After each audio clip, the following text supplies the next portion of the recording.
Alrighty, I'm back. Good morning, good evening, and good afternoon. That moment when you sat down and realized the reason why you went into the kitchen was to get a coffee and now you don't have a coffee. Oh well. Anyways, welcome everybody, welcome to you.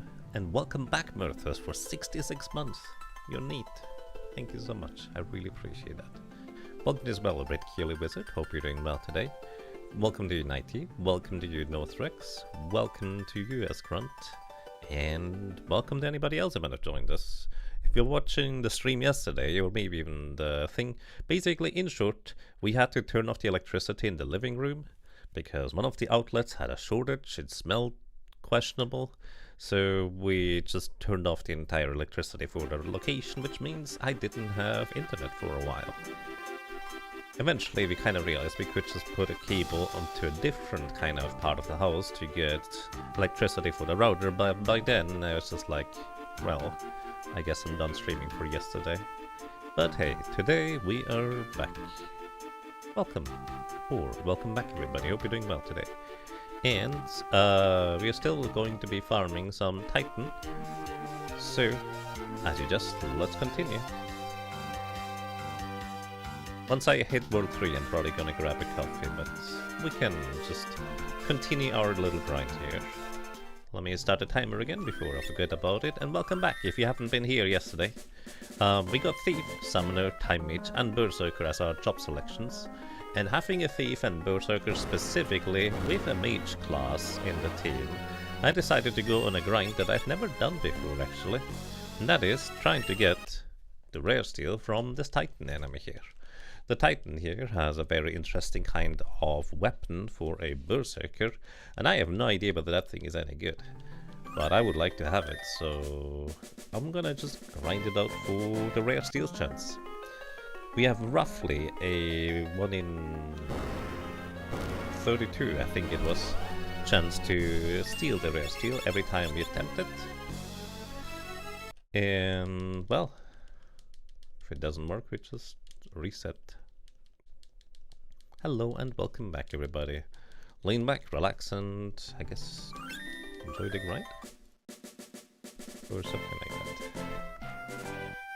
Or maybe go and throw some bears at enemies, that works also pretty effectively. At least if you can catch them.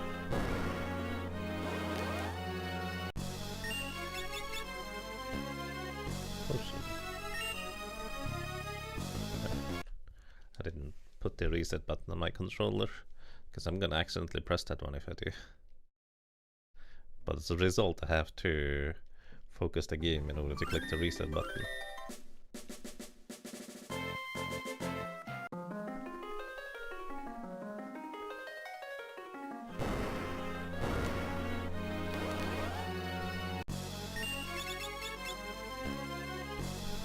Couldn't steal. Well, in that case, we just slow the guy and start dealing damage to him. Just in the hope that maybe, just maybe, we're gonna get the correct steal afterwards. We did not. It's a potion. I think we had it once so far, where we missed a steal chance twice in a row.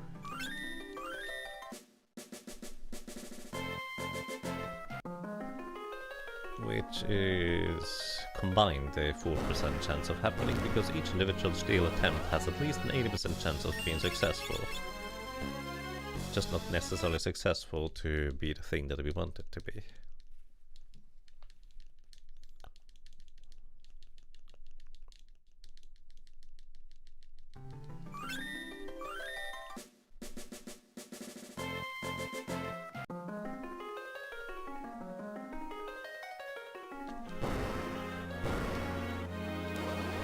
Also, by the way, the crackling is on my side. Whenever the game enters the Titan, unfortunately there's some audio crackling there and I don't know why.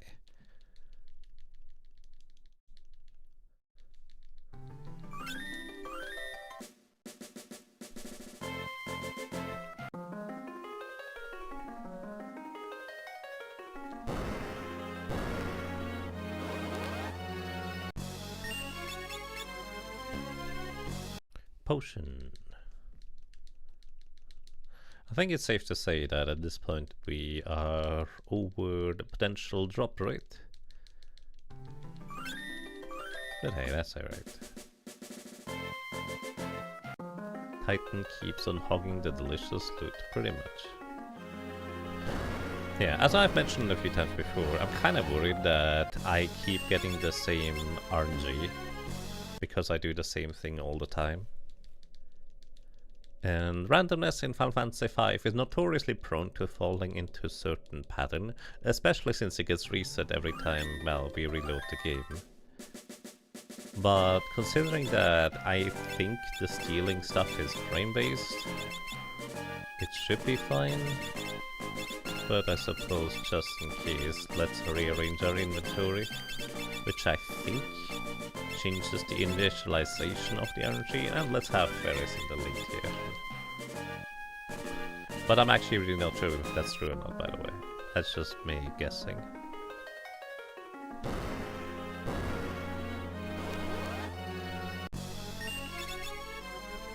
Steal.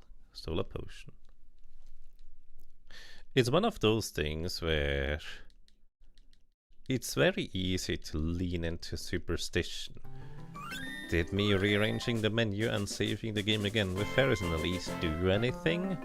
Or is it actually just pure chance? Because statistically it's not that unlikely for us to not have the drop yet, or the steal yet. It's just the nature of this being very rare, right?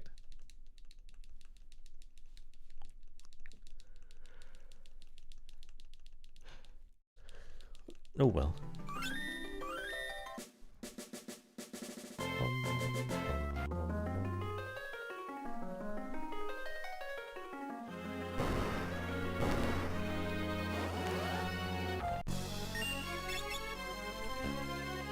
Potion.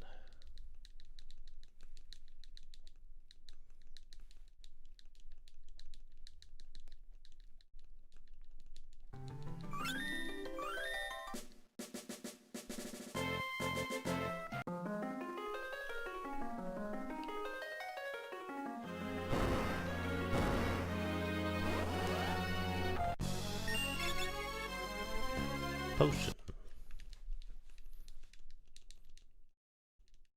Potion is in fact the expected outcome most of the time.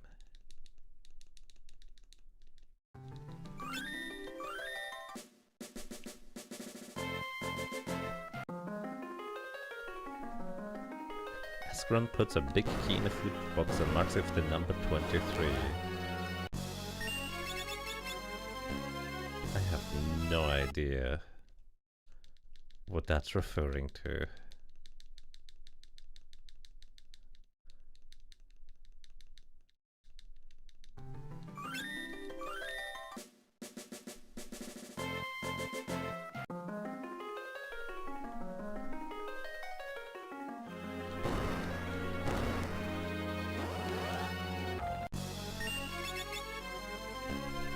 Oh, there we go, we got the Gaia hammer.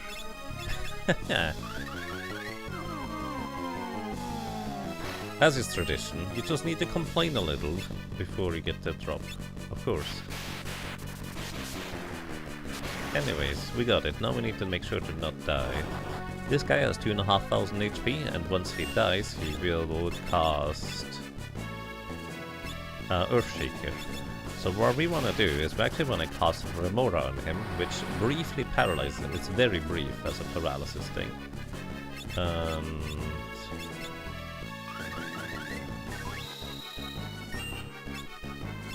That is 2 Ramu spellcast, and that's about 1,400 or 1,500 damage.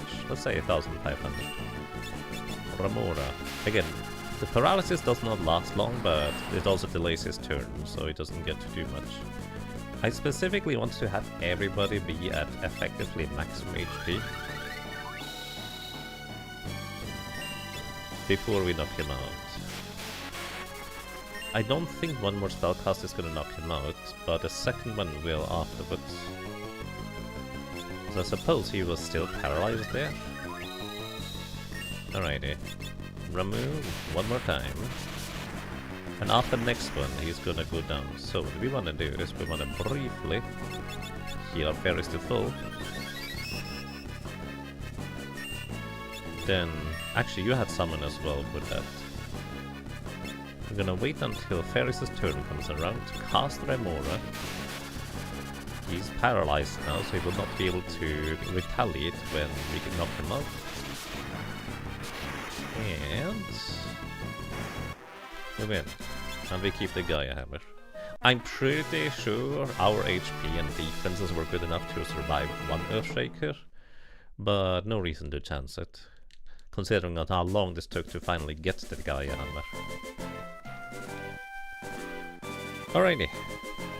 And with this we just go ahead and defeat all of the other Meteor mini-bosses. So, if we've managed to get the rare steal from the Karnak Escape from the Sorcerers to get the Gaia gear, we would actually be able to use it in conjunction with Titan to boost Titan's damage by 50%. Because Titan, that we just defeated, happens to be a summon that we can use. And it's a really strong one. Like, even without it being boosted just now, it's actually a fair bit stronger than Ramu still. So what we can do is we... Oh, you cannot even cast that. That's a bit annoying. But that's okay, it doesn't really matter. Summon. Titan. I believe Korobolos have like a Cure 1 as a reaction to being hit by a summon, or Cure Ra as a reaction to being hit by a summoning spell. But this is not gonna save them. Each one of these guys has 1,500 HP. The first 2 turns, they do nothing. And the third turn, they have a 1 in 3 chance to explode for however much HP they have remaining. Plus, whenever you knock them out, they will automatically try to cast Arise, reviving all of their allies with full HP. However, if you knock all of them out at the same time, you can't really do that. Because, well, all of them get knocked out before...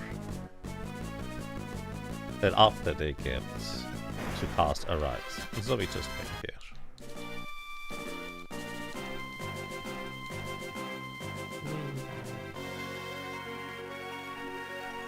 With this, there's just one boss remaining.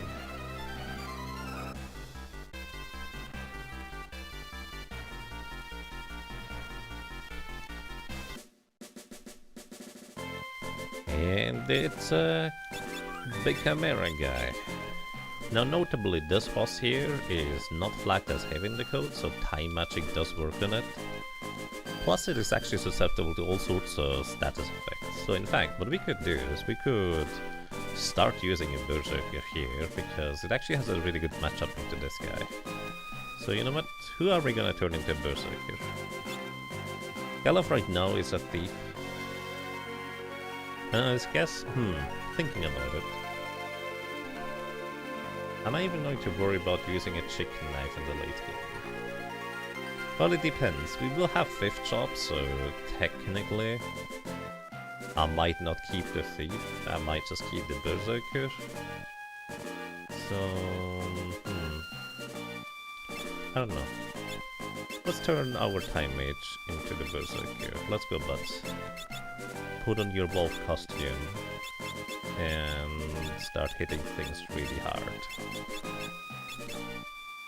Occasionally. It's very slowly though. Alright, we're gonna give you a level 4 summon. This gives you extra magic power, which is gonna be relevant when you use the Gaia Hammer.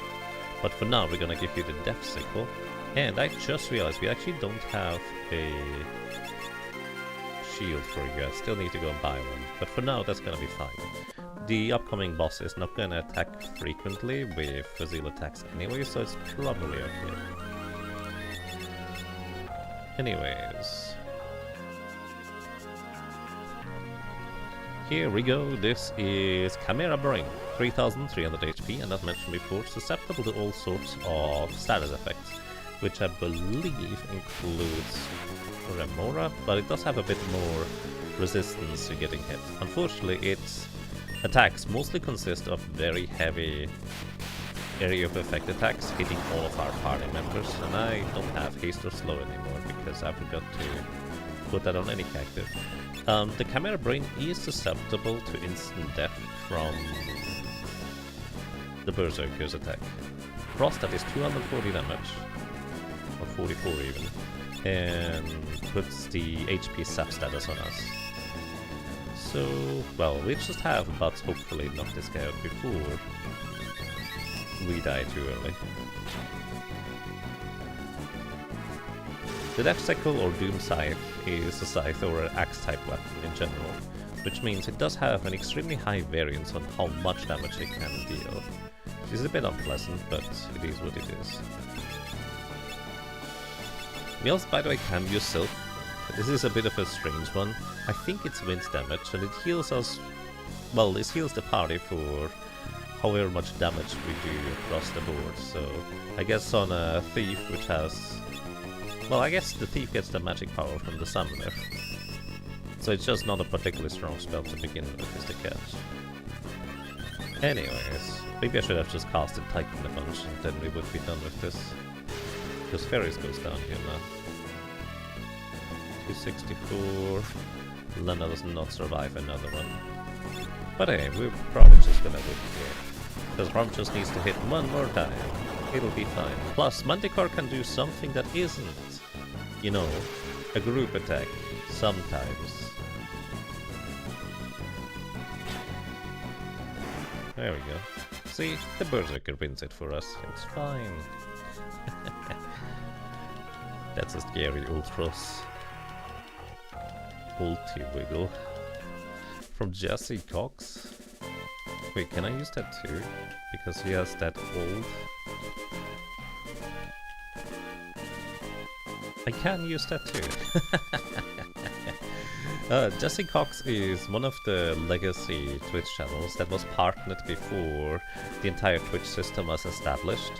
And if you subscribe to Jesse Cox just once ever, you get to keep using his emotes,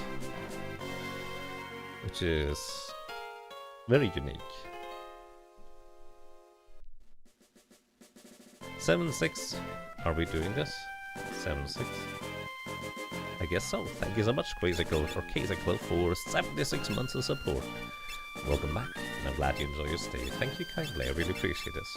Alrighty, let us finally equip the Gaia Hammer. So this thing is a bit stronger than the Death Sickle, which this is really good attack power. Like at this point in the game, having a base attack power of 58 is really strong. You could even two-hand it if you had a knight, but well, we don't have a knight, so it's gonna be one-handed.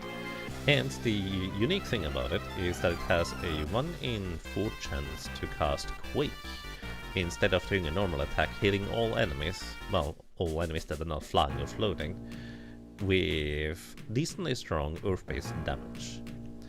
And I've never gotten to try this out at this point in the game. So that's my Meteor Shield for a Berserker. I've never gotten to try this out at this point in the game, but because we have the ability Summon on our Berserker, which by the way, we can't control the Berserker just attacks, they do nothing else. So the Summon ability is literally just to give Butts extra magic power via that. Plus, on top of that, the Gaia Hammer also deals full damage from the back row. I don't know why that's a thing, the game doesn't even tell you about it, but it's very convenient. Anyways, aside from that, I guess we're done here. Do I have enough money for a flame ring? Yeah, not really. Do we need it? Also not really. So, let's head into World Stream.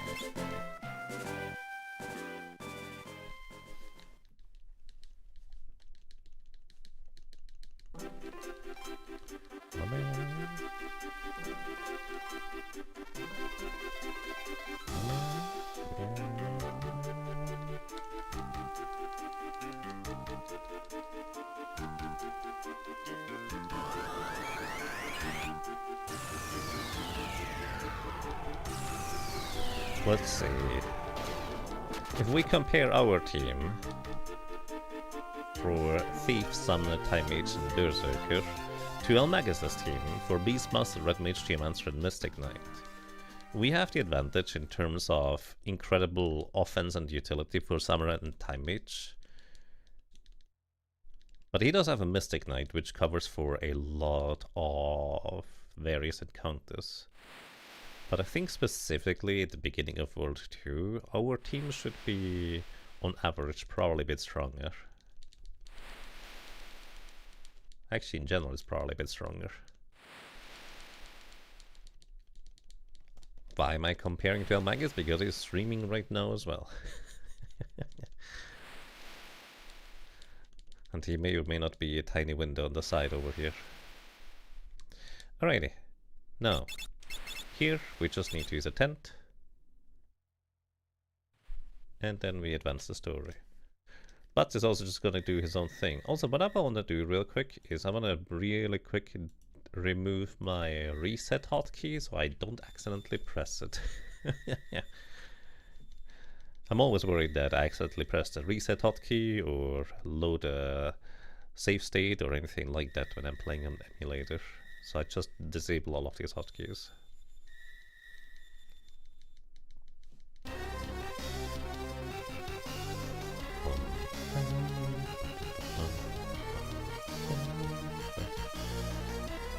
Also, this might actually not be a good matchup into the Abductor, because I think he's floating, so the Gaia Hammer proc is not gonna help us here. But hey, the damage is good if it hits. I think it has like a 20% chance to miss innately with the Gaia Hammer.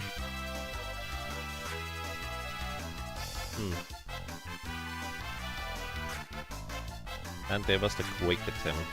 Yeah, this guy is indeed floating.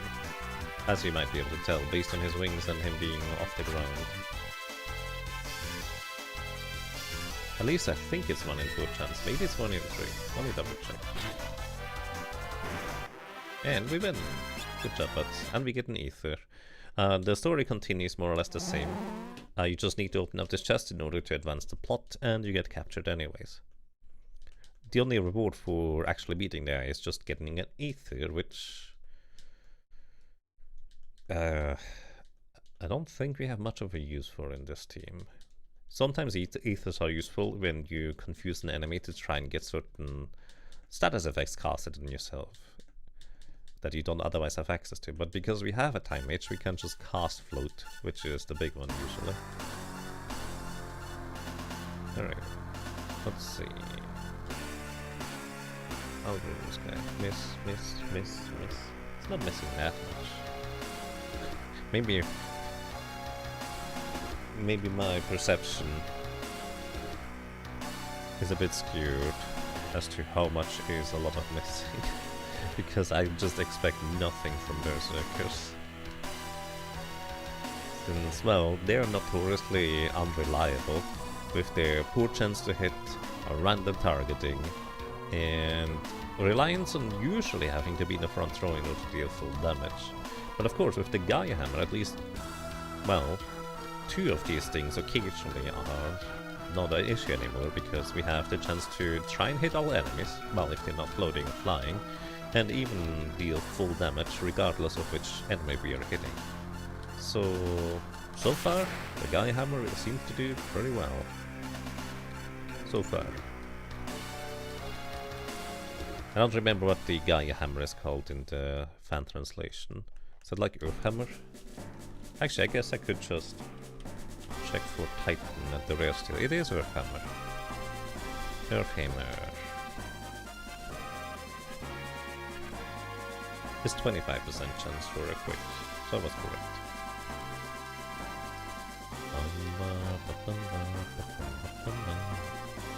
Alrighty, and welcome to the team, Gallop. Welcome back, Hanks. He's currently a thief, I think. But one of the fun parts is if you turn him into a time mage here. So let's briefly do that. Actually, he already has time mage innately, right? Or well, as a secondary ability, because that's what I gave him.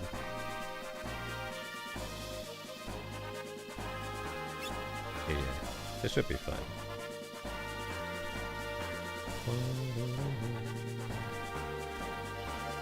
Well, of course, we just zoom all over the place. Goodbye. The enemies down here are reasonably weak, because, you know, you are forced to do this section with just a single gallop. Also, I probably should move into the back row. Is he in the front? Yeah, he's in the front. Back row is better. Let's equip him with some random stuff. Yeah, that's fine. Don't have another elemental, so this is as good as it gets. Anyways, Gilgamesh here. You only need to deal 1,500 damage for him to go away. And he happens to be susceptible to gravity. And in actuality, he has way more HP than 1,500.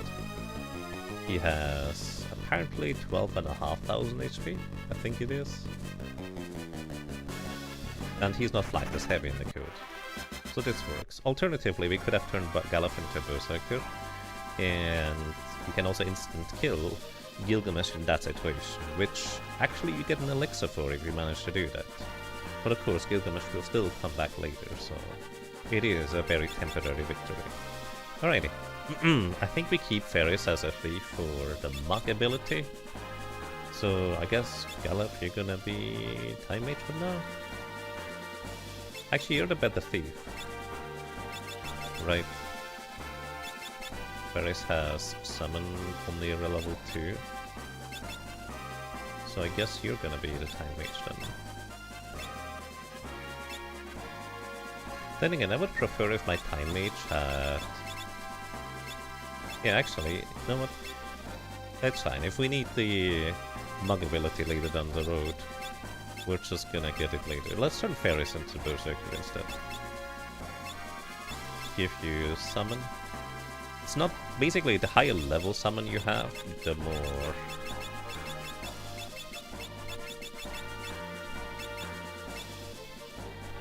the more spell power you transfer from the Summoner class to the Berserker class. But even like just at level 1, it's a decent chunk. So I expect greatness from our Berserker's damage output. And who knows, maybe it's actually going to be decent for once. Anyways, we're gonna put summon abilities, because then we have 2 characters that can cast Titan right now, which is without a doubt our strongest damage output. We're just gonna give you the Mangosh, that's fine. Mangosh gives us a 25% chance to just block attacks.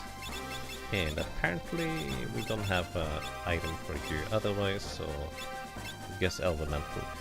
Berserkers are notoriously slow, so that's just something we'll have to deal with.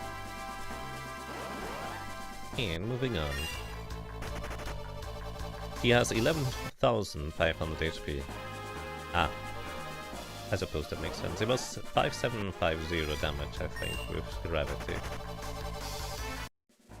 Yeah, that checks out. Thank you for the correction. Alrighty, let's get a free heal. I'm not worried about the implications of us drinking from a healing spring inside a castle that its true form is made out of meat and bones. It's fine, probably. Oh hey look! The devilfish! The enemies I forgot to get transfusion from in my previous run that had a blue mage. You can confuse these and get transfusion from them. Or fusion? One or the other. Anyways. Welcome to Gilgabridge.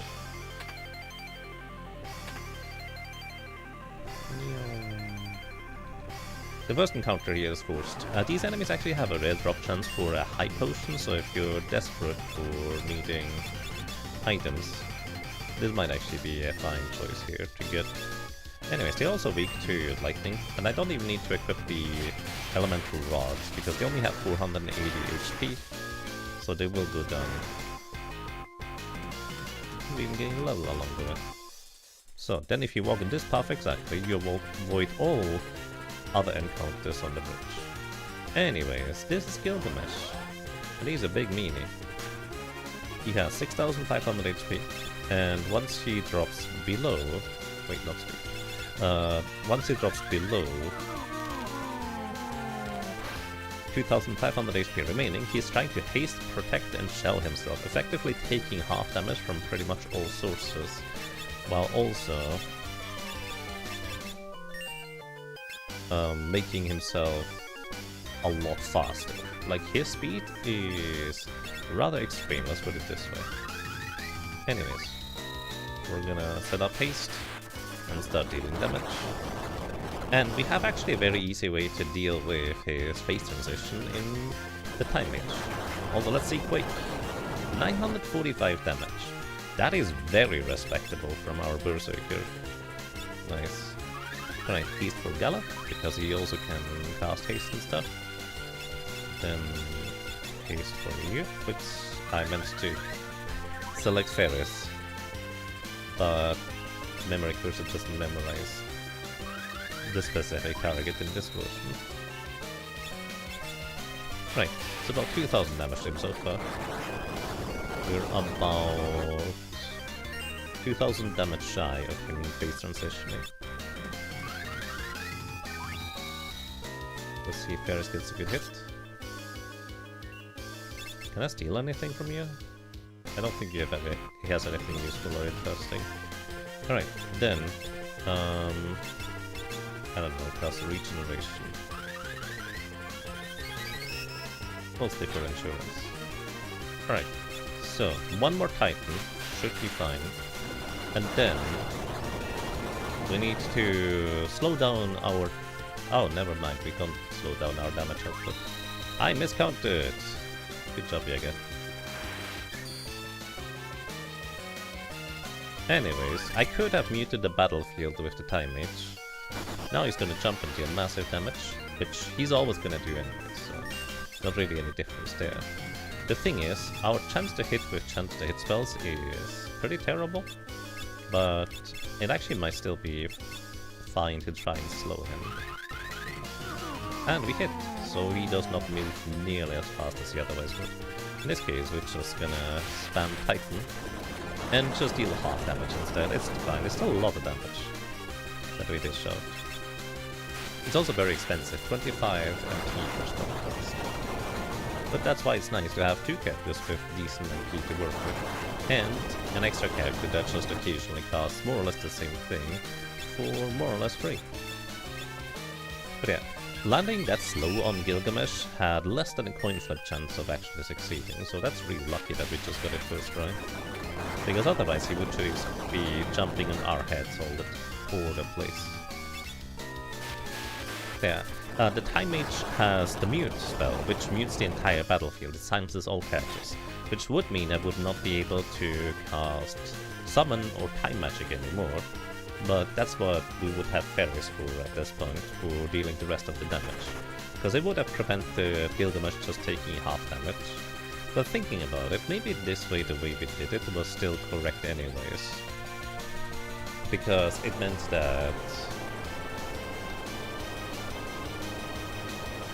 we could still cast our summon spells. This is the one use case for the mute spell against any boss, so to speak. There can be more use cases where using the mute spell from the Time Mage is still useful in random encounters, but this is the, like, literal one boss where it's useful. Every other boss battle, it just straight up doesn't work. Hello, good day to you, Etir. Welcome, hope you're doing well. And yeah, welcome as well, Rakidactylus, hope you're doing well. And welcome, Richtershade. Hope you're having a lovely day today.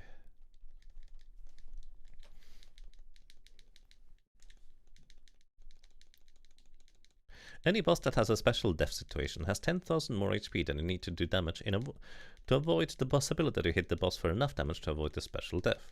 This is noticeable with necrophobia, so you should get Gilgamesh, but don't because, for example, Meteor, him over 10,000 damage when he's low on health.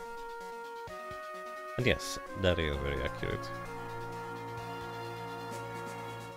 Funnily enough, there are certain attacks that don't trigger those behaviors, because for some reason they count, I guess, like poison or something of that equivalent, where it's just more of a like passive effect that happens to a character and thus doesn't trigger any of these checks for some reason. Most notably Oracle, when you use the prediction ability. Soul Cannon actually doesn't die to it, so you have to deal the full damage to it in order to defeat it. Unless you just whack it once with a staff or something like that. Anyways, I guess we technically could still get barred. But it's fine. We can get new time magic, I think. Yes, Comet is very nice because it's single target. It's a bit unreliable on how much damage it does, but it's very, very cheap, which is very nice. And, well, importantly, while we couldn't steal the Gaia gear earlier, now we can buy it. So, we buy 2 Gaia gears. And we're gonna give you guys new armor sometime soon anyways. So, and now, Titan, that already dealt massive damage, more than our previous best, which was Ramu, deals even more damage now, which is kind of ridiculous in how good it really is. We buy Holy Water, which is the only way to get rid of the status effect for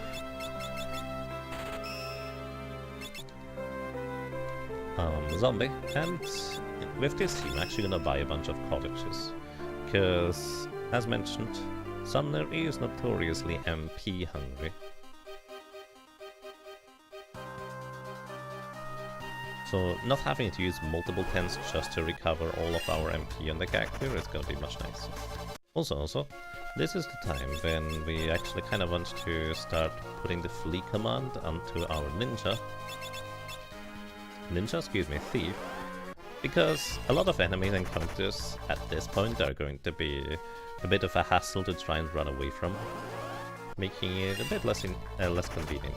Also, shoutouts to Elmegas that is currently in this castle right now, because he is a Beastmaster and there's a very nice and reasonably efficient grind to just knock out the shield dragons with their own attacks by using the Beastmaster's control ability. This is a little bit more difficult to do if you have a Berserker in your team, so you either need to zombie your Berserker or you need to knock them out so they take a nap, which, well, at least the zombie gets experience if you do want the Berserker to get experience. But knocking them out is the easier way normally.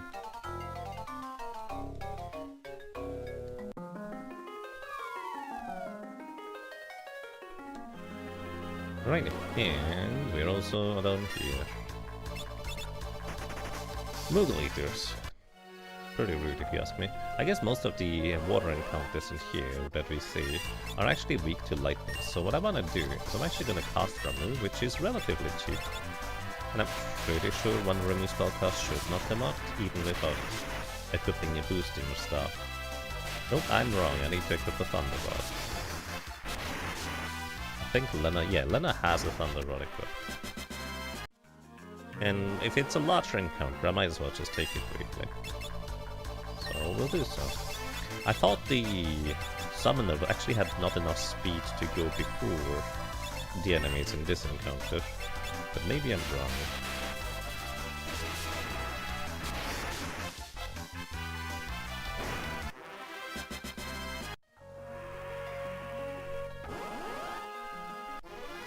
And Lopros, goodbye.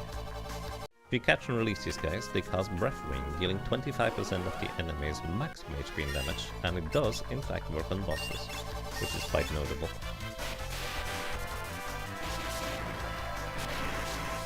So effectively we're just taking convenient encounters along the way to get a bit more of extra experience. If we absolutely want to grind out a bunch of ability points, we actually can return to the statues in Gallows Castle basement, which are also weak to lightning. However, I believe they have more maximum HP than we are currently dishing out with Ramu. Still, just 2 Ramu spellcasts will consistently deal with them, I think. Ah, these guys are fast. Okay. So I think these are the ones that I want to run away from them. The crowds just happen to be slow. Then again, I think it's always a good thing to wipe out the creatures that are called Moogle Eaters, because I would prefer if the Moogles didn't get eaten. Moogles are friends, not food.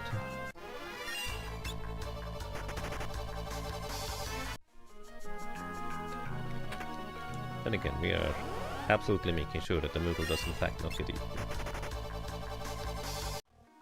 by a ancient dinosaur fossil kind of thing. Alrighty, this is the Tyrannosaurus. It has 5000 HP and likes to attack with revenge attack, dealing damage equal to its missing HP, meaning it has a high probability of just knocking out your character. But he's also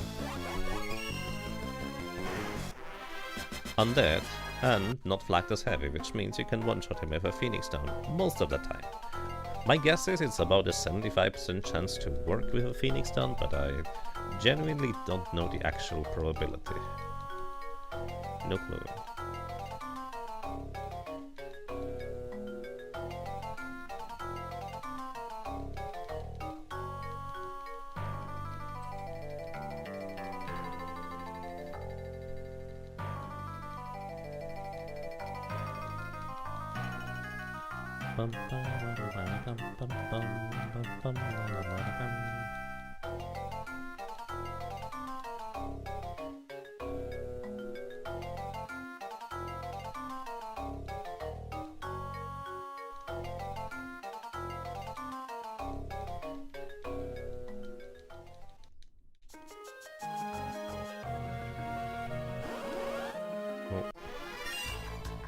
Blood slimes, by the way, these things are weak to fire, so if you have a ninja throwing flame scrolls around, it's pretty efficient to knock them out too.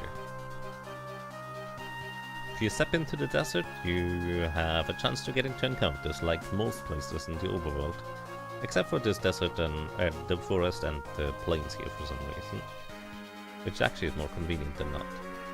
The desert notably has a bunch of enemy encounters that you cannot run away from, and they can be pretty dangerous if you're not well prepared. However, they can also be quite useful if you happen to have a Beastmaster trying to catch one of these Sandcrawler enemies. But they do have, what, 10,000 HP or 15,000? So trying to catch and release one of them might be a bit of an ordeal.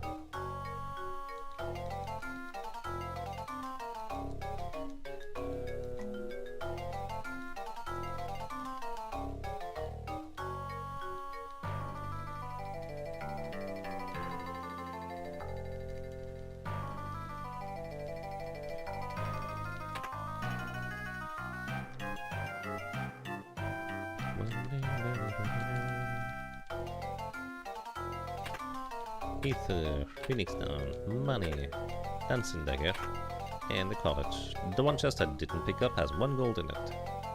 Also, we get a really nice additional accessory right here. Well, not right here. First of all, we need to fit in with the Moogles by putting on the fursuit for guests, then the Moogle is really happy that we're trying to fit in and gives us a little present. Surely that's what's happening here, right? Anyways, we get another elemental. Once again, the accessory that gives us a 1 in 3 chance to just dodge physical attacks, which is extremely helpful for especially the characters that don't really have a whole lot of defense, let's put it this way.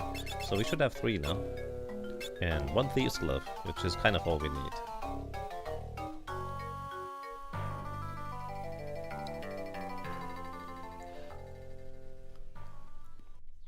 Kind of curious if I should consider keeping the coronet, just because we could have Beastmaster later down the road theoretically. Also, do I want to bother with reflex rings? I think the answer is actually no. I'm gonna get 1 reflex ring eventually. Actually, I can just get reflex rings from Carbuncle, so we're fine.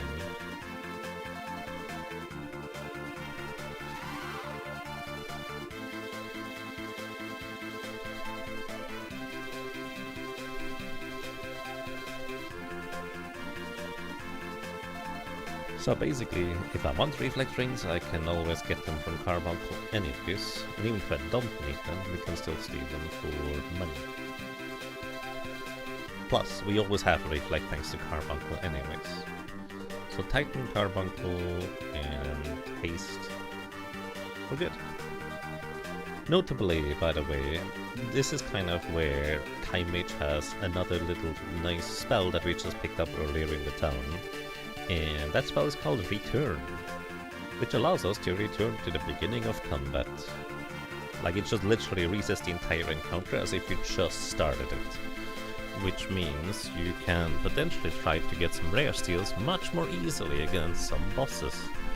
For example, much more easily get the rare steal from a certain Titan. If only we had that spell available earlier, which, well, we didn't, so this was as good as it gets.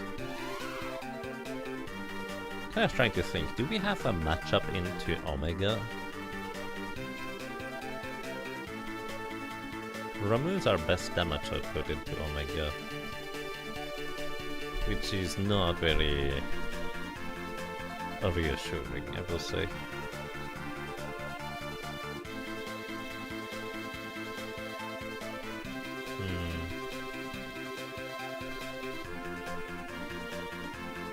And Maelstrom can always just knock us out, so... It's technically doable.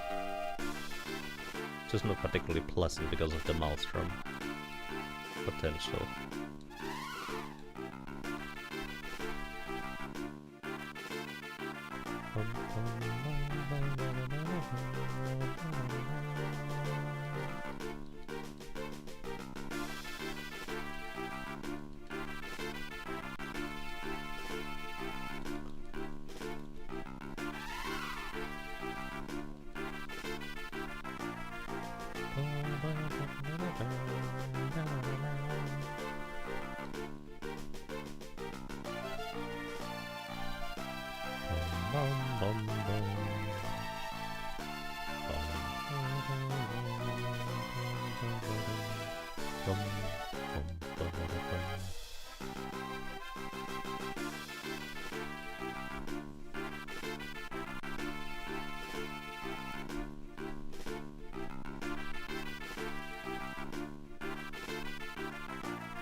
Alright, we also get the time magic spell for teleport.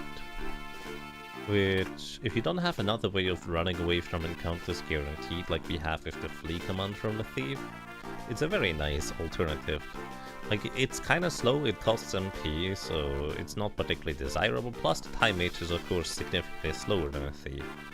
So it's not as desirable of a guaranteed runaway ability, but at the same time, if it's your only option, then it's significantly better than not having a way to guaranteed run away. The other two abilities to run away would be Smoke from the Ninja, or hiding your entire party with the hide command from the Bard also works. And I think that's all the potential you can have, unless I'm forgetting something. Anyways, I meant to go and grab a coffee, so let's get to the overworld, listen to the nice music there, and then I'm gonna take a short break.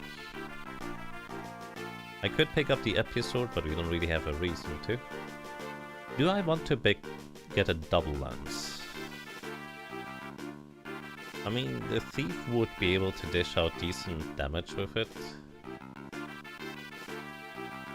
We could even, funnily enough, put Berserk on the thief. You know what, if I want the double lance, I can always get it later. I'm not gonna grab it now. But basically, there's another rare seal we could get. This one specifically is useful for the thief itself. And it's a pretty decently strong one too. Like, actually, it's a very powerful one. It has a crazy amount of attack power relative to where we are in the game. And it hits twice, just straight up twice. So even though the thief does not have particularly good attack power, equipping the double lance allows the thief to almost certainly outperform our Berserker in just raw damage output. The downside being, of course, that we would need to put our thief into the front row. But we are lacking damage, this is a great alternative. But then again, for the most part, we have Titan to cover our damage base, so it's not exactly a concern. Anyways, Hidden Steel. I don't even know what this guy has. Doesn't really matter. So this guy is notably not flagged as heavy, so gravity magic can just cut his HP in half. He has 2,500 HP apparently, and well, notably he's also flying, so Titan is not going to work against him. But Ramu is going to easily do the rest here, I would say. If Ferris doesn't get the ending, I guess. Can also throw a disc at him. There we go. Alrighty everybody. I'm going to take a short break, grab a coffee, maybe a snack, and we'll be back.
Alrighty.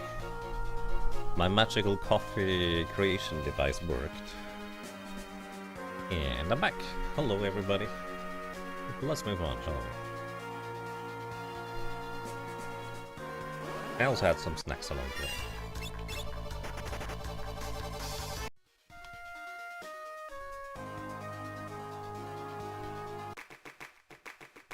You know what I kind of want to do? I would like to have a bit of convenience. I don't usually play on emulators, so since I am right now, I think it would actually be kind of convenient if I had a way to just auto-fire the button through the cutscenes, so I can just hold on the button. So much more convenient. So I will actually do that for once. It makes good coffee. It does. At least when it has electricity. So yesterday, no more coffee for me.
Alrighty, snack is complete.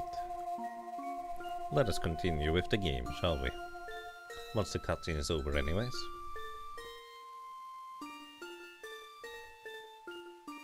Oh yeah, right, time H. This will allow us to teleport out of dungeons as well. Teleport is useful for in combat to escape encounters, but also to get out of dungeons beyond that. Very convenient.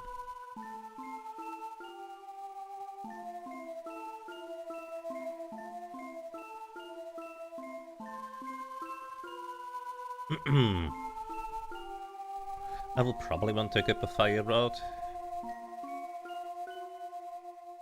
for the upcoming section to knock down the zombie dragons a bit more effectively. That would make sense. Anyways, welcome to the village of Kel. We can go and buy a little bit more equipment here. Actually, maybe. We could equip poison rods, which I guess technically have... Oh, I guess we could quick leak, oh my god. You know what? Let's buy one poison rod to quick leak, oh my god, in the late game. We can use this as our triple crown method. I actually forgot about that potential. Anyways, one twist headband for Galuf, that is +2 strength. And 1 power sash for Ferris, which is... wait, for Gallop as well. Which is plus 3 strength, so that's actually a pretty massive strength increase for our thief, if nothing else. And for Ferris, it's slightly less defense than the gold armor, but for the most part it is just a lot better. I'll actually sell the old equipment that we're not gonna use, but then again, we do have 5th job, which means we're gonna get some other job later down the road. Yeah. We still have our mage masters, they sell for 13,000 monies. Yeah, good enough. Alrighty, let's equip fire rods or flame rods for these upcoming sections. We could also buy new helmets for our time mages, but it's really not necessary, I think. It'll be fine.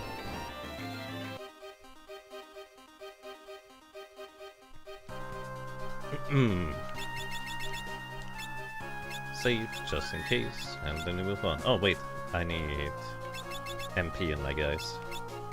This is why I bought the cottages, that way I don't have to use 2 tents.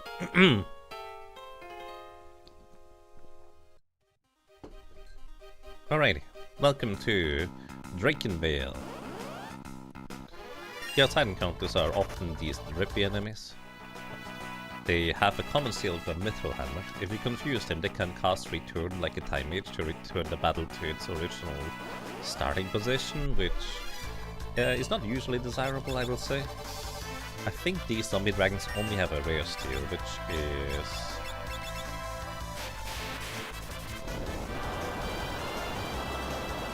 a dark matter, I believe.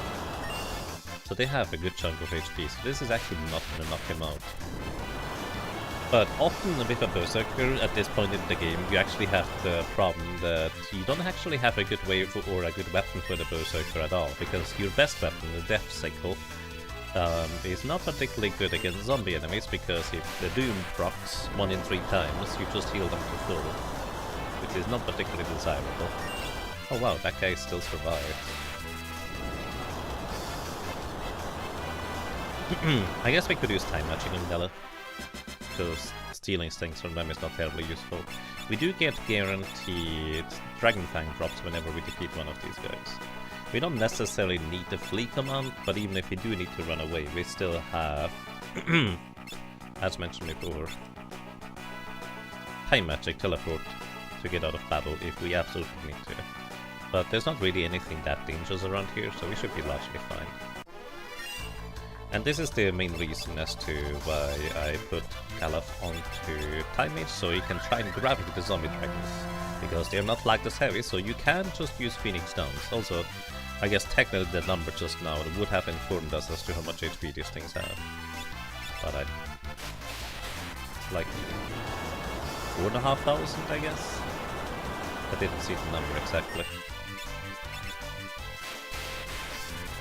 But I think Lana should be able to knock him out. Drippies only have about 900 HP, I believe, so they should go down here, yeah. Alright, this works pretty well. Alternatively, if you don't have any way of dealing fire damage or time magic shenanigans, it can be a reasonable way of just using Phoenix Downs on the zombie dragons to knock them out, unless you play the Pixel Master. In the Pixel Master, for some reason, they make the zombie dragons heavy, so Phoenix Downs don't work with them. So just keep that in mind.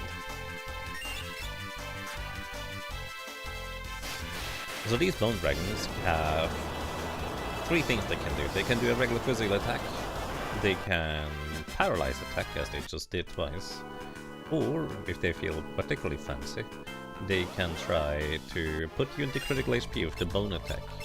So these poison eagles are actually quite curious, because they have a rare steel of a gale bow, which is a really strong bow for this point in the game, if you have somebody who can actually use the thing.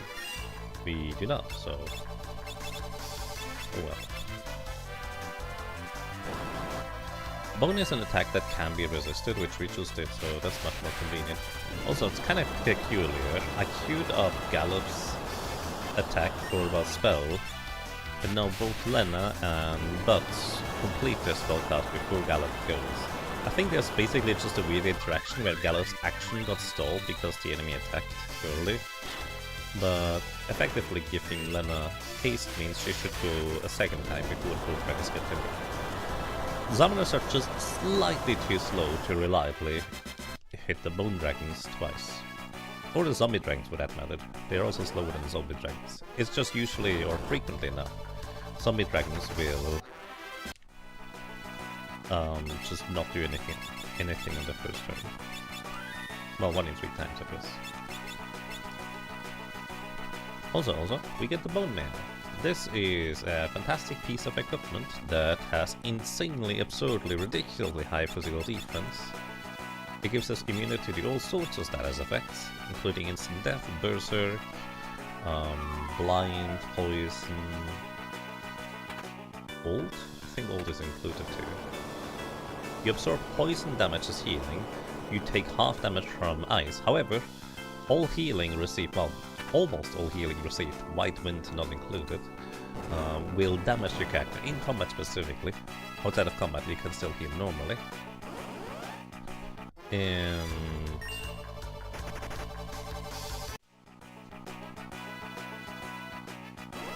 you take double damage from fire and holy elements. So it is basically extremely powerful, literally the highest physical defense in the entire game, for the rather significant trade-off of, you know, need to be careful when healing. Plus, you actually cannot revive your character in combat when they fall to bone meal, because he is immune to getting resurrected, effectively.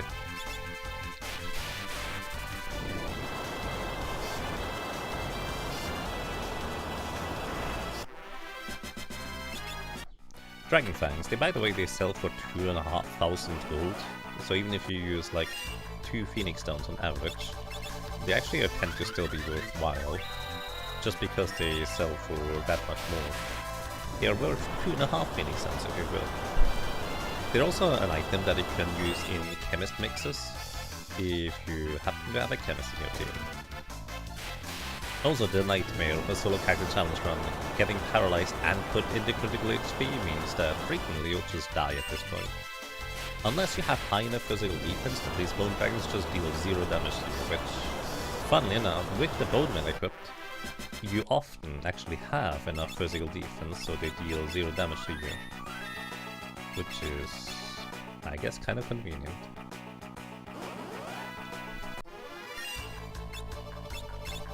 How do you think just hasting Lena so she gets 1 turn off guaranteed before the bone dragons move is probably the fine choice. Because Butts is just gonna consistently move after them. Kinda like here. Oh, unless I guess he gets a good speed roll.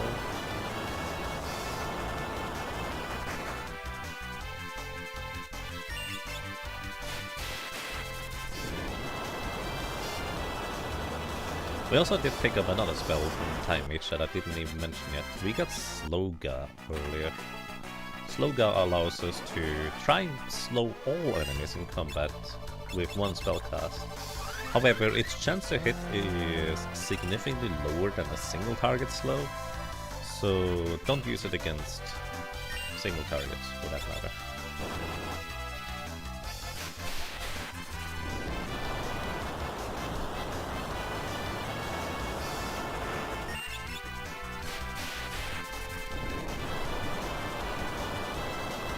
It's actually a pretty effective combo to knock out zombie dragons effectively with this team here. Again, unless you play the Pix Remaster, where I guess you just need to spam Ifrit 2 more times instead. Because you cannot use gravity on them.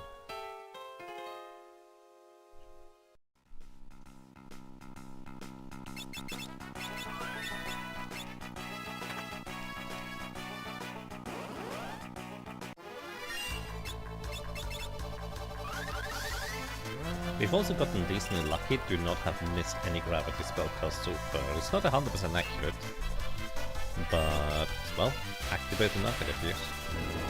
I actually don't remember what the baseline accuracy is of that spell. Let me double check. It's called Demi in the fan translation. The reason why that's relevant is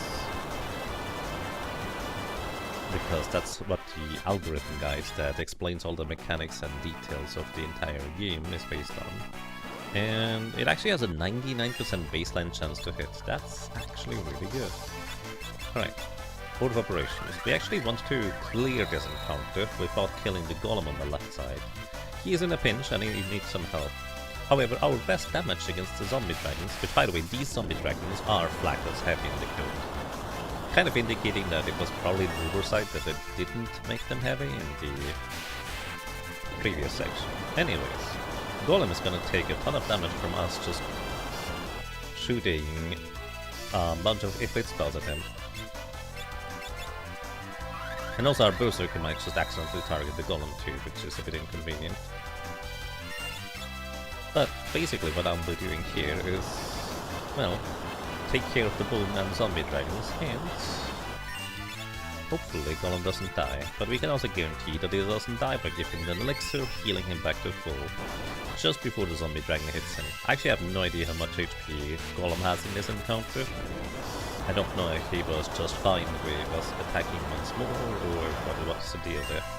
Anyways, this is another summon, and arguably, in my personal opinion, the most powerful summon in the entire game. Stop it, Ferris. Thanks a ton. It would rock if I could roll along with you. And you can. So clearing this encounter gives us the Golem summon. And Golem is absolutely insane. We actually have to use Golem as an item in our inventory to actually get the summon, because it's technically a drop from the encounter. But basically, Golem gives us an absolutely incredibly massive physical damage shield for the entire party. And it's insanely strong, being able to just negate all physical damage by just casting Golem. Like, it's absolutely ridiculous. Okay, anything else? Not really. I think we're good to go for this encounter too. I could have technically unequipped the Bone Mill on Gallow, but I'm really not worried about this encounter in particular, because we have Summoner and we have Time Mage, both of which will absolutely demolish this poor enemy here. Alrighty, let me explain. This is the Dragon Pod, and it is susceptible to slow, but also it is not flagged as heavy in the code, so even though it has 12,000 HP, Gravity Magic is just gonna deal 6,000 damage to it in one hit. For the most part, what the boss would do if it gets any turns is it just only summons these little flowers. And the main boss doesn't actually attack by itself. It only ever summons the little flowers.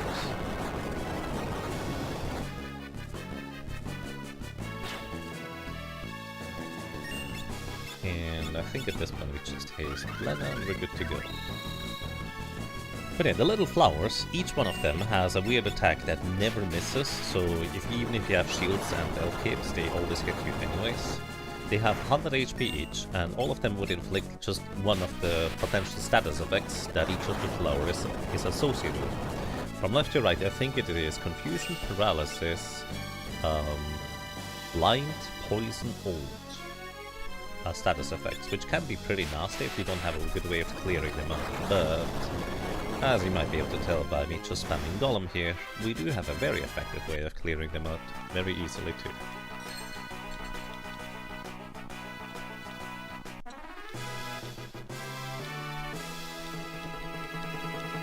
And with this, we are done with this place.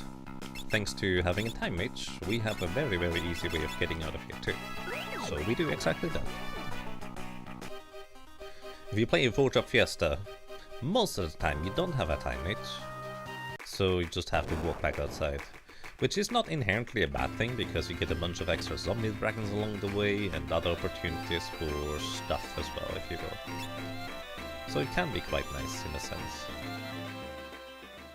Also, I just realized, I think our Time Mage is probably not fast enough to go before a red dragon, is it? So this is gonna be a bit sketchy if I wanted to steal a flame ring. Do I want the flame ring? I guess we'll cross that bridge when we get to it.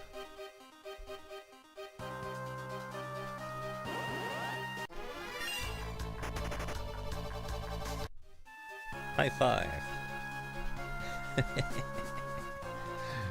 Don't worry about it if you don't know what I'm talking about.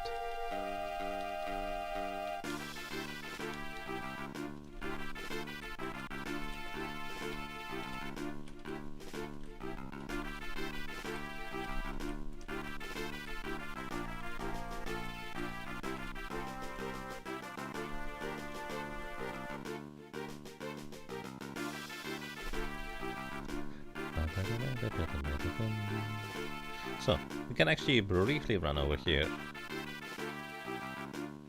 and get a great sword. This thing sells for 5,000 gold, something like that. It's basically just a lot of extra money. And if you play any version that allows you to sprint even without a thief, it's not that big of a detour. But even, well, I mean, it's a good chunk of money just laying there, just a bit out of the way. And it's a good sword. So if you have a character that can equip swords, like Canon or Mystic Knight, it actually might be worthwhile picking this up before you even leave, so to speak.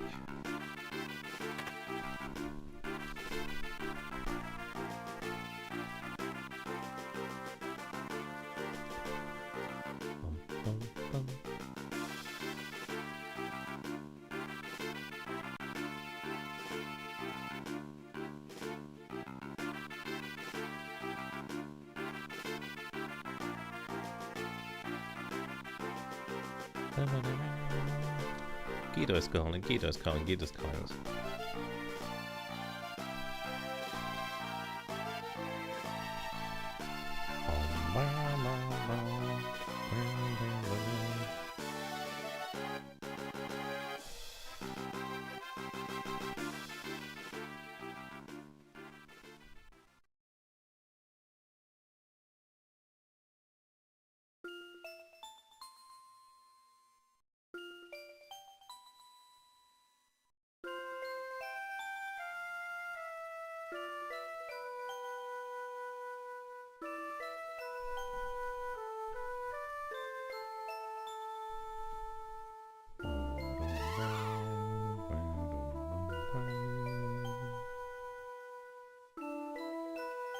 I'm trying to think what the best place would be for grinding a bit of experience if I choose to get more experience. I wonder whether these weird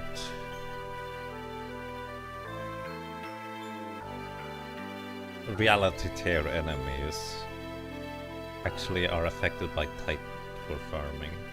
But then again, I would definitely want to grind out money and or experience after we get the gold hairpin for half MP cost.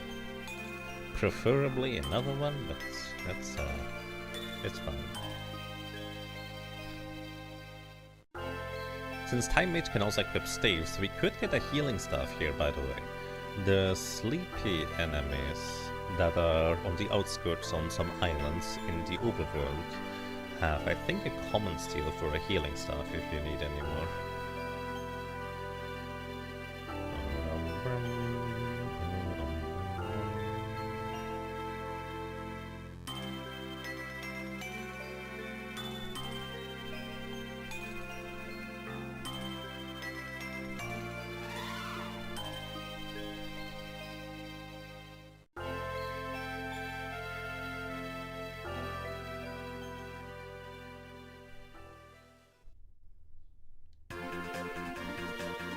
Alrighty, we can now fly around in World 2. How convenient.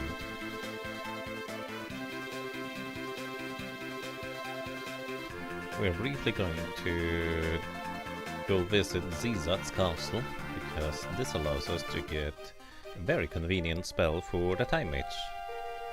Time Mage having the ability to cast Float, but you need to go and grab the spell from this castle here in a bit of a roundabout way in a hidden part of the corner of the world. Of course, I still have not memorized the order as to how I'm doing things in, but that's okay. As in for the bookcases, because... oh wait, I'm also keep going the wrong staircase every time. That staircase is for the bard spell. But we don't have a bard, although we might get one. That pot on the right side doesn't contain anything. So, Forbidden Book starts with F. Where do we put the book? There, F shelf. Second book is Register of Monsters. Is here. And then Weird Ronka is like here. No. One left. There it is. So, if you put the books back, Dice Lady is gonna be happy and actually allows us to go into the back rooms after opening a hidden passage. And that hidden passage is very convenient for money. So I think this guy is actually in the way of picking up a cottage, but you can only get that once you come back here in World 3. Anyways, here we have the float spell, very convenient, and now we're just gonna teleport out of here. Float you can cast into the overworld and makes your characters float, meaning that you are immune against earth-based attacks entirely. And you also avoid floor hazards, which can be quite handy. I think I just missed the island, didn't I? Indeed.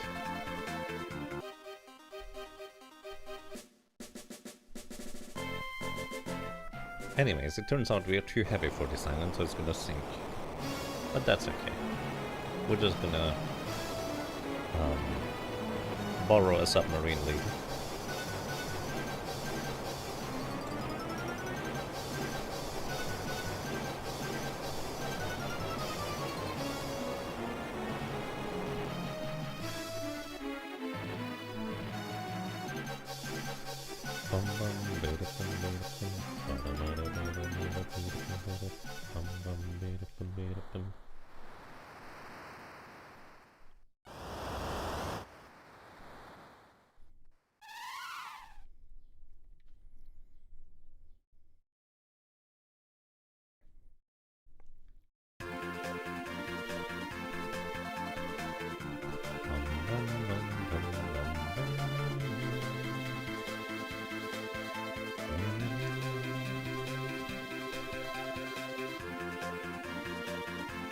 Am I worried about build the boat? Not really. We have Golem. Golem solves most of our problems anyways. But might as well save. Because last time I didn't save for a while, it came back to bite me. So might as well take these 5 seconds to actually take a save. Because, well, I know what's coming up. But also, I am curious whether I should in fact just go ahead and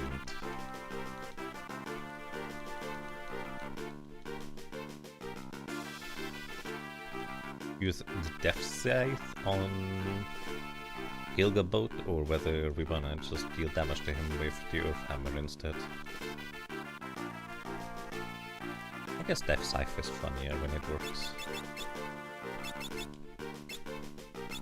So sure, we're gonna equip the Death Sickle here. Also, this encounter I believe will give us a guaranteed gold shield drop, so while we could have bought a gold shield earlier for a 5% increased chance to block physical attacks, might as well just get it now. Also kind of wondering which shield I wanna get later.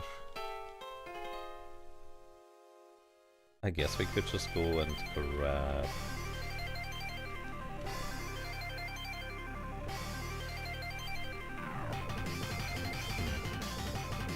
Probably the Aegis Shield. Aegis Shield makes more sense for a Berserker.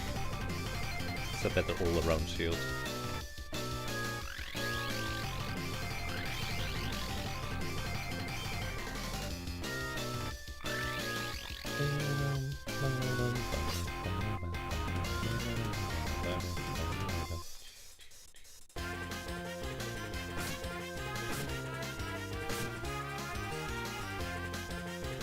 Alrighty.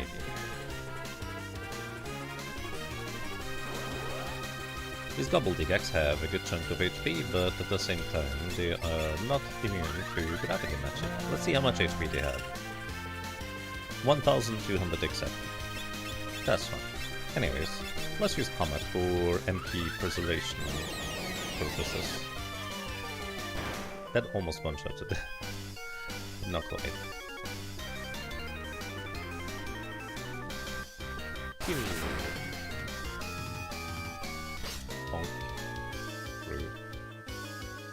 Anyways, I want to change anything here?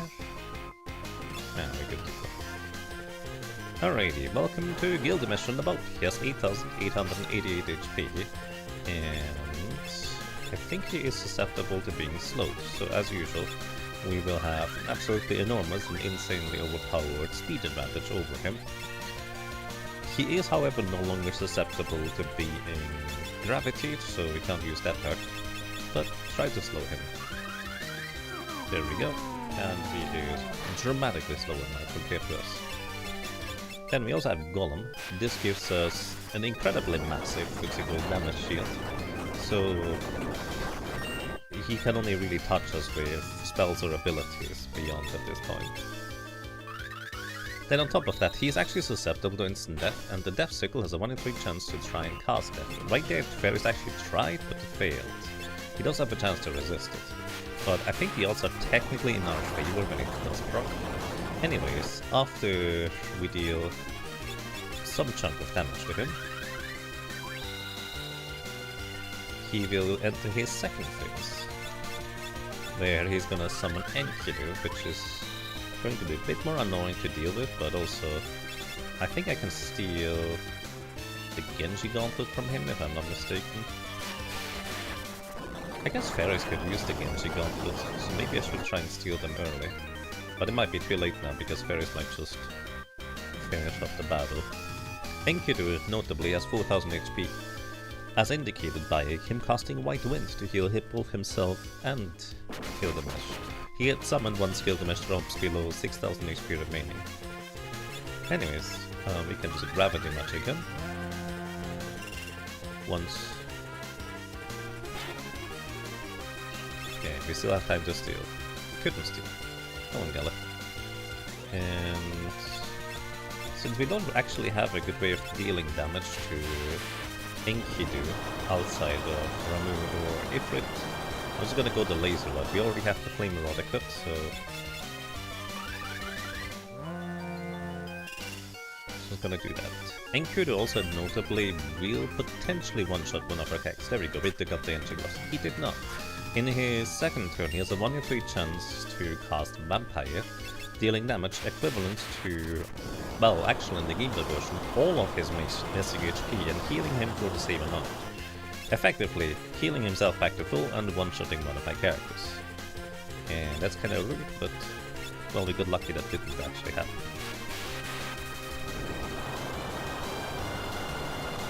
Anyways, he should go down here. Goodbye. And then we just have Gilgamesh to deal with at this point. And Yala, I guess you can cast Comet. Comet is completely magic power agnostic, so it always deals more or less the same damage regardless of your stats entirely. So it's actually a good rate spell to have for a character that doesn't necessarily get the full magic power transferred from a Time Mage's Time Magic ability like Malgalith here right now. So it's really nice to have on a fleet. Like, we could get the rare steel for the double lens to deal honestly kind of equivalent damage to casting Comet.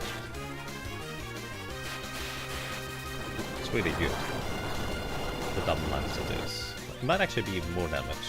Well, it would actually be even more damage if we had the Equip Access ability from the Berserker and put that on our thief, because Equip Access, even if we don't use the access, would give us the Berserker strength on the other character. So we could actually have a thief with massively increased strength stats. But the thing is,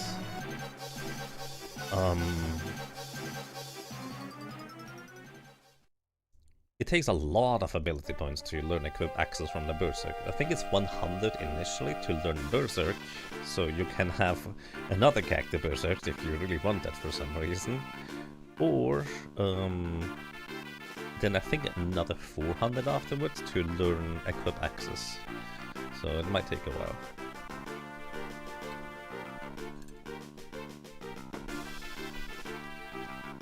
Alright.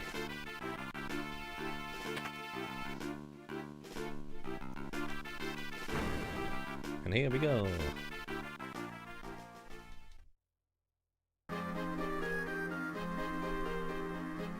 Since we did use a lot of MP, let's just go ahead and take a nap. And then I guess we could try to steal a flame ring, but I also just, well, earlier realized that well, the thief is fast enough to try and steal before the red dragon goes. But our second character, or the second highest speed on the character, is the time mage, which is not that much agility, so you might actually be too slow to run away from encounters afterwards. So it might not be nearly as smooth as it otherwise would be if you had more than one character with extra speed. But I guess we're gonna see that in just a moment here. Can you get Golem in World 3 if you skip it in 2, or any of the other summons besides the World 3 ones? Yes, you can get Golem. It is a rare encounter where Omega walks around, basically, on the outside of the cave section in the void. So, if you play the Game Advance version, you can actually do a quick save and reset in order to get the rare encounter there very easily. Because after you quick save and reset on the Game Advance version, you initially, after the first encounter is gonna be the uncommon encounter, and then the second encounter right after is gonna be the rare encounter, so you can easily manipulate it if you happen to miss it earlier. In the Pixel Remaster version, you just need to get lucky, I guess. Alrighty. Neons. I think they love to cast Flash, which blinds your entire party. Very unpleasant. So, the chest I'm gonna open in a second here contains the Drain Sword, but it's guarded by a big red dragon, usually anyway, sometimes 2 yellow dragons. But, let's see, can I possibly be fast enough to outpace them? So, we have +1 speed from a dancing dagger, +1 speed from the elemental, and I think that's literally as good as it gets. So we have +2 speed, +2 more if we use Ferris here. How much speed does a red dragon have? 34. Oh, this is not gonna work, is it? So what I was gonna do is I was gonna try and open up this chest and then have a second character afterwards flee immediately. But the problem is, let me just demonstrate. We open a chest, Gallup will try and get a steal. The rare steals a flame ring, which is what we would like to have. But then the red dragon gets attacked, and then we get to run away. This is fine as long as the red dragon is just doing a regular physical attack. Or we get a preemptive strike, that's also quite fine. You know what? Haste you.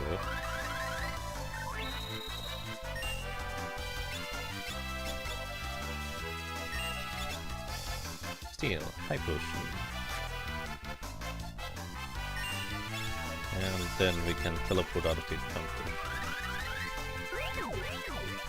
But yeah, we can technically farm a flame ring from this guy. Technically. However, if he doesn't do a physical attack, he will cast Atomic Ray, which deals massive damage to everybody. We do survive it just about, well, if we don't have the bone meal equipped, that is. But it's also not a good time, I will say. So I think I'm just gonna go ahead and not get a flame ring here. Because we do have another method of taking care of the Seal Guardian, so that's just fine. Not amazing, but with Summoner it's actually gonna be a lot easier than it otherwise would be.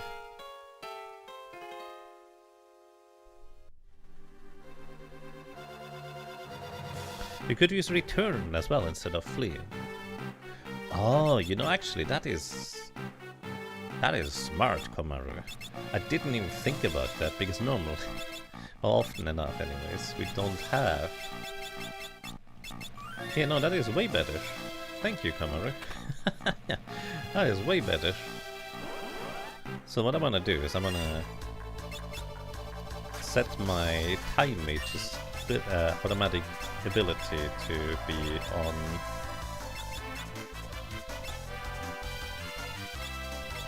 Return, which it should be now. Yeah, actually no, you're...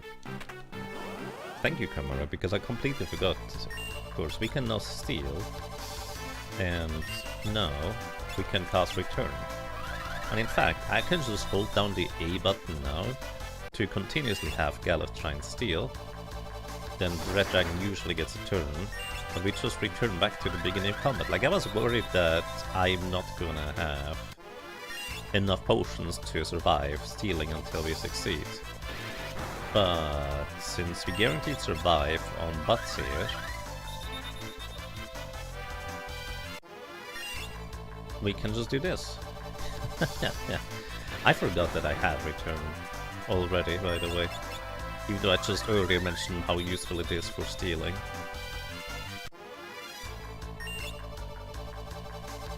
You were just thinking using return if you failed to steal, but the return if you take Atomic Ray would also work.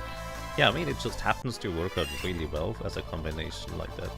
Plus, we don't even have to worry about getting the occasional yellow dragon that don't have anything interesting to steal for us. So this is just ideal.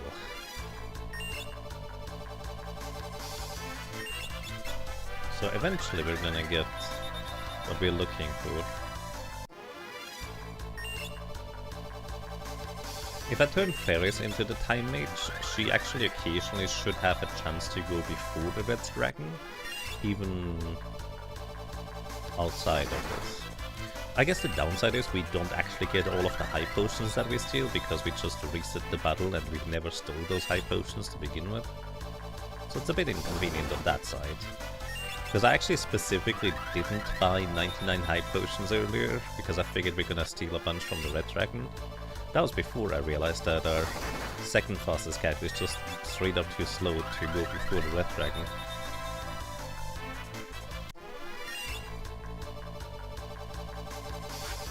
The main downside, of course, is now that it just resets the battle music over and over. It would actually be kind of fun if it just continued playing. Anyways, eventually we're gonna get the Flame Ring. One day.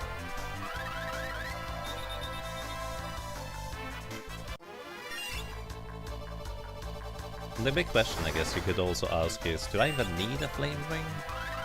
Well, if nothing else, it's gonna be convenient for XDEF, and maybe even the Seal Guardians, if I choose to go down that route.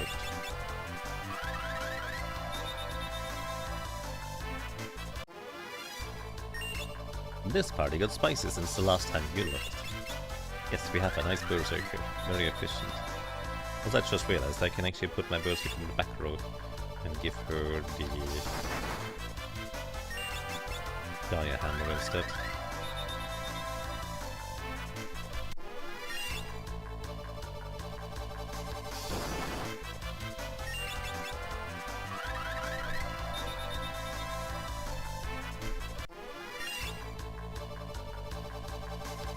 By the way, it is also entirely possible for us to get back attacked by this guy by casting return. At least I think it is. Admittedly, I don't think I've ever seen a back attack when I cast return before.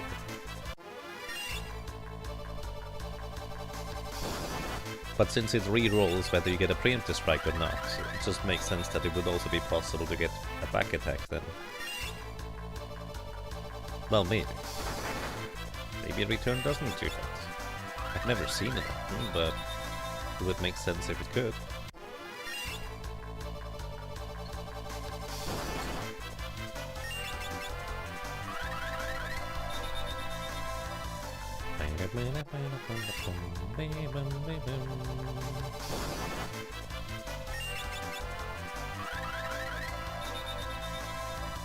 Am I really going to use a Flame Ring though?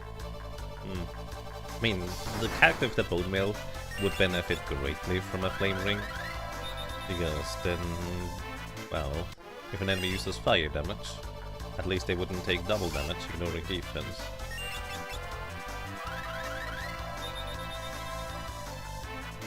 But on the other hand, I don't necessarily need it either.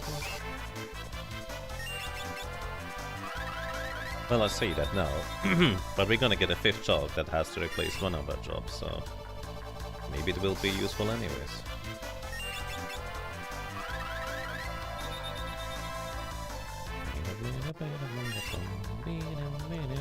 couldn't steal. By the way, since I'm holding down the A button the entire time, it's very plausible that we're looking to get into an RNG loop where we always get the exact same result over and over again after like a certain amount of moves and sequences. Atomic Ray. Gallop survives on 1.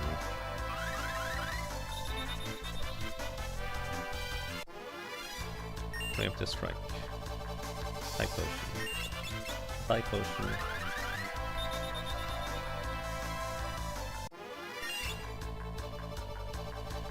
You're not even sure it's an undesirable build, but sorting out what the synergies actually are is not going to be a new player tier exercise. Maybe. I mean, I did go out of my way to steal a Gaia Hammer, which, you know, unless you get really lucky as a new player, you wouldn't know that Titan actually has a very interesting item to steal from for a Berserker specifically. But well, we have it now, so it's gonna be convenient to use, I would argue. Eventually we're gonna get there, surely.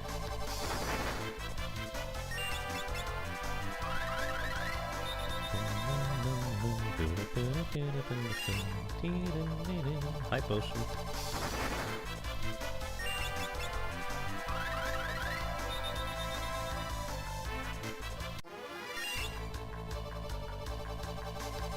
Yeah, we still haven't seen a back attack on this. But a lot of preemptives so far. We should get 2 preemptives for 1 back attack on average. Wait, I'm a dingus. You have a thief. Yes, thanks, Profness. I was thinking, wow, we're getting really lucky to not see any back attacks. Completely forgetting that thief literally prevents back attacks from happening to begin with. Which is another very handy thing. Very convenient. Fairy's dodging. Preemptive strike. High potion.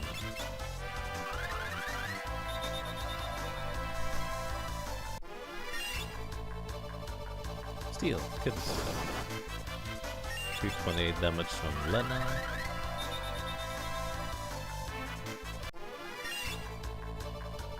High potion.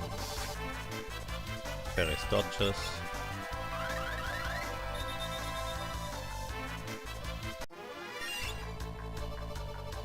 Couldn't steal.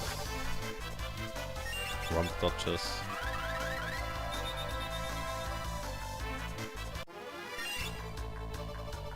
High potion. Atomic Ray. I lost survives on 10.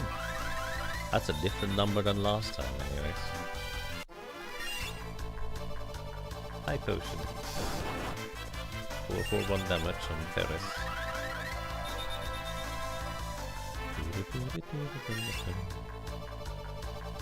High potion. 372 damage on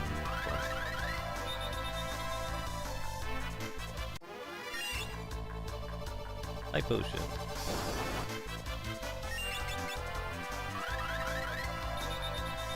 Return to sender.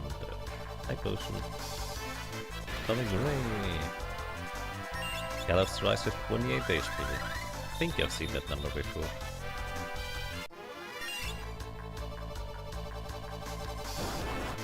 But then again, rolling the same numbers again is not terribly unlikely because there's only so many numbers the enemy can roll for their damage. Gallop survives on 19. That's not a number I've seen before. Yes, we're looking for a rare steal. And no, we do not keep the high potions each reset. So all of these high potions are just gonna be buy potions right afterwards. However, if you have 2 characters that are faster than the Red Dragon, reliably anyways, you can in fact steal from the Red Dragon, then run away and then open up the chest immediately again in order to keep all of these high potions too. But because our second fastest character is a Time Mage, which is strictly slower than the Red Dragon, we do not get that luxury.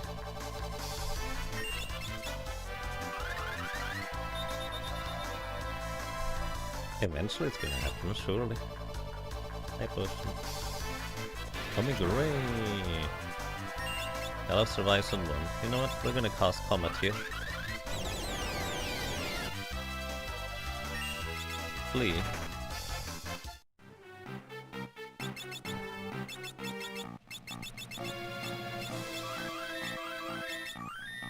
Heal up everybody. Move Ferris into the back row. Prepare with the Galleon Hammer for this place. And then we try again.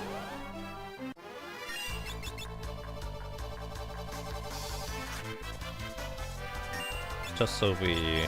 Oh shoot. He has Comet now as a spell instead. I guess this high potion we end up keeping, eh? Steel, high potion. Coming Ray. Now the downside right now is I need to cast Return by moving down one in the menu. So what I want to do is next time we get an encounter where we don't take any damage, I'm just gonna put the cursor onto Return, defend with Butts and run away with Lena. Or maybe, you know, we could just get lucky before that sometime. 1 in 32. Come on. That is including the chance to not steal, by the way.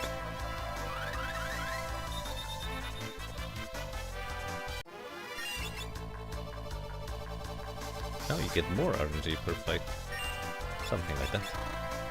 Oh. Alright, I actually forgot that you can move in the menu with L and R in this version. I forgot. Alright, now I can just hold down the A button again until we get the flame ring, and then hopefully I stop holding down the A button, because otherwise we're just gonna return back to center. Oh, there we go. Flame ring. Perfect. And that's all we need, so let's flee. Yes, you can use L and R, definitely not broken. AK is used in speedruns for shenanigans. Alrighty. We have a flame ring now. That's kind of mostly what I want. Also we have Genji gloves. This is actually really good physical defense, and I think it even gives you immunities to some things. Prevents totem paralysis, which is... Well, Toad doesn't matter as much, but paralysis immunity is actually quite nice. Do I want the Thief's Glove on you?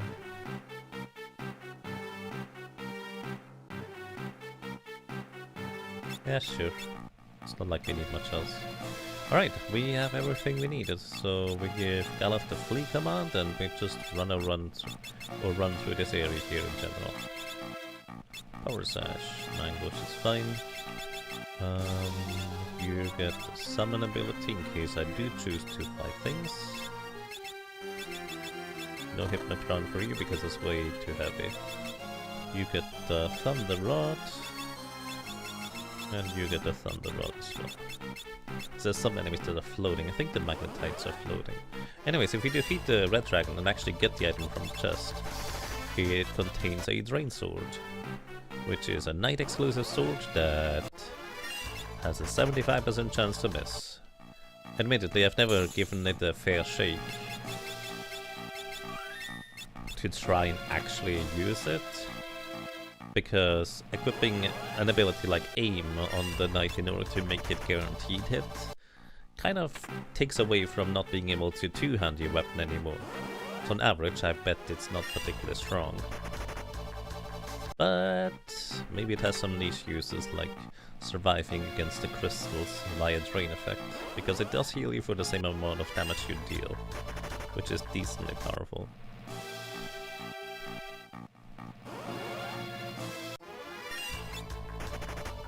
Outside here we can actually run into enemies that can drop reflect rings. It's also a decently large encounter, which is why we equip the Thunder Rod, since the little Magnetite enemies there are susceptible to lightning.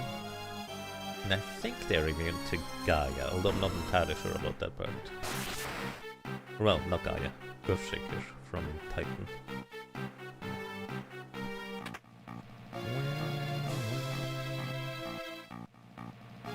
So we go to the right here before we go left, because we do want the chest on the left.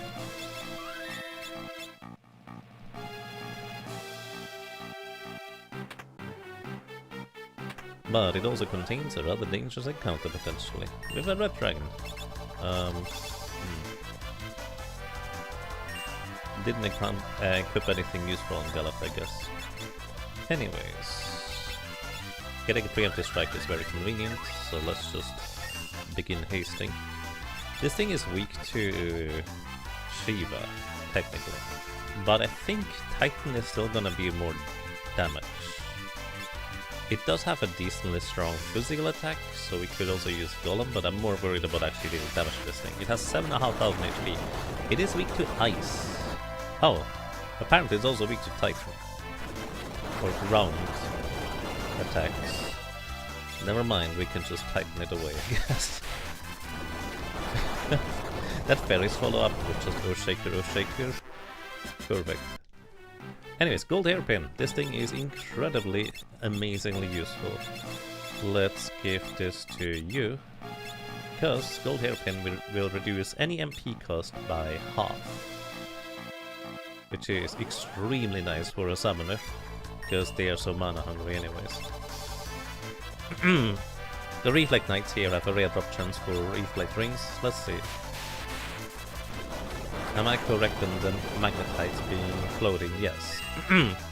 So the magnetites are floating, which is why I equipped the Thunder Rod, since they are weak to lightning for some reason.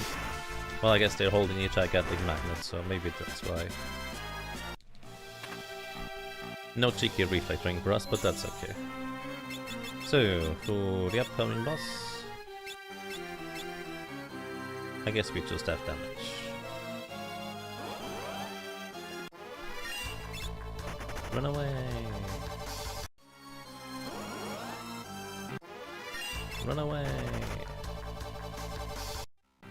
And we're gonna give Galuf Time Magic,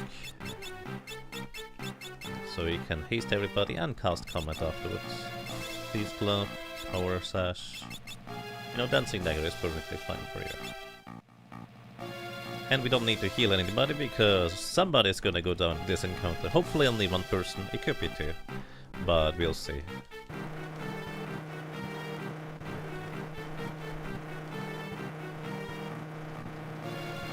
Here.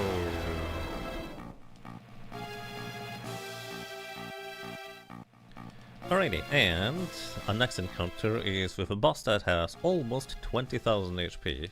It's like 19,997 or something like that. And he's weak to being put to sleep. But when none of your cactus are knocked out on the ground, he will get 2 common spell casts, which, as you can see, one of them has just a straight up chance of just yeah, putting us to sleep for good.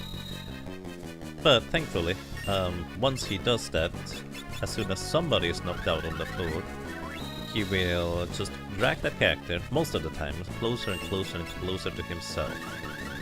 He occasionally can cast some nasty debuffs on us, if he feels like it, but basically, in short, if you don't have a way to put him to sleep, which he is susceptible to, it's effectively just a damage race for us to try and defeat him before, well, the character gets absorbed into its big mouth. That was a really good comment roll right there. But yeah, thanks to haste, this should not be a problem for us to deal damage with. We could even revive Lena and put Gallup to sleep instead. Slow gun! That is extremely debilitating to get slowed after you're hasted. But, well, not nearly as debilitating if you have a time mage to just counter it by casting haste again. So this is really not a big deal. Atmos is one of the few bosses that is actually immune to being slowed, because he has the innate haste status.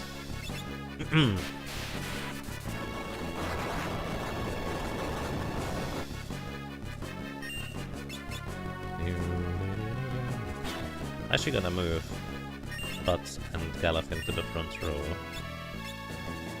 Then we start working on... Oh right, yeah, but... he just confused himself with Tempting Tinker. I didn't even know you could do that.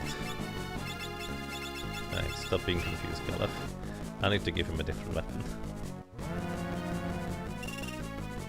I mean, sure. I was gonna knock out Butts here instead of Galaf, but you know, this kinda works. Let's give Galaf a different weapon to knock himself out with. Because then I can actually just wake up Lena without having to worry about the common retaliation, and Lena's gonna deal on average way more damage than Galaf. So I think that's gonna work out just fine. Also, hate Lena. Yaga, you're curious. What's a Yaga? Hello, welcome to you, Furlon Kaiser. What is a Yaga? I don't know, that is me.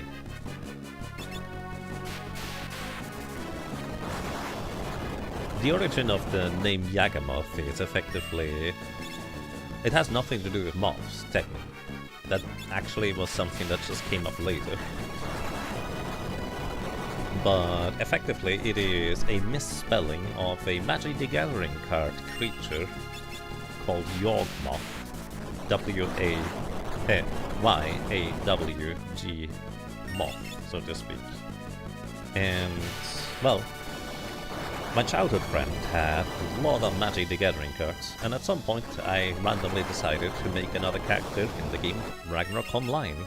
I wanted to make a Magnus Exorcismus Priest, which basically just nukes undead enemies with spell casts.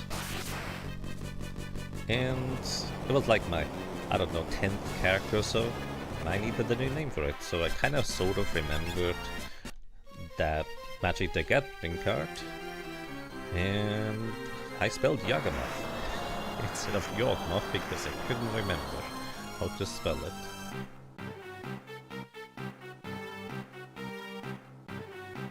So, Yaga is basically just, it doesn't mean anything.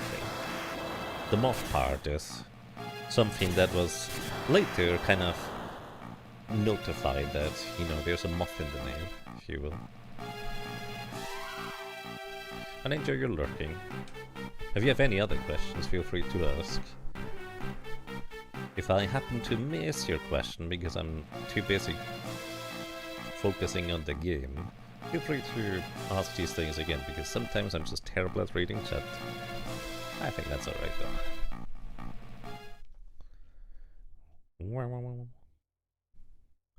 Goodbye, Ziza. You should have been a time mage so you can just teleport out. That would have been much more efficient to keep you alive, I would argue.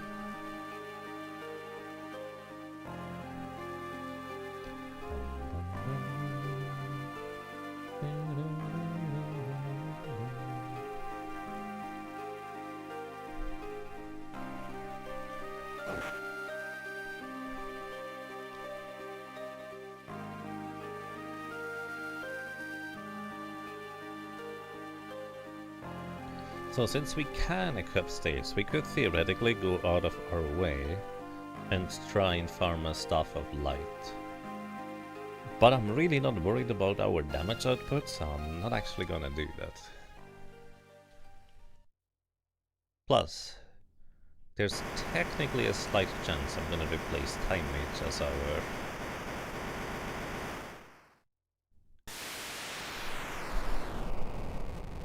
character for 5th job.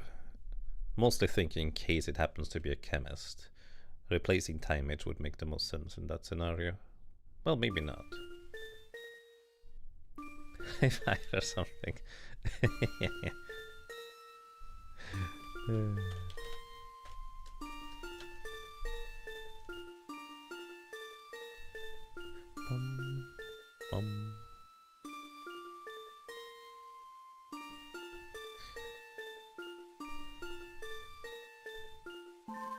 I took too long stealing the flame ring, so Magus is ahead again, of course.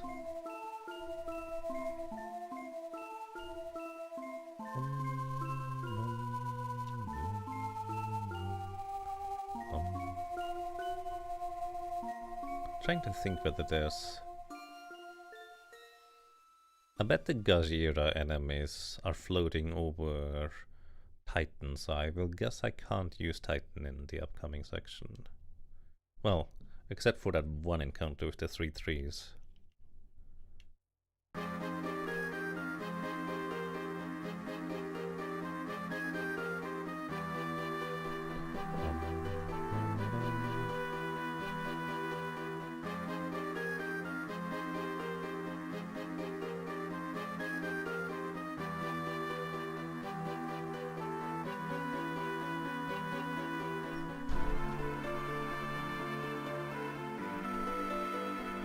I just received some watermelon snacks. Oh, nice. Very friendly. Right, let's go and save. Actually, save? Nah, we don't need to save. It'll be fine. I don't need to pick up anything here. There's not really much of a reason to fight anything. So I guess we just put Flea on Galuf again.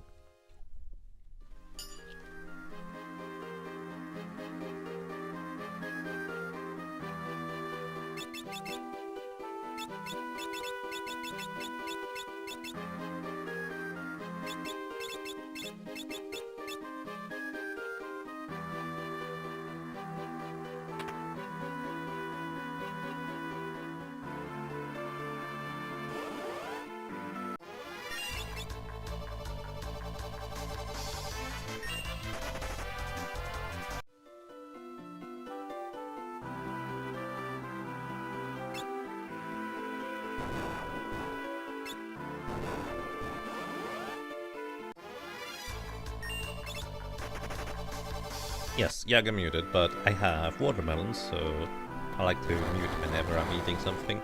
Thank you for notifying me though, I appreciate it. Because this has happened many times in the past where I accidentally pressed the mute button for one reason or another and didn't notice. So thank you.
Alrighty, done snacking.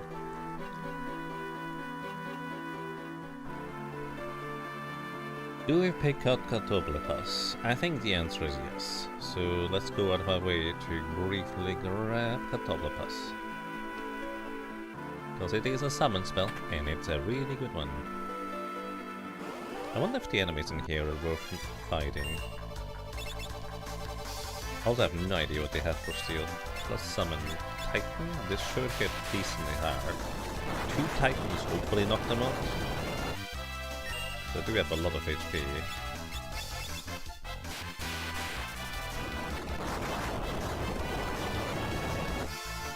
Right, it does. 1,500 monies. Yeah, actually that's pretty good experience. And apparently they have a rare drop for Phoenix Stones. These guys on the other hand, I don't know if... They might be floating, like they're slightly above ground. So that is reason enough for the developers to frequently just make them be floaty. So, well, let's see if they actually get hit by Titan. They do. Okay. I think they have pretty good defenses for what it's worth. Let's see. That is enough damage still. Alright, we're good. So, then I think Catoblepas here is a common encounter if I'm not mistaken.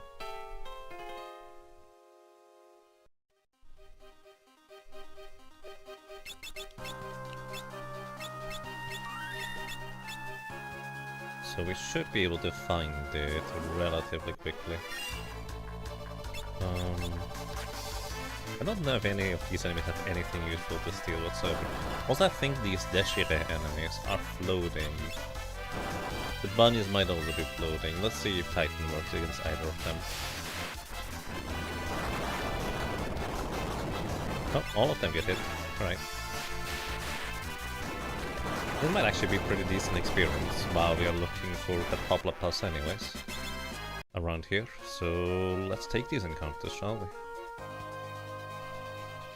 I actually don't know if Catoblepas is a rare encounter, so maybe I could just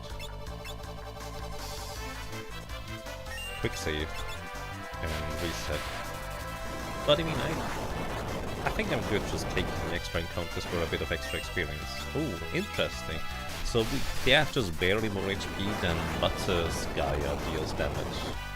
Which does mean Lena should reliably one-shot them.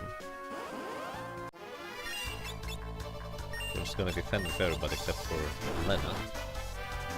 Unfortunately, she is just slightly too slow. Let's actually transfer the Dancing Dagger over to Lena, giving her 1 agility, which actually might make a difference that she goes before the enemies more reliably. So Gala, you don't get the Dancing Dagger anymore. Lena, you do get that +1 speed. And her equipment weight is low enough so that she doesn't get a speed penalty, which is every 8 equipment weight you effectively lose 1 speed in combat.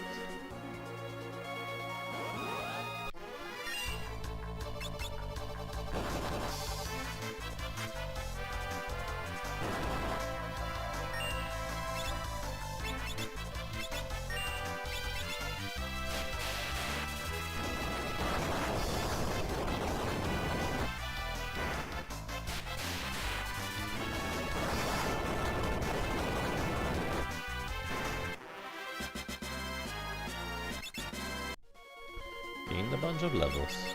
Reminds me. Did I put the gold hairpin on you? I did. Good. He also has a knife equipped, which is the literal weakest weapon in the entire game for the purposes of knocking out confusion. Alright, there we go. So I think this guy has a high chance of counterattacking with Drain whenever he takes any damage. Let me just cast Golem first. And I think he takes damage from Titan. Golem will prevent his physical attacks from dealing any damage basically whatsoever. At least for a while. Evil Eye. Oh, he counterattacks with Evil Eye. Oh, I think this is actually specifically against the caster, isn't it?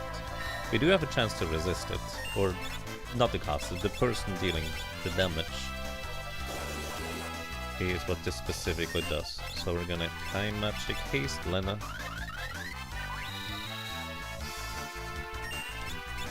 Then we have to probably Gold Needle her immediately again, but that's okay. She doesn't always get petrified, but it is a decent high chance. Oh, does she lose haste? Oh, we just win. And we get Catoblepus. So now this allows us to single target petrify an enemy as a spell, which can be really good in a number of situations anyways. Right, and that's everything here. Let's head into a forest. Well, a different forest.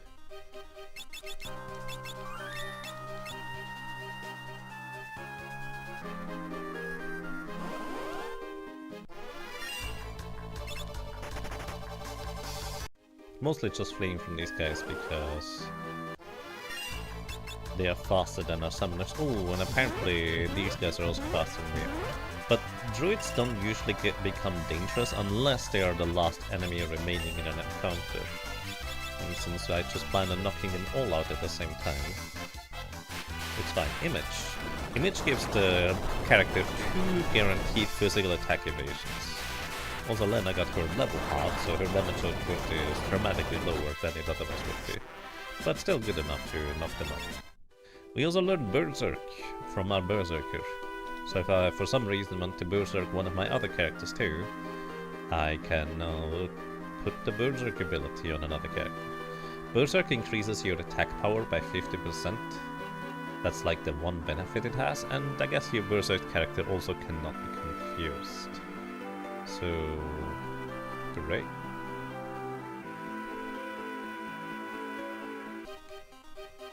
Anyways, we'll probably want to knock out our Berserkers soon, just to make sure we have a controlled way of taking down the crystals.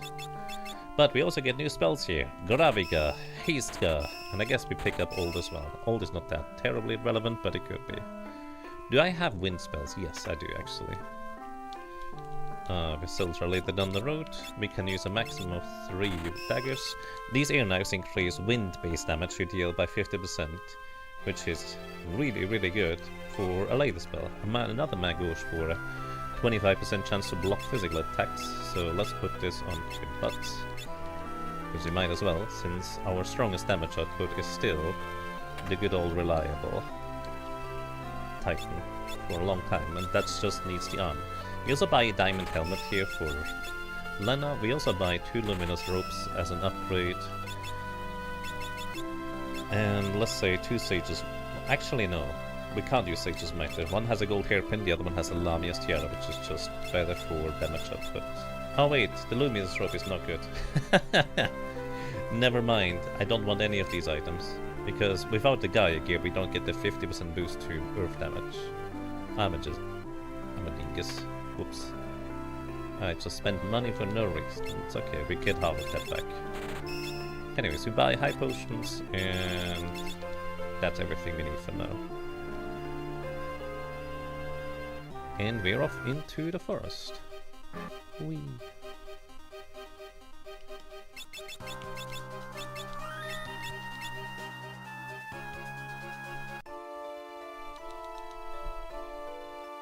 So, in the forest we're gonna probably just run away from most encounters, because I believe these weird wave circle enemies, these guys, if they're not immune to earth because they're floating, they probably absorb earth as healing. But this encounter here is like the one that I'm willing to fight, because we can tighten all of them.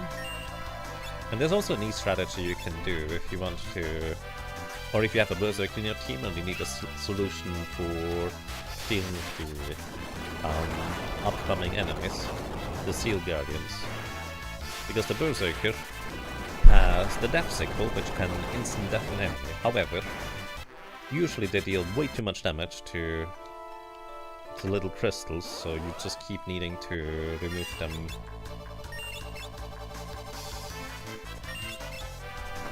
Or just keep needing to heal the crystals so they don't go below the threshold where they just nuke your entire party with really strong area of effect spells. However, we don't have to do this because we have Time Age, which is once again kind of highlighting the really neat synergy between Summoner and Time Mage. This is like one of the few battles where Summoner does not have a particularly good solution to deal with the enemies. The Golem Shield really helps with the boss coming up. It's extremely helpful, but... well... it is by no means a particularly reliable solution. Also these imps, while we could just tighten them as well, they frequently cast Confuse turn 1. And I guess Lena is immune to confusion. So is Ferris. But if Butts gets confused, then I wouldn't be able to have a second character cast Titan, which would be a bit more inconvenient. Anyways, basically we're just grabbing a bunch of experience along the way. And some ability points too, and some money, I guess.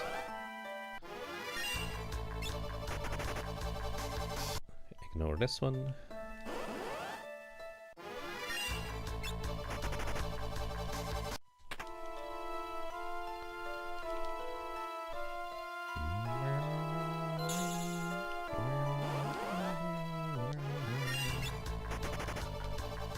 I guess we could try and mini our Berserker for a bit of assistance. Because I don't plan on... well, I was gonna just knock out our Berserker instead of doing anything else. But I guess technically we could try and get our Berserker minied instead. Is this a good encounter for this? I mean, not really. Osmosis, this guy absorbs MP. Bit rude, but oh well.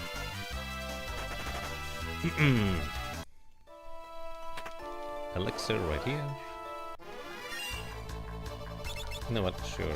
Let's do this one here. So summon... oh, you're out of MP. Point greedy. Jacoba might actually knock out the Gala Jelly. Let's use Catoblepas. I actually don't know if these guys get knocked out by Catoblepas. It might be immune to petrification. Choco Kick missed. Right, I forgot I could do that. Right, and Ferris might just...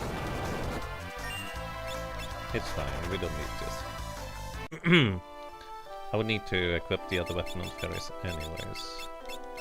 But let's actually not equip any weapon that deals damage for now. Actually give Ferris the...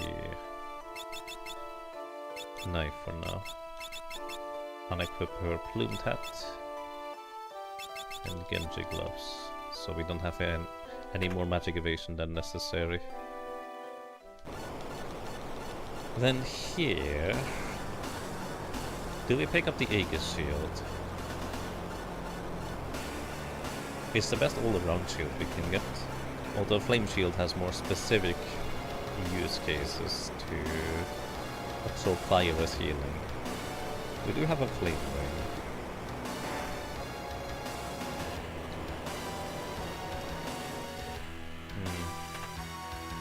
I'm picking the Aegis shield. Also, I believe the timer in this version continues while I have the menu open, and there's a lot of lag because of all the fire around, so technically, I think opening up the menu will actually save you a little bit of time, or if nothing else, you can at least shuffle your characters and stuff around until Mr. Moogle arrives to save us. It does save time, nice.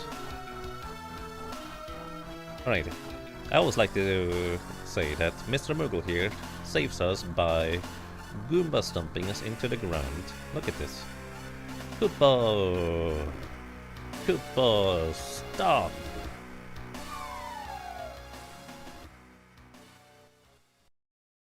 How efficient.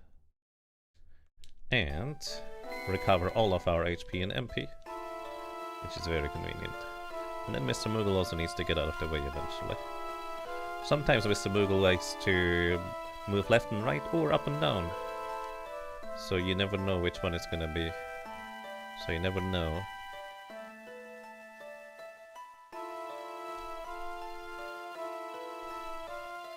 But they can go through here. And also sometimes Mr. Moogle gets just stuck trying to walk into the doorway because I guess it's technically a walkable tile. But practically it's not for an NPC, so it just gets stuck in here.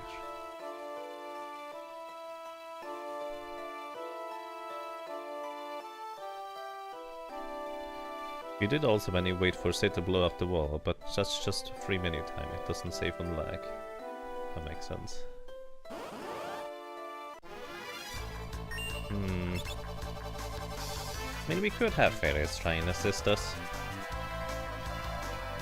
I'm not sure, let's set up for it, but we need to knock out the trees very fast here, so let's do this. Time mage. We have haste gas, so everybody gets hasted, which is very nice. And then we put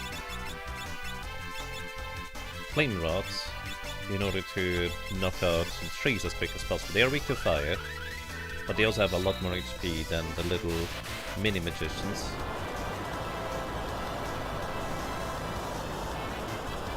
So what we're gonna do here is we're gonna throw high potions to the mini magicians. And then we hopefully knock out the trees before they can berserk any of the mini magicians. Because we need them to be not berserk. Because when an enemy is berserk, all they do is just physically attack. Right, that worked out pretty well. Now, this little guy, he needs to specifically mini Ferris. So we're just gonna, I guess, wait here until this happens. Osmo's absorbing MP is actually good because this little guy is prone to running out of MP. So we're gonna cast Slow on Ferris. We don't want her to move, since all she does is just deal a little bit of damage to this poor guy every time. And then we're going to cast haste on this guy, hoping that he's just gonna specifically well, mini Ferris. That would be ideal. I guess I'd take a mini on any character, we can just move them, the characters around. So it would be fine. He missed twice. Oh wow, that is amazing. Perfect. It's only one in 4 chance to hit the correct person there. Probably less technically speaking because of magic evasion. But this is exactly what I wanted. How nice. So now we give Ferris the Death Sickle, an elemental for evading physical attacks. Diamond helmet doesn't matter because, I mean, the character has 0 physical defense. Your magic defense remains the same. Also, that chest up there contains ash. We cannot do anything with ash. Anyways, now Ferris is minute and her attack power is set to 3. I cannot use a cottage or a tent, which means no MP recovery for me, but that's okay. We have plenty of elixirs to throw around if necessary or desirable. And I'd like to point out, this strategy here is going to be entirely unnecessary thanks to having a time mage, but we will potentially just get to speed up the battle. Plus, we don't have to knock out our berserker before we enter the battle. 3, that's potentially really good. Or really bad.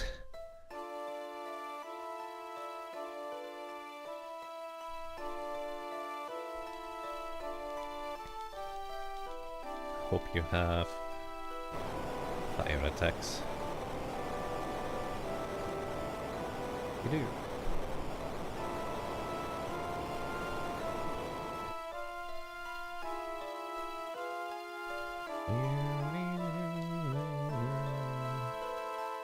Alrighty, so order of operations. Let's make sure Galaf has time magic, an ability to help out. The air knife is fine. We need him to not go down easily. I guess also technically it would be ideal. No, yes, time magic in the next battle is fine. Then, just in case stuff goes really wrong, we equip the flame rod on you. Flame ring on you. It shouldn't go wrong, but who knows. At least we have a little bit of extra insurance. Magosh on you. And you also get a Magosh, 25% chance to block physical attacks. And we don't really have anything else to put on you. So, actually, I think this... Doesn't she have now level 5 summoner? That's like the maximum we can have, right? So we could switch Lena around with a time mage to get different effects. You know what, we're gonna do this. I think we are done with Summoner and Time Mage, so we can switch those two around. So you're gonna be the Time Mage now, the Dunce Cap. Oh, you already have level 5. But Lena doesn't, so... Wait, no. Yaga, please, you're doing it backwards. You're gonna be a Summoner now, with Time Magic. Flame Ring is good, Gold Hairpin for half MP cost, Gaia Gear for Titan dealing more damage, even though the Luminous Robe is better defenses. And you become the Dunce. With Summon, you should have all those access to summon spells now, I think. I could be wrong, maybe it's 6 levels of summoning stuff. Gaia Gear for the same reason, my gosh. Let's make sure everybody's fully healed. And good luck, everybody. This is the Seal Guardian encounter, where we fight against 4 crystals. These things each have 7,777 HP, which is a lot. Derp. But all they ever do initially is just physical attack. Now mind you, they do hit decently hard. Like, it's not overwhelming, but well, the chip damage adds up. Plus, they are also kinda fast. So that's the thing. You can slow them, which is what I will try to do. And as mentioned before, the regular slow ability does have a higher chance of landing, so it might be desirable to cast that instead. But instead, what we're gonna do here is we're gonna summon Titan. No, not... I did not mean to summon Titan, because that's not gonna... Well, I guess it kind of works for damage, but that's not what I meant to do at all. Golem is what I wanted to cast. It's fine, don't worry about it. Anyways, we're just gonna slowly put regeneration status on everybody. Titan is not Golem, guys. Golem gives us a massive physical damage shield, so we don't have to worry about taking any physical damage anymore. Then we're gonna try and slow these guys. Right, we hit 2 of them. Now we're gonna single target the slow spell on the others. Now, funnily enough, the bottom crystal is actually not gonna be a problem at all, because each one of the crystals is aligned with a different element. The one on the right is supposed to be water. It casts Aqua Rake once it drops below 3000 HP remaining, which is very dangerous, because it deals about, well, let's say 500 damage to all party members of ours. So, yeah, very dangerous. The one at the bottom casts Earthshaker, but we do have Time Mage, which actually does in fact mean that we can just float over the Earthshaker as soon as I cast float to this, and be fine on that side, which is very convenient.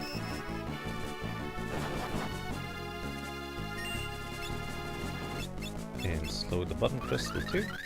They are level 77, which means they are a significantly higher level than we are, so our chance to hit spells to land are not that great, but we got decently lucky here. Nice. So while regeneration does not generally do a whole lot for us, it actually will easily keep us alive thanks to Golem absorbing most of the damage anyways. Alrighty, now, War operations. We want to float, make sure everybody's floating, and then we focus on the bottom crystal first. Yes, you can multi-target float, which is something I didn't know for a long time. Then,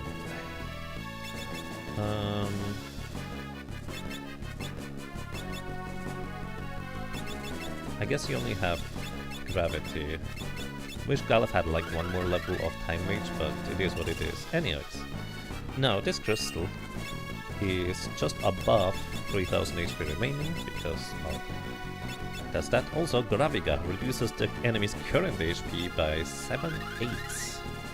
So, we're gonna try and hit that on the crystal, which means it's gonna go into its crazy mode. Also known as it's gonna deal a ton of damage to us. Or at least it will try. There we go, Graviga, and it is now at very low HP remaining, like 500 or so. And this might just knock it out. Indeed, it did. So this is kind of our strategy that we're gonna be employing here. We're gonna try and Graviga one of the crystals. Wait, hold up. I don't think I wanna do that, do I? Let me think about this. They have 7,770 HP divided by 8 times 7 minus 777. Oh, they only have 1,000 and some change HP remaining. So actually, what I want to do, because if these guys get a turn after they are put in the critical HP, they will probably just murder our entire party with their very powerful area effect spells. So what we want to do is we want to wait until the other characters get a turn. And then we try to gravity. Also, because you kind of want to manipulate the enemy's HP here very specifically, this is why I needed to have my Berserker not accidentally deal too much damage to them. And also, occasionally you just get lucky, because these things are not immune to instant death. It's not a high chance for it to work, but there is a chance, and as you can see, it can prompt. This is basically how, if you have a Berserker in team, you technically have a solution to defeat the enemies with. So Titan should knock out the guy on the left here. Then the top guys should have about 5,500 HP remaining, I think. Alrighty, so once again, we just wait until the enemy moves once. Because they are slowed, they don't get many turns. Then again, this one in particular, this is the fire crystal remaining. Because we have the flame ring equipped on one of our characters, even if it does retaliate, we would actually still guaranteed survive. But it is that easy with time reach, and a little bit of help from the Berserker too. And Summoner for not having to heal all the dang time on our characters, making this much more convenient. Alright, that went really well. But then again, we have a really good team to deal with the crystals, to be honest. Like Graviga, reducing the enemy's HP to 1/8 of their remaining HP is just a huge damage deal. For some teams, if you have good enough damage, you can bring the crystal close to 3,000 HP remaining, just above that, and then just nuke them in one round before they get to counterattack with their heavy spells. But often, just kind of finding that damage with a bunch of teams can be a bit tricky. Like worst case scenario, you might even have to rely on a dancing dagger, 1 in 8 chance sword stance to, well, initiate knocking down the crystals so they don't just nuke your entire party. If you have a white mage, you can cast Shell on all your allies, and you probably can easily heal through the damage, so it's not a big deal. If you have a time mage, on the other hand, finding the damage is pretty easy. We did get a bit of a low roll with the Comet, but thanks to Summoner having Titan to deal damage to these things, it was not a problem.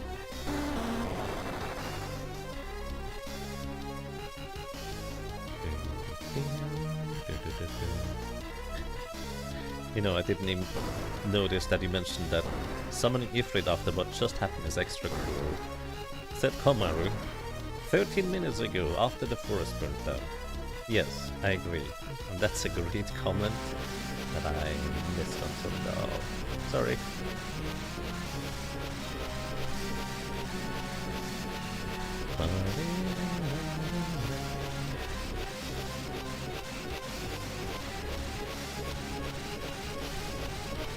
Alrighty, now. I could have equipped the Bone Melon Gallop to shorten this little encounter, because in this upcoming battle, Galaf cannot die. Well, normally he cannot die anyways. But we also need to deal about 7,000 damage to Xdef in order to advance the storyline here. But if you equip the Bone Mail on Galaf and use a Phoenix Stone yourself, you can end the battle prematurely. It does not matter how the battle ends, the cutscene afterwards will still play out the same. So if you have Explode from a blue mage, or even Transfusion from a blue mage, or equipping a bone mill and giving yourself a phoenix down, all of these ends the battle prematurely, and it saves you a lot of time if you worry about such a thing. I just forgot about it, to be honest, so... Well, I forgot that I could equip the bone mill. Frequently enough, I don't want Galuf to have a bone mill equipped, because if he happens to fall during the crystal battle, then that could potentially be problematic. But... well... we had Summoner for the Golem Shield, so it was not a problem as long as I didn't trigger the counterattacks. But I guess even then, for the most part, we would survive one counterattack from the crystals, except for the fire crystal. That one deals significantly more damage than the others.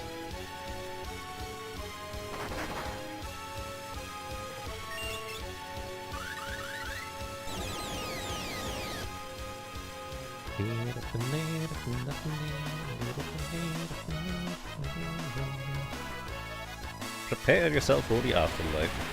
I think here at this point we just need to advance the dialogue, and I think we can just do this by doing regular attacks on Galuf. Also, it's always funny when you put a reflex ring on Galuf here, and everything except Meteor just gets reflected, and XF deals absolutely massive damage to himself.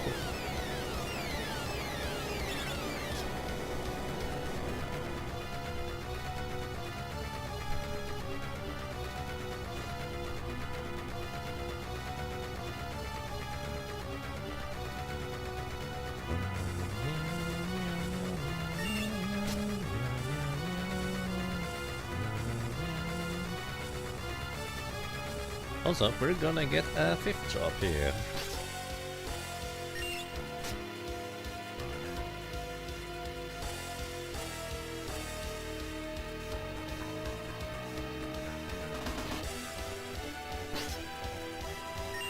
So I guess I should prepare to roll that one. Hey, Ionic Iris, thank you for the good luck and welcome to you. I hope you're doing well today. Alrighty. Galuf wins. XDEF retreats. But at what cost? The cost was great and terrible.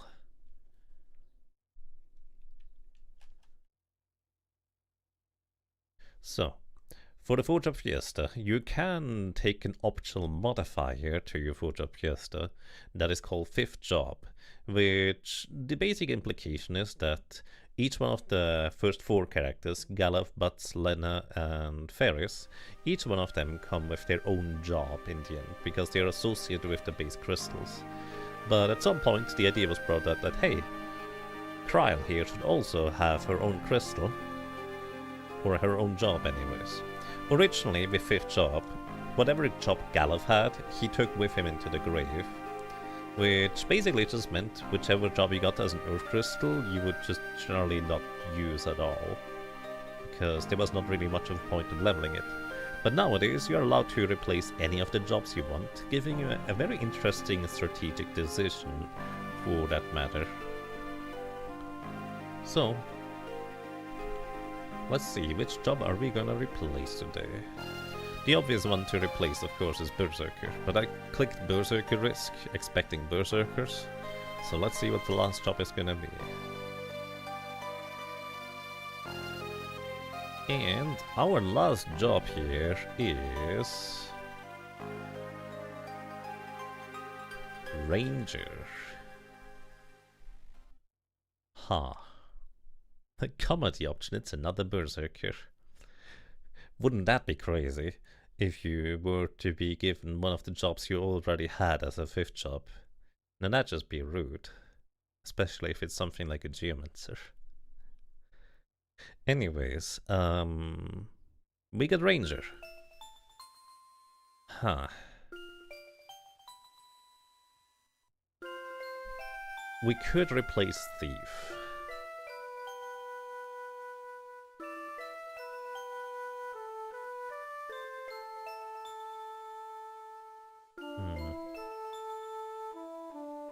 As far as you know, it can give you that, yes. I was mostly making a comment because that's exactly what happened to Almagus just earlier, apparently.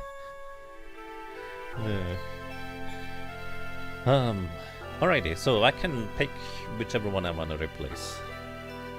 And because I picked Berserker Risk, I don't want to replace the Berserker, so it's one of the other ones. I just really like having Time Mage, not gonna lie.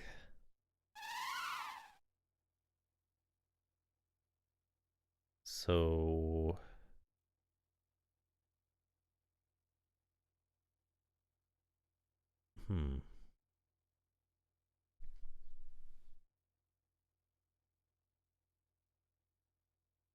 Summoner is just too good to give up.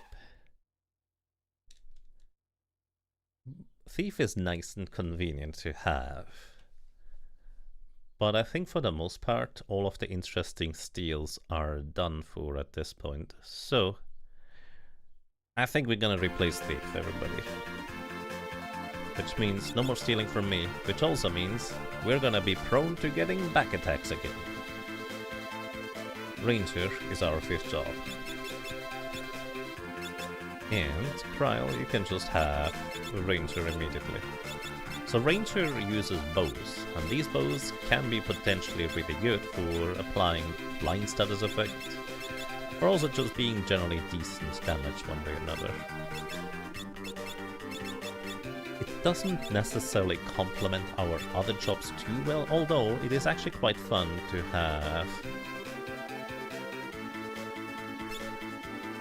Yeah, we can't equip Flee anymore, huh? It's actually quite fun to have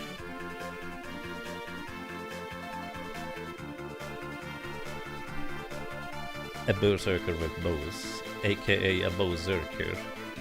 Although we don't necessarily need that nearly as much as we otherwise would want it to be. Or want it to be a thing, yeah. Alright. We have the Dark Bow and the Frost Bow. We don't have a whole lot of bows to work with right now. We could get a Killer Bow. I don't know if that's ever gonna be useful or relevant. Well, we can no longer steal things. But I also think that's alright. Let's go ahead and briefly go shopping. And then we are into the Meat Castle.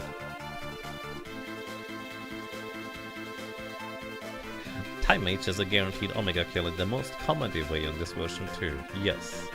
I will probably try to set it up so we do that as at the very end of the stream. So, we'll get to do that. And I just want... Oh, I can no longer double dash either. Right, we're now just walking at normal speeds. Okay, let's buy a few Phoenix Stones for safety. And now I also finally know what I don't need anymore. I kept all of these drinks in case we got Chemist, but we don't have any use for these anymore, so we can finally clear up our inventory. We don't need all of these Mage Smashers either. Frost Rod, keep those. Maybe I should have bought more Flame Rods in hindsight. Frost Bow? I guess Flame Bow would be nice, but we don't... No ribbons, no Dragon Fangs, no Plume Taps.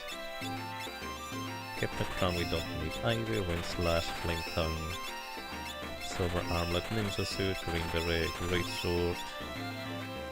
Actually, our Berserker still can equip the Genji Gloves. Which is a strange thing to have, but let's give this to our Berserker. Immunity to Paralysis is... well, not going to be that relevant in most cases, but it's also good physical defense, so it might just be fine for that purpose. And before I forget about it, let's give Ferris the Gaia Hammer back.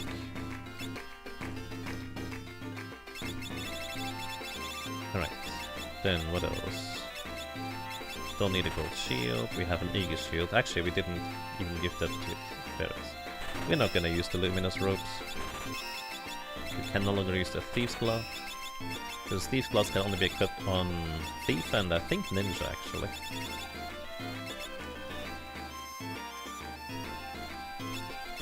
So, Aegis Shield for you. Because nobody else can use shields anyway, so you might as well get the best one. Right, and then stock up on high potions. And everything else is good to go. Ah, let's get 10 more Phoenix down, we have the money.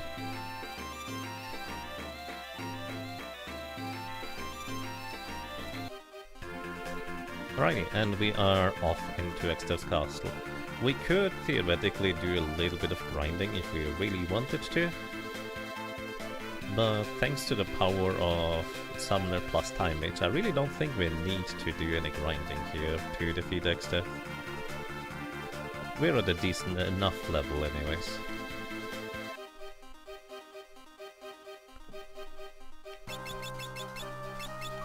I guess the nicest thing about grinding would be that we start gaining ranger abilities, because I think putting equip a bow on a berserker is pretty fun. For one, bows do deal full damage into the enemy's back row.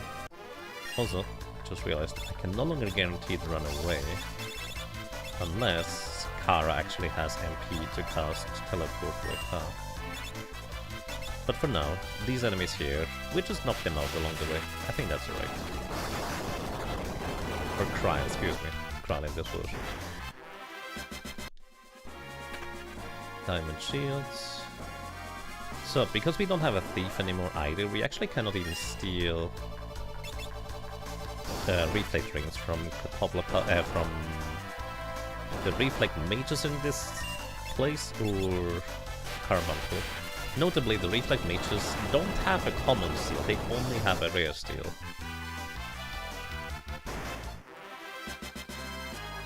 Which does mean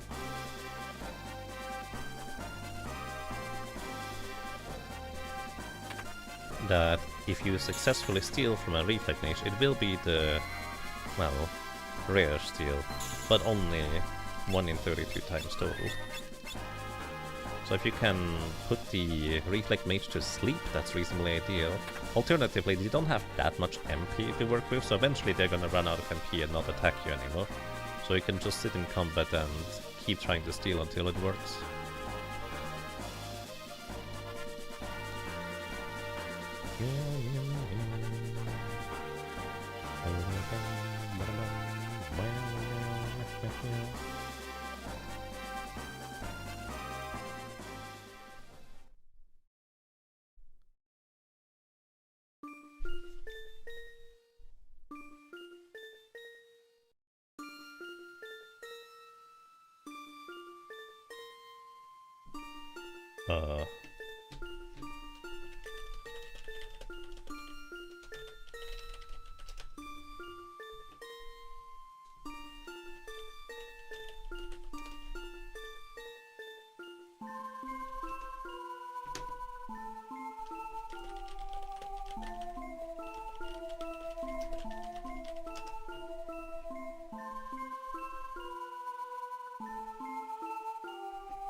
Trying to determine. We don't really have a particularly good matchup into Almagest, do we?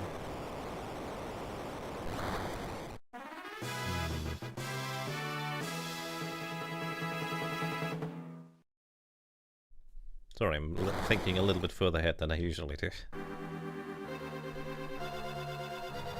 Come on, let us move on. So these magic dragons here, in particular,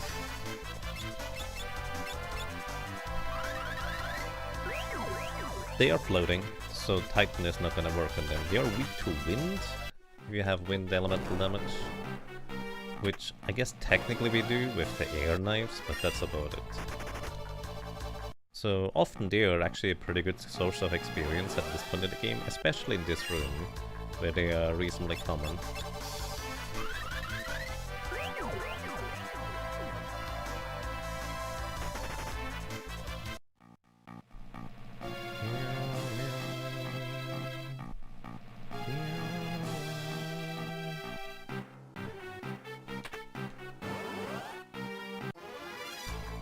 But I do actually kind of prefer these types of encounters here. Are all of the enemies just skipping their turn? It kind of looks like it, so I guess this is fine. Oh yeah, the Berserker is weird, because they always take the exact same amount of time from the beginning of the battle. Even in a back attack, where we're supposed to be set back, the Berserker sometimes just goes first. Oh, very convenient.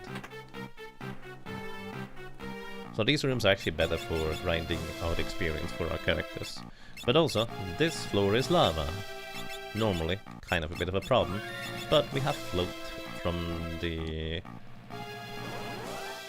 time mage, so we don't have to worry about this at all. Also, these enemies in particular, they are weak to lightning, but Ramu is a little bit weak in the damage side of things at this point. But we can also just throw gold needles at these adamantite golems, and one-shot them, guaranteed that way. It's not the most efficient way of dealing with enemies, because they are... well, just using an item on the enemy. But we also get, importantly, the Hayate Bow. This Hayate Bow is really strong, and it has a 25% chance when you attack with it to cast Rapid Fire. Rapid Fire is the final ranger ability.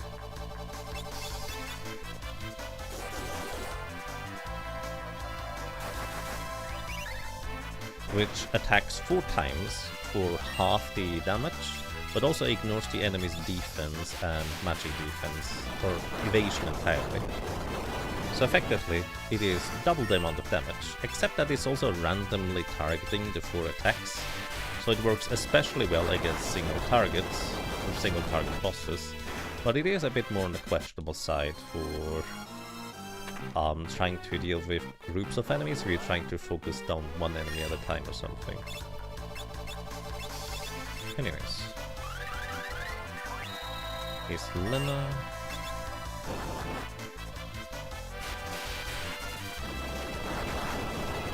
I actually don't know if that taste actually matters, because we're not gonna one-shot this enemy encounter. But these should be still decent experience here. Anything that is not floating or flying just gets obliterated by 1 to 2 Titan spellcasts, which is really efficient. Alright. Ice Brand. This is worth a lot of money. It's a night exclusive sword. And the other chest is a Kotetsu sword, I believe, which is a samurai sword. It would just be money. But stopping that bridge in the Game Boy Advance version just at the right time is extremely precise, and I'm not good at it. And if you stop the bridge in one of the pillars instead of one of the walkways, you get into an encounter. Speaking of encounter, good thing that we do have a decently fast character with our ranger. Because this is the dragon room. There's a lot of dragons in here. I guess we could arguably actually take down yellow dragons, because they're good experience too, and they're not flagged as heavy, so our gravity magic actually would normally work decently well. So let's try. Half HP is 4250 HP. So they have 850 or 8500 HP. So we can Goravia and then just knock them out with the Titan spellcast or Comet or anything like that. Anyways, these should be pretty good experience. But the encounters in here are difficult to run away from most of the time, which is why it's nice to have a guaranteed run away ability, such as the Time Mage's teleport spell. Previously we had the Thief, but well, we exchanged that one. And well, I mean, we could fight this guy too. He is weak to the round. Or, well, Earthshaker. but it'd also be a potential lot of healing to make up for. So it's fine, we just skip it. So, that was the first dragon room, and down here is the second dragon room. This one is equally dangerous, actually potentially even more dangerous, because we can run into this encounter. It looks like one blue dragon, but it actually is 3. You can petrify them. I actually don't know how you effectively fight these guys normally. But, well, we effectively just run away instead. I think that is more reliable. Yeah, the Super Nintendo version of the game does not tell you that these are 3 blue dragons in this encounter. You just get hit 3 times, and then you deal enough damage to knock out one of them. You hear the enemy dying sound, and there's still a dude there. And then you do it again. Same thing. Until you may or may not realize that, hey, that's actually 3 enemies. Anyways, we go and save real quick. And then afterwards, we're gonna go back into this room. Because there is a friend over here. This is Carbuncle. It's a very buff Carbuncle, very scary looking. And notably, it has 3 spells, and then it's gonna transform into its secondary form quietly. It's also floating, so Earthshaker doesn't help. So that's spell number 2, which is heal it back up. Actually, Kryle doesn't survive another one of those. Actually, he'll have to heal her up to full. Ranger notoriously has relatively low maximum HP. Fire! Alright, this is fine. And now, Carbuncle is going to very quietly switch to its second form right around here. And in its second form, it's settled all sorts of instant death effects, including a Toblopus, which petrifies an enemy, and an enemy that is petrified is effectively the same as dead. Because nobody's gonna use a soft on them, probably. And this is Carbuncle. It's a summon spell that allows us to give our entire party the reflex spell for about 2 turns, which is a decently powerful effect.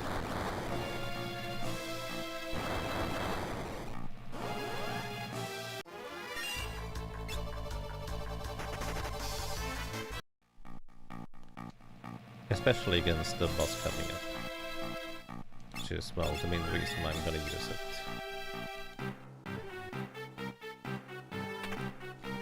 Empty. This is fine. Alright. Normally I would use a soft on the Adama Golem to knock it out in one. But these Hellraiser bunnies, they will cast a Rise on a random ally. It could just be any one of their allies that is alive or dead, doesn't matter to them, they just target randomly. And they, well, 3 of them die at the same time, so they have a pretty decent chance of reviving the Adamantite Golem if I were to do that. The other way around, so we need to knock out the Adamantite Golem afterwards.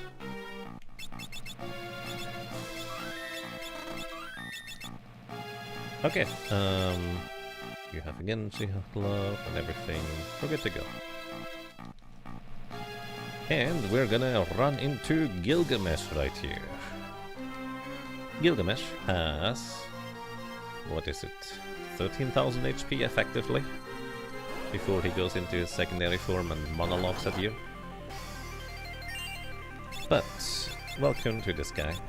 I don't remember if he can be slowed or not. But what I do know is we can haste ourselves. Enjoy the music.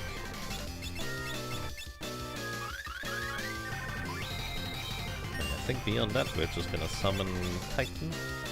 Wait, before we do this, Golem for a massive physical damage shield. So we don't have to worry about physical damage anymore, at least until the Golem shield is absorbed. It absorbs like, I don't know, 1,500 damage or something. It's a lot of damage absorbed. Anyways, We're just gonna throw space rocks at him. And make sure he's very shaky on his legs by just summoning Titan Overlord. And that's gonna be my entire strategy.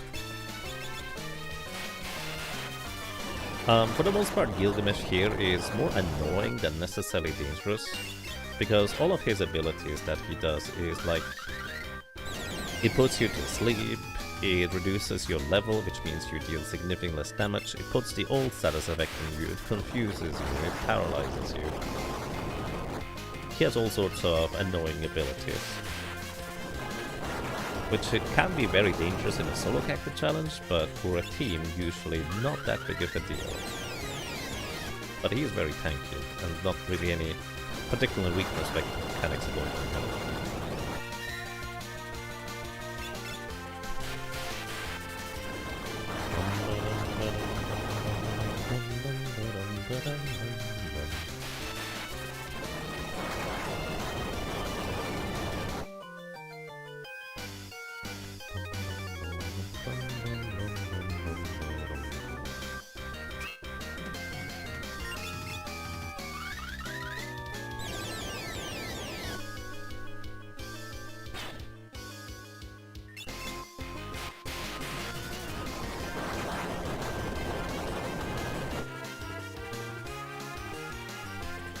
Alright, as soon as he starts talking...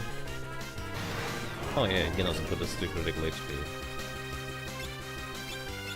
As soon as he starts talking, we basically win.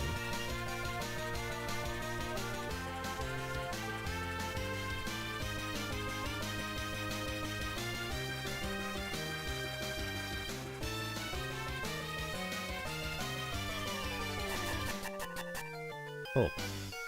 Just putting Ferris to sleep and calling her old. So she feels old, of course. And there's half the level of Bud's gun. Also, as soon as he starts monologuing like this, he also has... He gets like 3 turns in a row, which can be a bit sketchy to survive, but thanks to our Golem shield we are largely fine.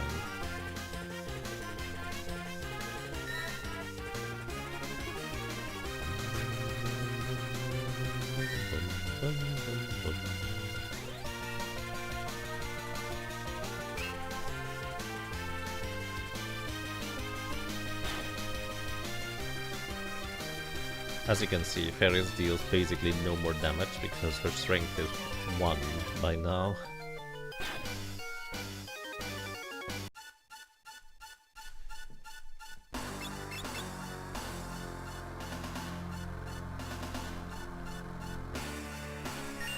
Gilgamesh!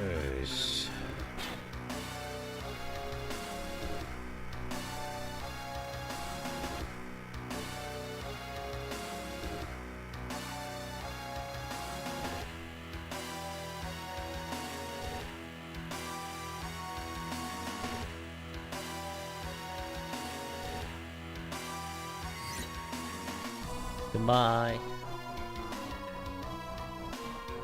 Until next time. And we get the Excalibur. He just dropped the sword right before going away. Sure. Train. Ha, let us survive. She also doesn't have any MP remaining, so let's just run.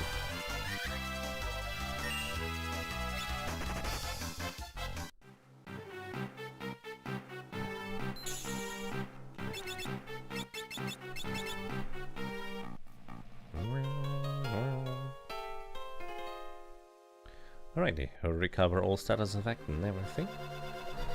Before we go anywhere, I'm just gonna cast Float because I'm gonna forget about it otherwise, because that can occasionally be very helpful in the upcoming battle against Extaf, since he has 1 turn where he has a 2 in 3 chance to cast Earthshaker. Although he has a previous turn before that where he has a 2 in 3 chance to remove our Float status, but that's a different topic. Anyways,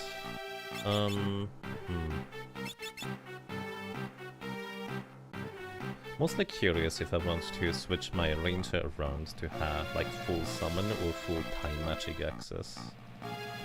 But I think this way around is perfectly fine. We don't have the Berserker yet. In fact, we could move Ferris into the front row. I think it is more likely... Well, is it?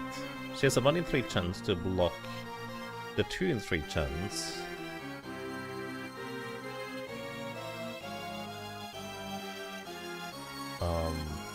Row modification. What are the odds for that? 2 out of 3 times, XF will switch our rows, reverse polarity. But one of these, 1 in 3 times, he's not gonna do that to Ferris. I don't know why my brain is having trouble computing that. So the chance to not move is 1 in 3, and then an additional 1 in 3. Out of 2 and 3. Anyway, we could move Ferris to the front row in anticipation that she's gonna be in the back row, or vice versa. It doesn't really matter too much. She deals full damage from either row. It's more about how much damage she receives. He would prefer her to be in the back row. Alrighty everybody, welcome to X-Death at the end of Worlds 2. This feels like a final boss, or it could absolutely be the final boss in a lot of RPGs. He's not, but that doesn't make this encounter much easier beyond that, because he has 32,768 HP. Most of the time he casts Doom turn 1, which will put one of our characters into, well, peril, let's put it this way. Or more specifically, they will die after the timer runs out over their head. In this case, Ferris is gonna die. But that's okay. You can technically slow X-Death, but for one, he has an absurd amount of magic evasion, so landing this is very unlikely. And for two, he will always counterattack being slowed by hasting himself. So effectively, you would give him haste instead, which, you know, is not particularly desirable. Anyways, beyond that, what we're gonna do is we're gonna cast Carbuncle to give everybody Reflect, now that everybody has haste already anyways. So a lot of his spells will just bounce off of that. It also means I can no longer use my... Oh, right, he will... That's right. He has a 1 in 3 chance to counterattack with Dispel Magic whenever he gets hit by a physical attack. Anyways, Carbuncle will just bounce back a lot of the spells that X-Death can throw at us. Reverse Polarity. Ferris did not resist it. Everybody go in the back row except Ferris because I can't control it yet. Nice Earthshaker. And... oh, I didn't cast Golem yet. It's kind of important to absorb the very, very powerful physical attacks this guy can throw at us. Just gonna keep aiming. We hope for rapid fire proc with Cryo here. Gravity. That would reduce our current HP by half. But that's okay, we don't have that much maximum HP. Which, by the way, might be a problem if the zombie breath hits particularly high. If we are lucky, we can actually just defeat or get him into phase 2 before the zombie breath turn comes around. But I don't know how reliable that is. We need a few rapid fire procs. There we go. That is 360 damage, 4 times.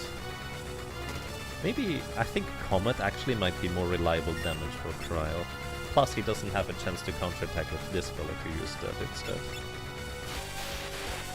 Anyways, Ferris is gonna take a nap very soon. Then we'll need to revive her again. Nice block. This is exactly why we have the Mango Shackle, by the way. Actually, he counterattacks the attack command with Dispel Magic, doesn't he? So the aim command actually is not effective, funnily enough. I'm actually gonna prioritize casting Titan on Lena here, because for some reason the Berserker's ATB, their action bar, actually continues rising even if they're dead on the ground. So we can take Cryo's turn in order to do that, and Ferris usually will get up and immediately attack. There goes your haste, a bit inconvenient, but we can just haste everybody again. Then you continue summoning Titan.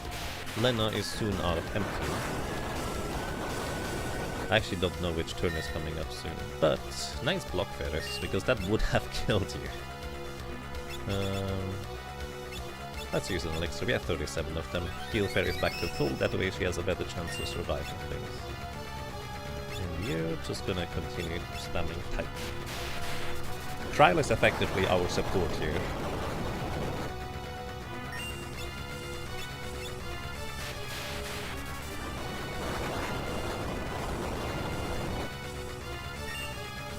And as I said, I think Comet is better than actually using aim. On average, probably. Vacuuming. Fire Raga, okay. We are in phase 2, everybody. Which means he gets double turns. But half of these turns, on average, are going to be spells, which we can counterattack with. Or, well, bounce back with Ruby Light. He did not dispel magic. He can dispel our reflex, by the way, which would be very inconvenient. Alright, actually, fairies would have survived earlier. I forgot we have Golem here. Alrighty, welcome to you as well. Ticket Basilisk Group, hope you're doing well today. Yes, these jobs are actually very competent. Very decent. Right, comment. I suspect Reflect is gonna run out sometime soon, and Lena is out of MP. I should have used the elixir on her from trial, but I forgot about that part. There's the Golem shield coming in handy. I don't know if Golem is still active. I guess next time we take a physical hit we'll see whether Golem is still gonna be active, or whether that's, well, already destroyed. Anyways, we're making really good progress in the battle, I would say. Because Summoner's damage output with Titan is just really good in this encounter. And I guess our Berserker and Ranger are both kinda contributing to a little bit. Okay, the Golem shield was still active, although I'm reasonably certain it's gone now. As you can see, we actually don't survive a physical attack from this thing. At all. Oh, no, actually, never mind, the Golem shield is still active. If you try to recast the Golem while it is still active, it just doesn't work. Which is a bit of a shame.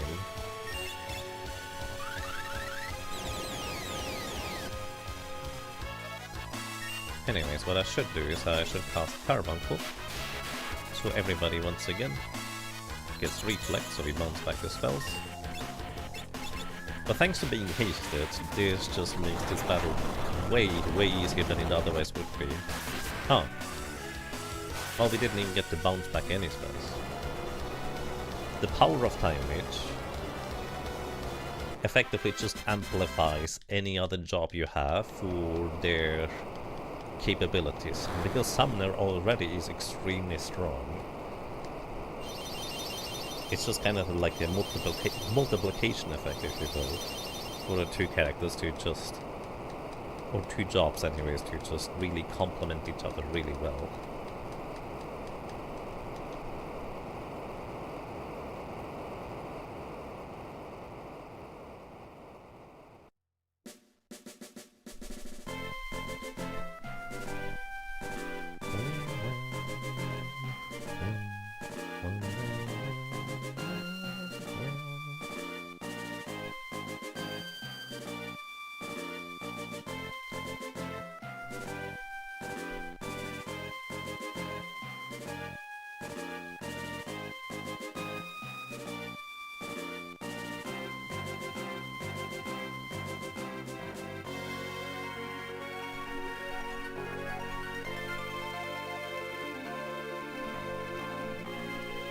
Alrighty, and with this, welcome to World 3. Time. Lena's not gonna be in our team for a while, so we unequip her for now. And the rest is fine.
Alrighty.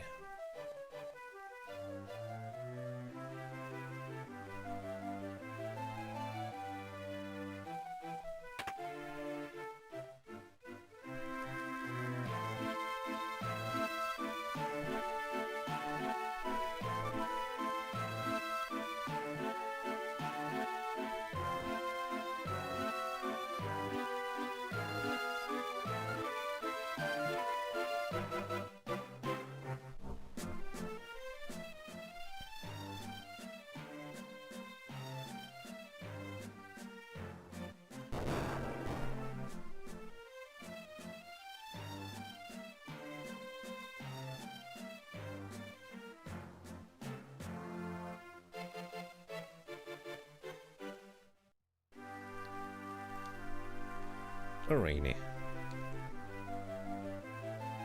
And out to meet Bocco we go.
Oh, right.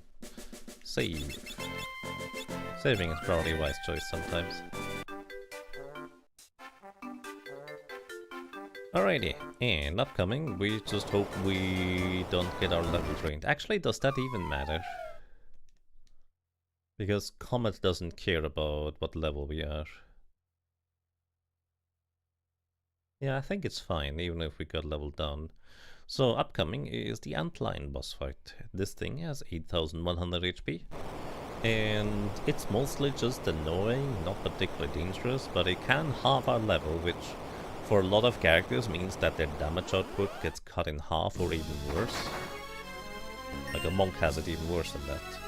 But we can slow him, we can haste ourselves. So, as usual, we're just gonna be absolutely fine. Does he absorb Earth has healing, by the way? I have that weird memory of Antlion just getting healed by Earth damage or something. Anyways, rapid fire. Hey, that's nice. It does not matter how much defense the enemy has. This is basically always about the same damage thanks to rapid fire ignoring defense. Well, let's see. Does this heal you? Well, it doesn't heal him, but it also doesn't do anything. So I guess it's fine. The main downside of rapid fire is that it's a really slow animation if you use it with bows. I guess it doesn't really matter what I use. Golem for giving us a shield.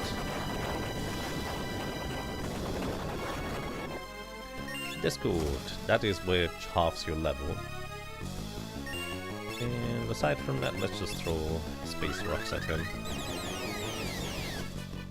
Space rocks do not care on how much damage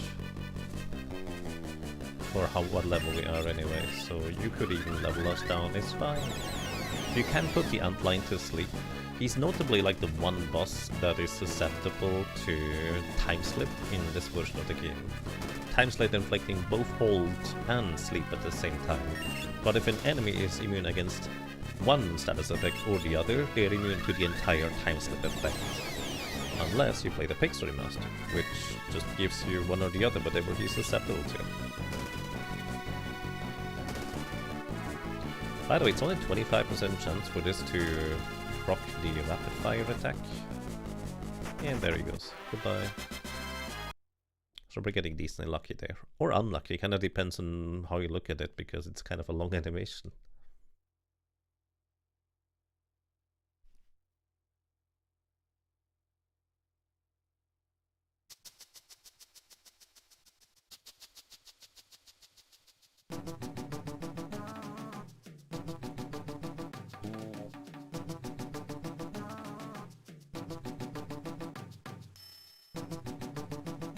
I like how they are just completely silent during this time. Like, Butts of course just gets really annoyed at the rope just being pulled away from him every single time he tries to grab it. Instead of yelling up, "Hey, is this rope for me?" or something like that, he just tries to grab the rope multiple times as if it was some living thing that just keeps evading him. Anyways. Of course, it's Ferris on the other side. Which is very, very lucky for us, because if she wasn't there, we would just kind of be stuck down there for a while.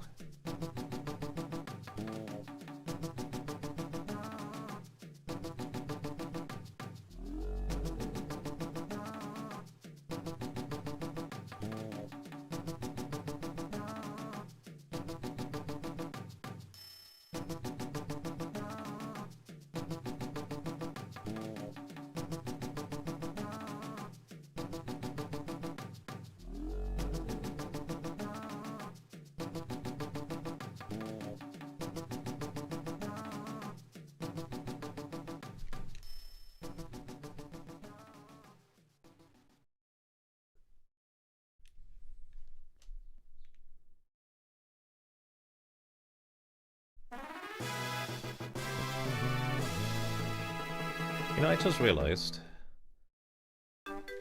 we don't have the thief anymore to use the chicken knife, but arguably rapid fire is even stronger.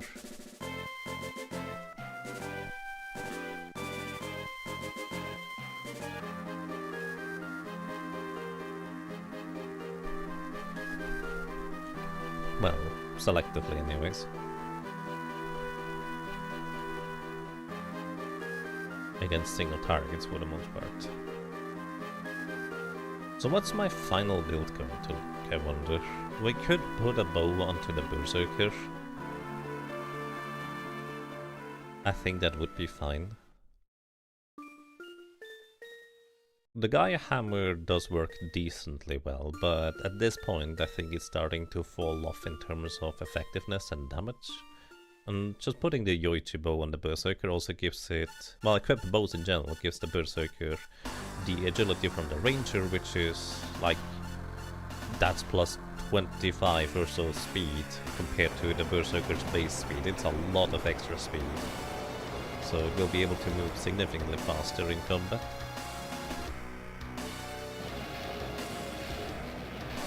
So I think Berserker, which is a fun combination. The Gaia Hammer, I mean, it was decent. But I think because we had Summoner and Time Mage, it didn't really get much of an opportunity to shine, if you will. If we had just Time Mage, it would have been an amazing pickup and actually worth the farming, I would say, with the Thief earlier. But because we had Summoner, that was just taking care of the damage much more reliably and easily. It was not nearly as big of a pickup, but it was a really good weapon to have this early in the game, I would say.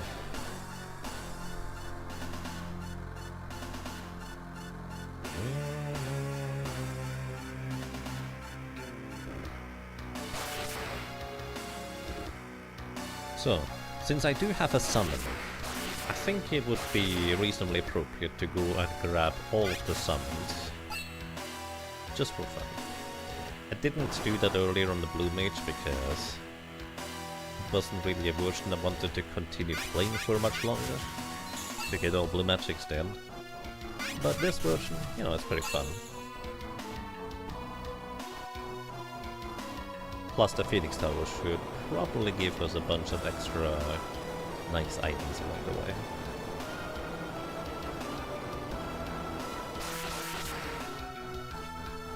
The Ranger also has the Animals ability, which technically we could use in order to try and heal our entire party with it.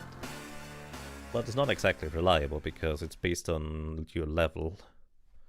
I think from level 11 to 20 is when you get Nightingale for a party heal. But effectively the game rolls a random number between 1 and your level inclusive. And if it's, I think 1, you get the Mysidian Rabbit, which does nothing. 2 to 5, I think is like a squirrel. 6 to 10 is something like a bee swarm, I think. 11 to 20 is Nightingale.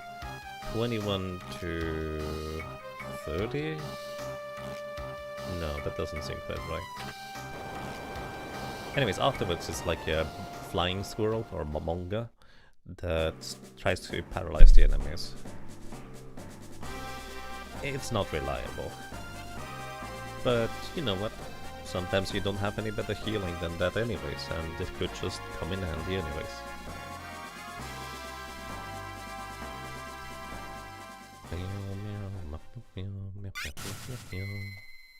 Do we want to steal anything from anywhere in particular with this team? I don't think I'm worried about any steals now.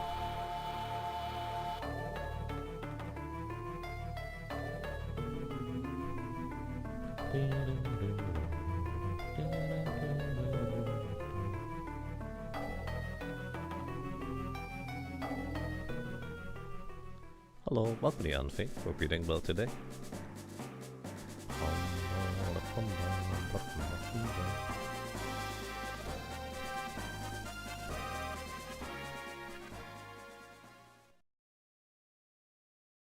Also, Titan has served us really well so far, and it's gonna be still useful for a little while longer. But soon we're gonna have a much more powerful summon for our default summoning attack. Plus we're gonna get a second gold hairpin, which is great, since then we will have 2 people that can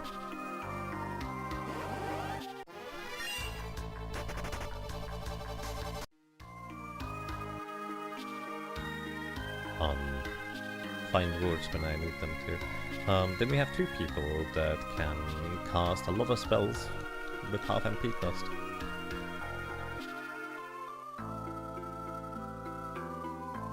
You're glad to have so much Yaga streams back. Yeah, they were quite sparse a while ago, huh? But we should be just kind of every day, 4 PM Europe, Central European time, which is probably a bit of an awkward time to start. But I hope it's usually okay. Anyways, now, before we do anything, let's go back into more, because there is a weapon waiting for us. That is going to make us look like a chicken. This one, the chicken knife. Chicken knife gets +5 agility, and unlike most other daggers and swords, it scales with both strength and agility, meaning that it actually does a lot of extra damage just purely because it scales with 2 stats instead of the usual 1. But importantly as well, it has one of the highest attack powers in the entire game, and its attack power is based on how many times you've run away from combat throughout your entire playthrough, up to a maximum of attack power of 127 on the chicken knife. Every 2 times you run away from combat, the chicken knife gets +1 strength, so we just gained like +2 attack power just now on the way through here. However, when you try to attack with the chicken knife, oh, it's already fully powered up. I didn't expect it. I guess we did farm a bunch of runaways on the chests. Anyways, the chicken knife's downside is it has a 25% chance to make you run away from combat whenever you try to attack with it normally. And that's kind of a little bit of a... well, actually, it's a pretty significant downside, let's be real. Also, I would like to be able to control my other character here. So I'm going to turn Ferris into our time mage for now. Actually, it would make more sense to... nah, it's fine, don't worry about it. This is a fine setup. Anyways, we're gonna encounter this mini-boss here. This is... well, these are the gargoyles. And gargoyles have one very annoying thing that they do. They will revive each other when one of them dies. We slowed the guy on the left, so we're gonna try and focus the guy on the right. Well, I say try because our berserker, of course, has the habit of just targeting randomly anyways. Each one of them has 5000 HP, and we're just gonna try and knock them out basically more or less at the same time. More or less. Titan is still our best offense, and still gonna be really good damage here. Just not as overwhelmingly strong as the other one. Also rapid fires, random targeting coming into play here. They will revive each other on their own turn, which means it's arguably fine if I just knock out one of them and then maybe cast stop spell on the other guy so he can't move until we knock out that guy too. Unfortunately I missed the stop spell, but thanks to Ferris, really good hit right there, and another Titan, this is probably good enough. Alright, we're fine. Cry learned aim. Aim is, by the way, the innate hunter, well, ranger ability. And it allows you to not miss your attacks, which is especially useful for bows, which have like a... the basic bows have like a 30% chance to miss normally. The aim command does take a bit longer than the regular attack command to hit stuff with, but, you know, ignoring enemy evasion and your own inaccuracy is quite nice. There's a bunch of items in here that we could pick up, but we're probably gonna skip a bunch of them. Right, aim. Entangle, that's fine. I think this thing has like, what, 1300 HP or something? Oh, one Titan just knocks it out. How convenient. These two switches open the doors. And we're going to take a slight detour into here. We're gonna cast Time Magic Haste. So Rump gets to hopefully move before these guys. Actually, we don't one-shot them anyways, so moving before them doesn't really make that big of a difference. Well, I guess they don't get a second attack. So these damned enemies, they do hit decently hard with their physical attacks. But that's kind of all they do. They're also undead, so you could knock them out with Phoenix Downs one by one if you want to.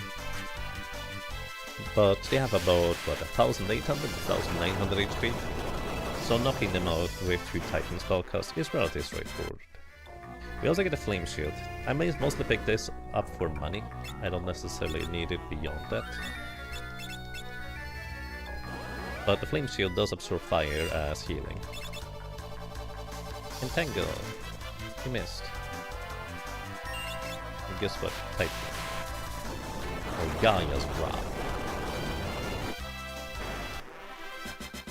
And we even get a level along the way.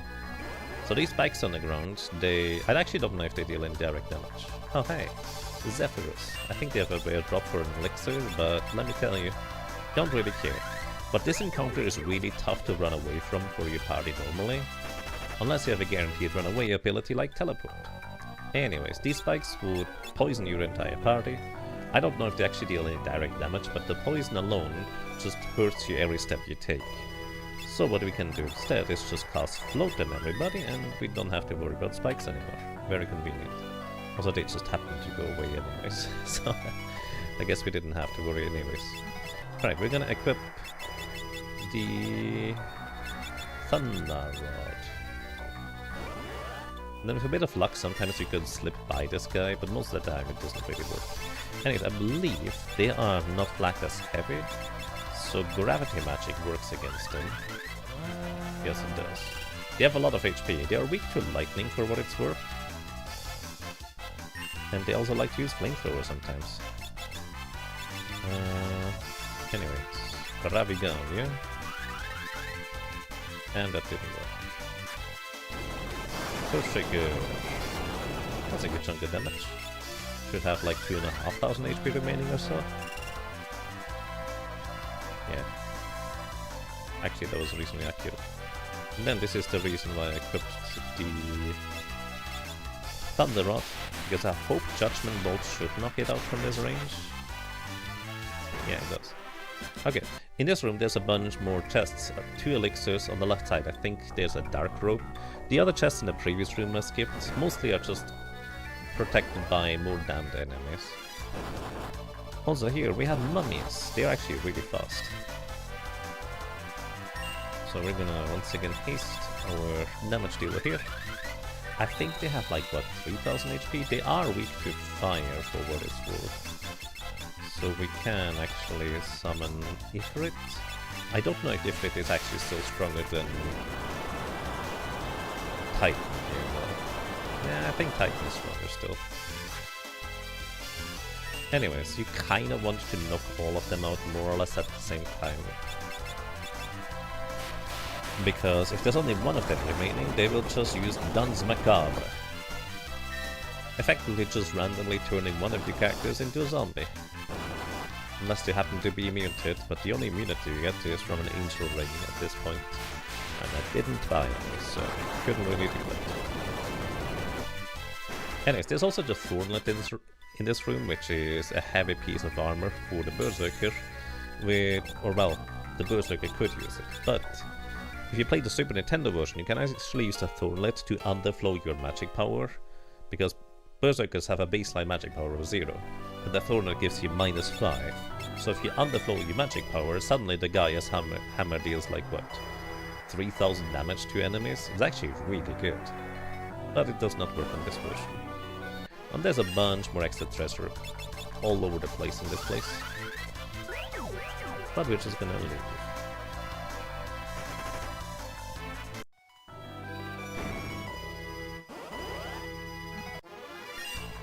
Hey look, Sekhmet. Oh, that guy is fast. Fun fact, you can actually catch the guy as Beastmaster. He does just a strong attack, as in he deals just good single target damage if you release him.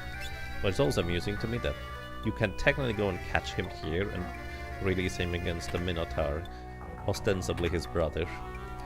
The chests on the left contain dark matters. Actually, most of the chests I'm not picking up contain dark matters. They're also guarded by damned enemies, so I don't feel like fighting them. They're good experience if you can knock them out quickly, but they will hit us at least once with our relatively slow summoner team.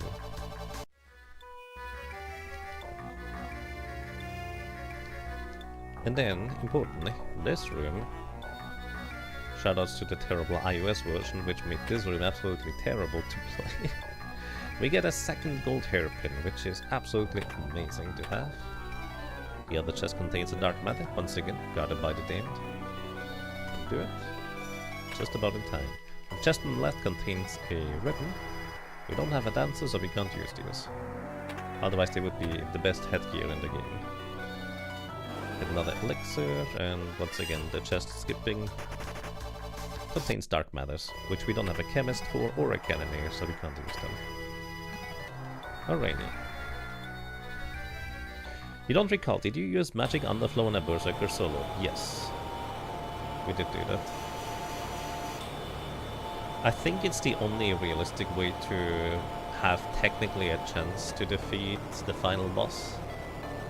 Proven to be technically possible by a emulator running thousands and thousands of attempts.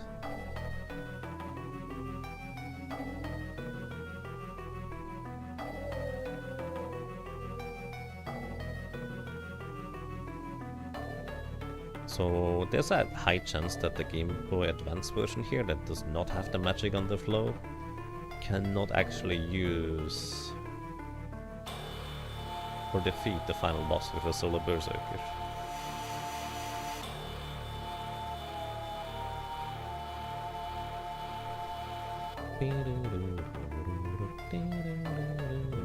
Oh, by the way, this is also the place where we could have actually gotten our first guaranteed Gaia hammer in one of the chests, once again guarded by the damned.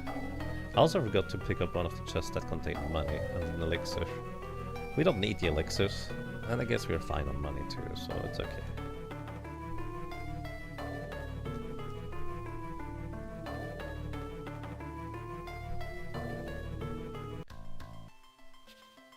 Okie dokie. Do I want to change my characters?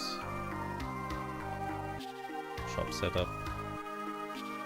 Or are we fine with what we have? I guess we're fine. Don't know what Trial wants to do. Normally on this upcoming boss you want to use a flame bow, but we don't have one, so we can't do that. I guess I could turn her into a summoner and shuffle the time mage onto butts instead. That might make more sense. Yeah, let's briefly do that. Shuffle the jobs around a little bit. Time Mage Trial. Give her... Summon, level 1 does nothing basically. Animals, sure. Random chance to heal. Lami's Tiara. Yeah, I get a whole gold hairpin. And a Magosh. Actually, you know what? No, you get one of the flame rods. That makes more sense. Wait. On the summoner, not time mage. Jaga, please.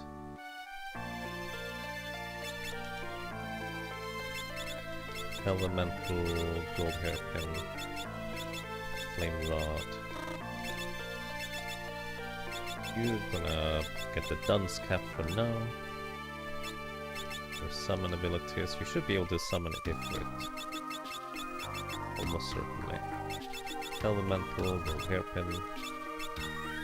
Alright, let's heal.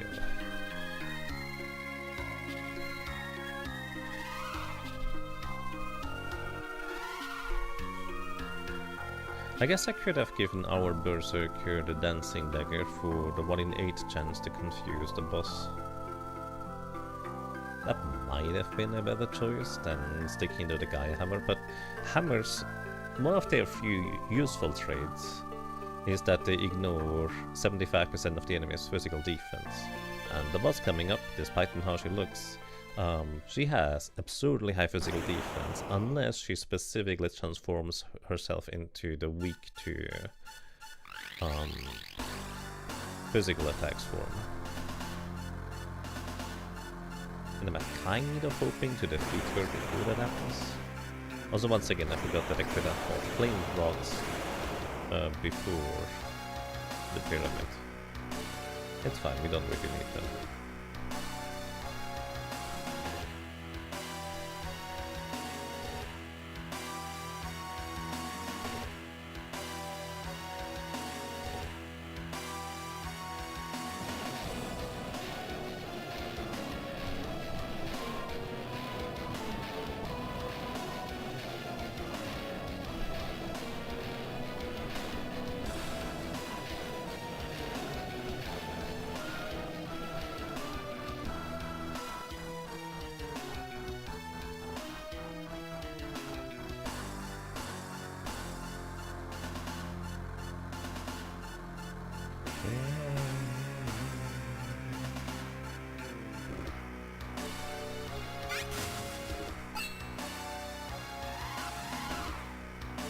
Alrighty.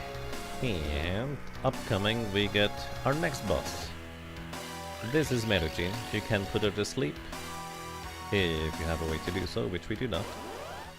And she is initially always weak to fire. She has 4 different forms. One is weak to fire, one is weak to ice,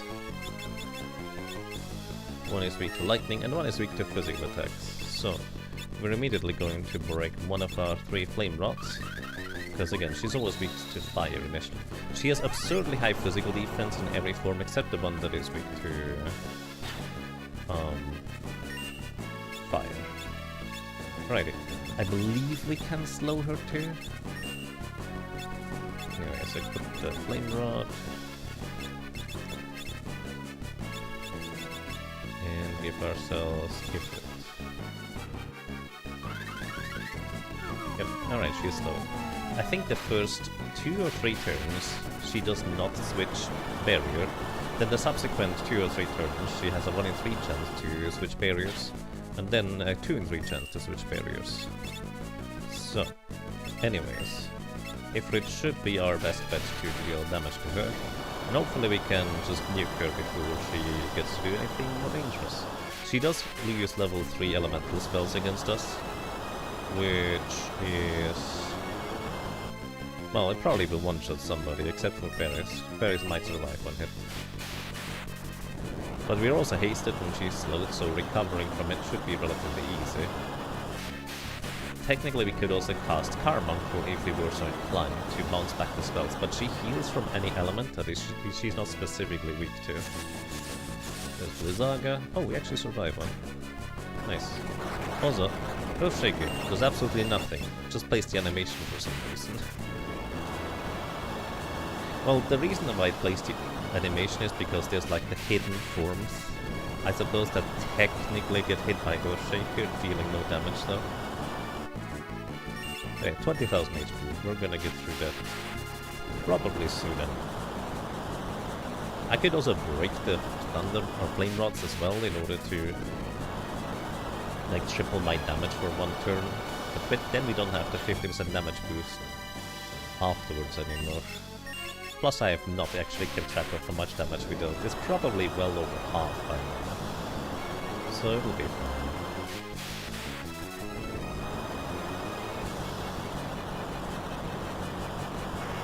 And we win. It was indeed fine. So she never even got the opportunity to change barriers. Thanks to the power of Time Mage, absolutely demolishing any form of speed control the enemy potentially could have. Alrighty. Lena, welcome back.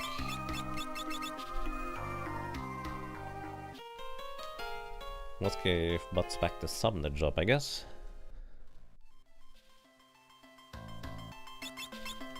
So you're gonna be summoner again. With Time Magic as a secondary. Doesn't matter what you get, you're gonna get soon different things anyways. Lena as a Time Mage is good. And Kryle, you're gonna be back to being a ranger. With Time Magic. We may want to give her like higher level Time Magic, or we're just gonna rely on rapid fire in the end game. Then again, it's probably better to have summon anyways at the very end for what it's worth. But we should easily be able to procure that with the Game Advance version.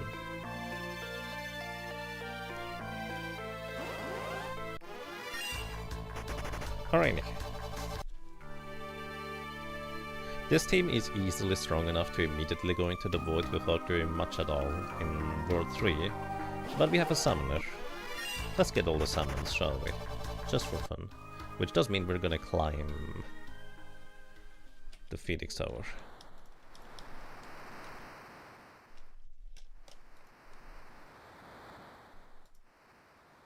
Or well, at least I'm gonna try to climb the Phoenix Tower.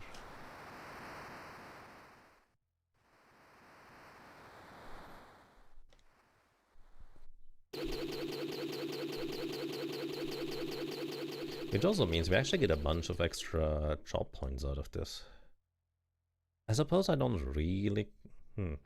So, let me think about this. The ranger just needs equipped bows. Then we turn our current ranger into the berserker with equipped bows. Give it the Yoichi bow for a 90% chance to hit with a 30% chance to crit.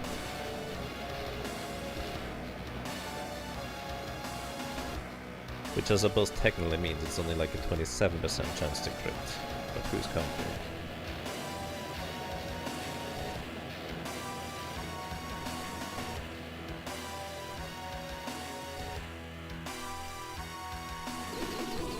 We will want to take the Leviathan, probably mostly with physical attacks. Because thinking about it, it's probably rather unhealthy if we were to use spells. Unless we get a bunch of levels along the way. Which I suppose we might.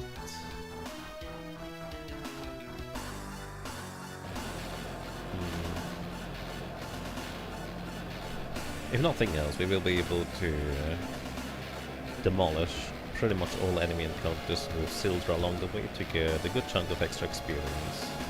Pretty much no matter what we do. Because this is one of those runs where we actually do end up meeting Sildra again in the same run. And it's incredibly useful.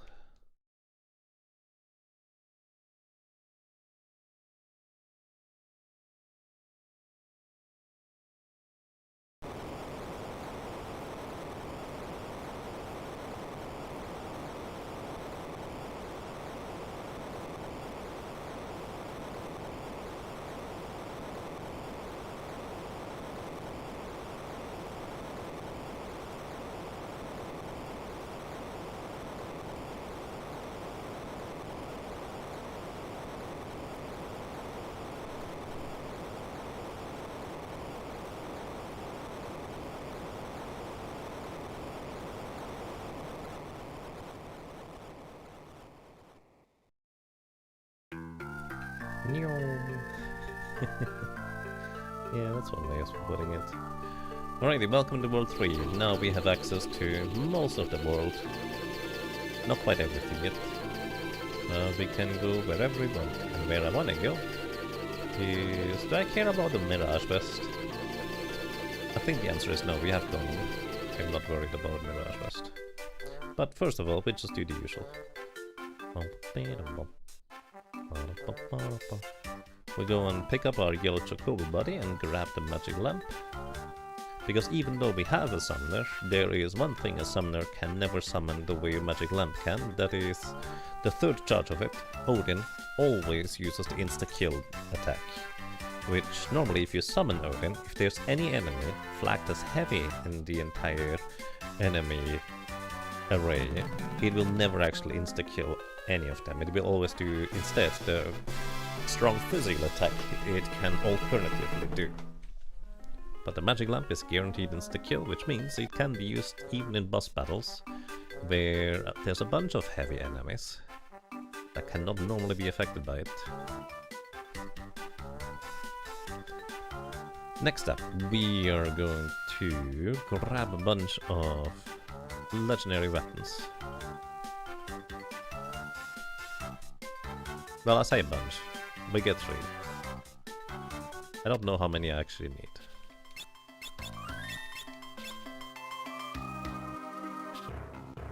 Notably, there's actually a shield dragon enemy in this place here that we can run into, or we run into X-Dev's Soul. And X-Dev's Soul absolutely loves to just use all sorts of instant death attacks on you, which I would like to point out is very rude. However, if you have one character with the bone mail equipped, that character is mostly immune against instant death shenanigans. Also, no more thief means we do get back attacked occasionally. X-Dev's Soul is very easy to run away from, relatively speaking, just naturally anyways. However, the Shield Dragon is like the highest difficulty of trying to run away from naturally, so a guaranteed runaway ability such as Flee or Teleport is extremely helpful. Anyways, I want a Berserker, so we're gonna grab the Yoichi bow.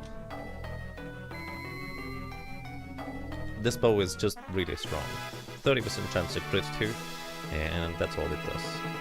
We do technically also have the ability to equip the Rune Axe on our Berserker, which is also really good. Can we use anything else? Let me think. Theoretically, we can use the Magus Rod, which increases all elemental damage, except for water and earth.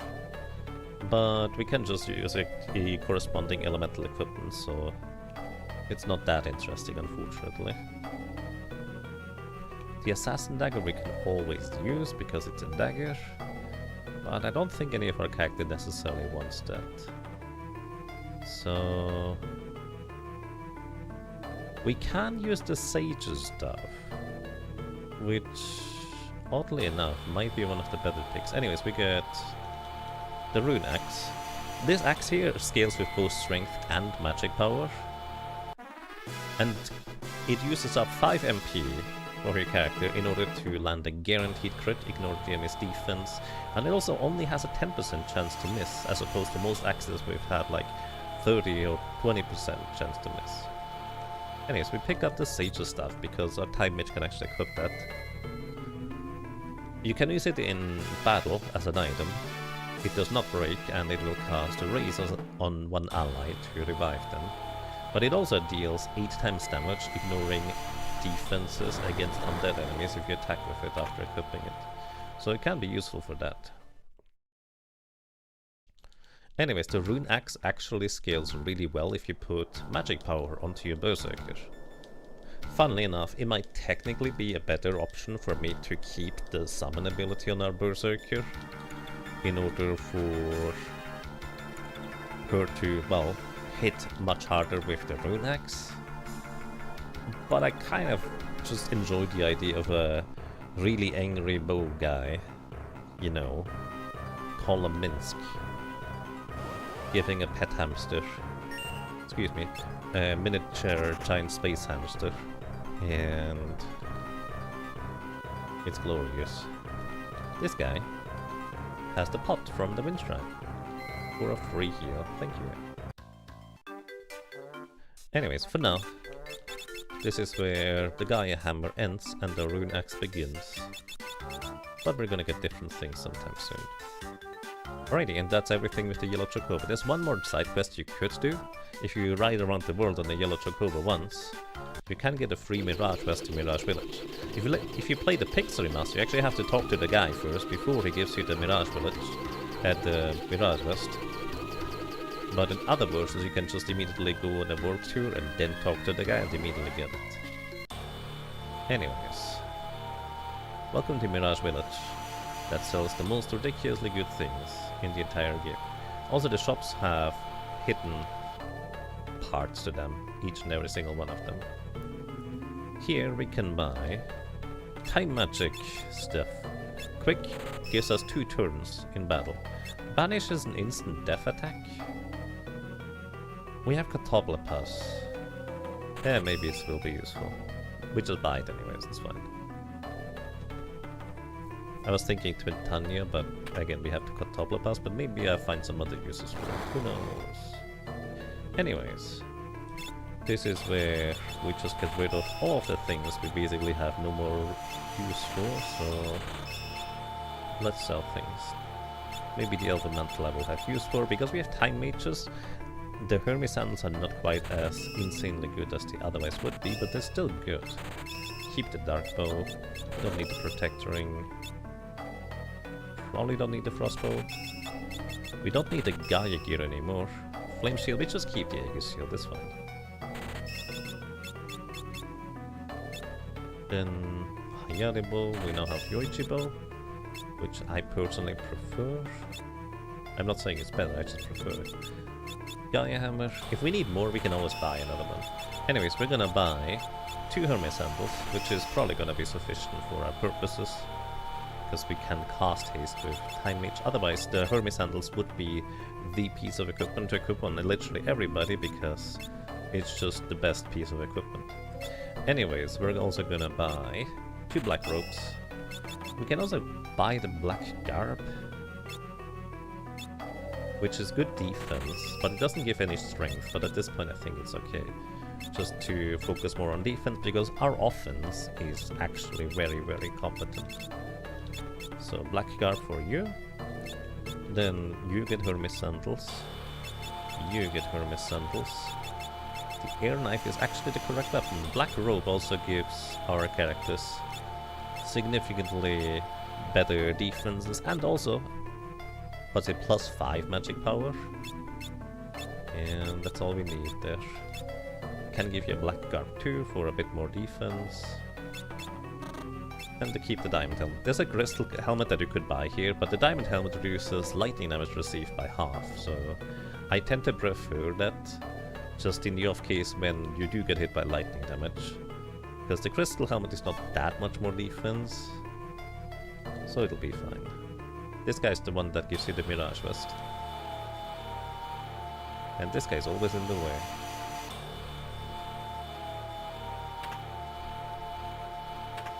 Full heal pot.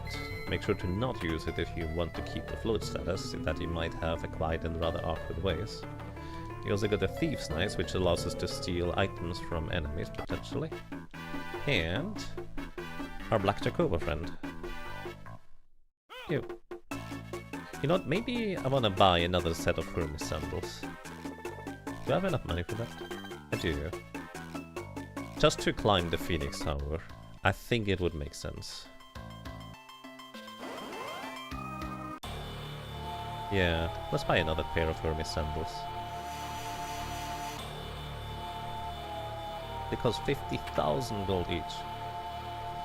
Also, while I'm over there, let's buy one extra Lamia's tiara, just for having the ability to get immunity to confusion on 2 characters. There we go, Hermes sandals number 3. And that's all we want. Do we do the island shrine stuff first, or are we going to go into Phoenix Tower immediately? I think we can just go into Phoenix Tower. How does the GBA version differ from the Super Nintendo version? It has a few little it kind of has little quality of life features as well as bug fixes, a little bit all over the place. It's kind of hard to list all of the little things it does differently, to be completely honest.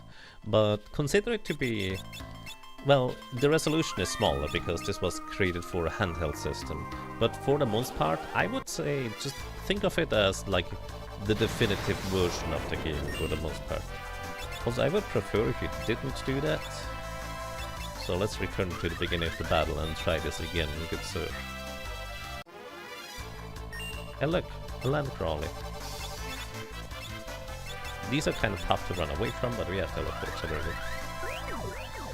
But yeah, the Super Nintendo version is overall just a lot more... Well, they were still figuring out things, let's put it this way. This game has, like, LNR can actually be used in order to switch between menus. In your menu, you can scroll the item boxes more quickly up and down with LNR. It has a bunch of little bug fixes for all sorts of things that, again, kind of difficult to list all of them. Plus, I don't even know all of them. Also, I just realized I forgot to pick up something. Hold up, we need to go back. I'm a dingus. Was there something else other than land crawls here sometime? Honest? The game just decides to give us minis all the dang time. Stop! Oh, that's a problem. Okay, let us survive. Anyways, I would prefer if you didn't do that, so let's return to the beginning of the battle and try again. It's only 1 in 16 chance to get back attacked, by the way.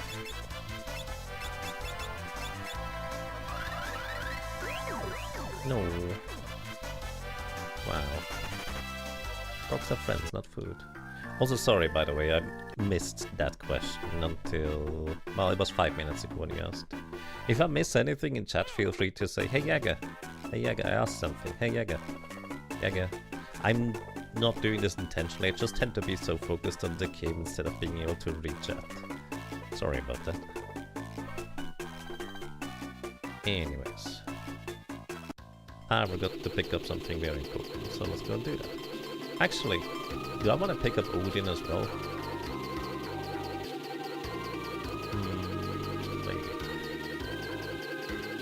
I guess we could. Anyways, where is the thing? I never remember. Around here?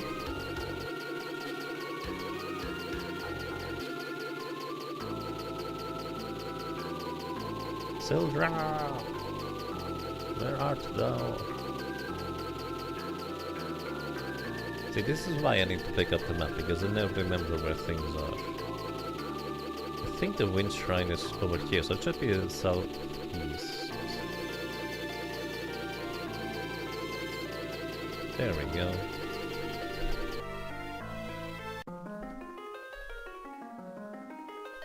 Back in the beginner cave.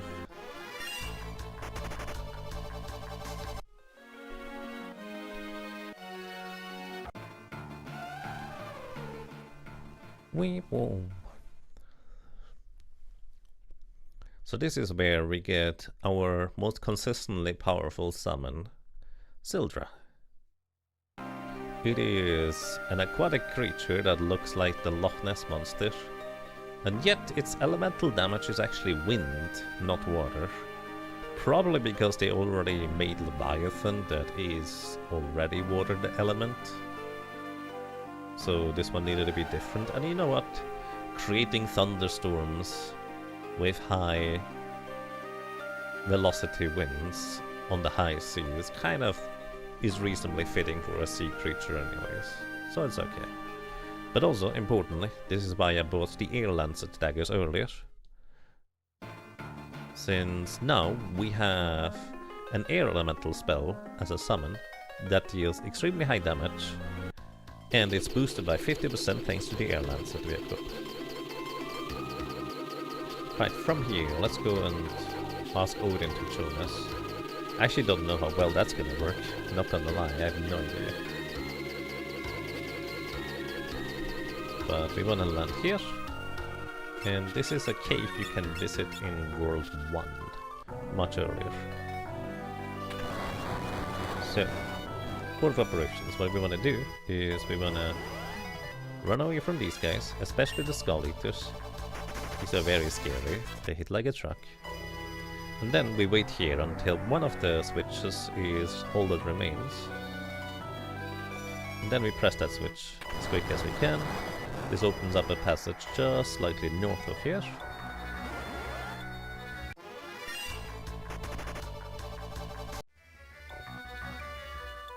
Then we press the switch inside this chest. Honestly, there are other things aside from Skull Eaters. Nut Eaters are much more common than this guy. These guys. Anyways. Skull Eaters are very scary. So, the reason why you know what to do in this place is because in World 1 you can also land in a certain place with the airship and arrive at this place from the other side. So this is why you know you can actually climb this back wall here up, since that is how you enter in World 1 via the airship to get to the back of the area here to maybe pick up your lightning whip.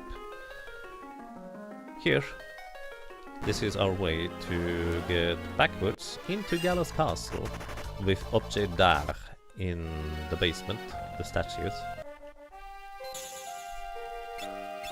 And we want to save. These statues are weak to lightning and give really good ability points. So if you need to farm that, that's pretty good. Plus, if you want to steal a double lance from them, it is an incredibly good item to have at this point in the game.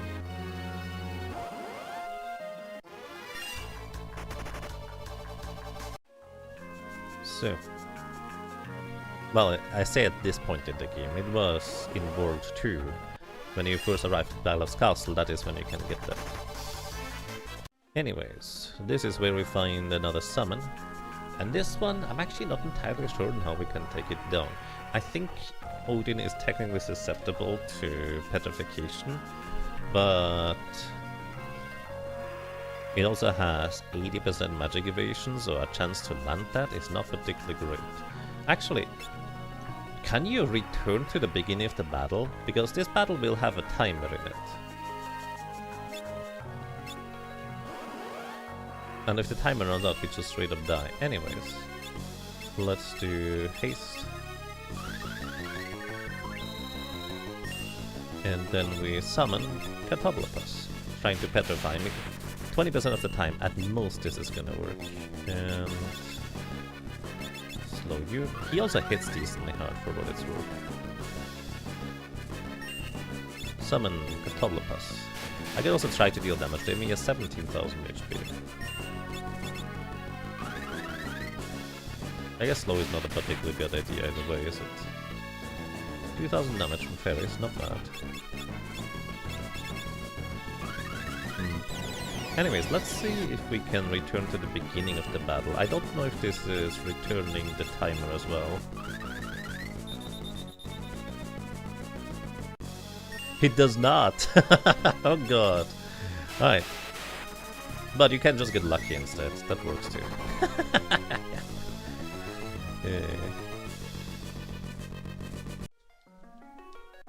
Anyways, we get the Odin out of this. How very convenient. Can we teleport out of here? Alright, I actually had never tried using return as a spell here. Turns out it doesn't return the timer to its original state, so...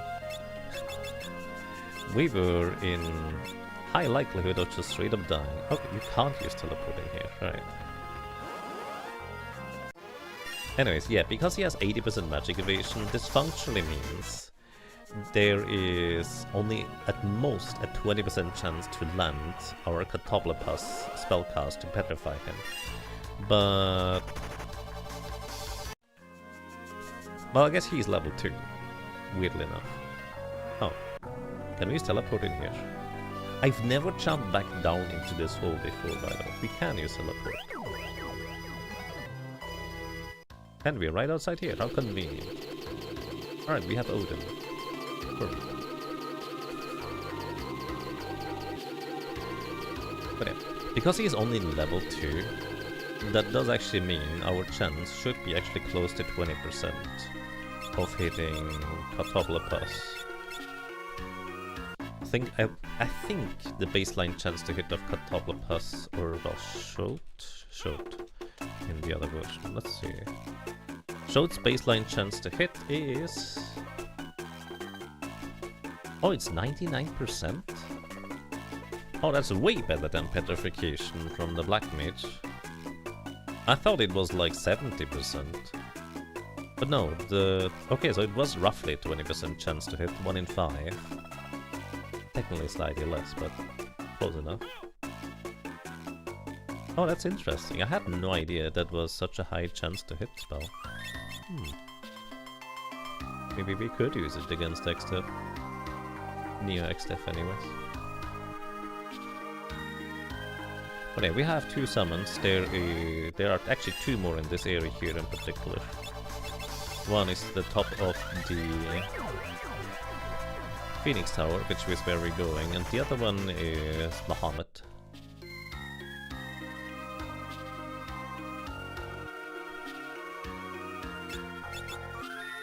We do want to recover all of our MP, so let's use a cottage.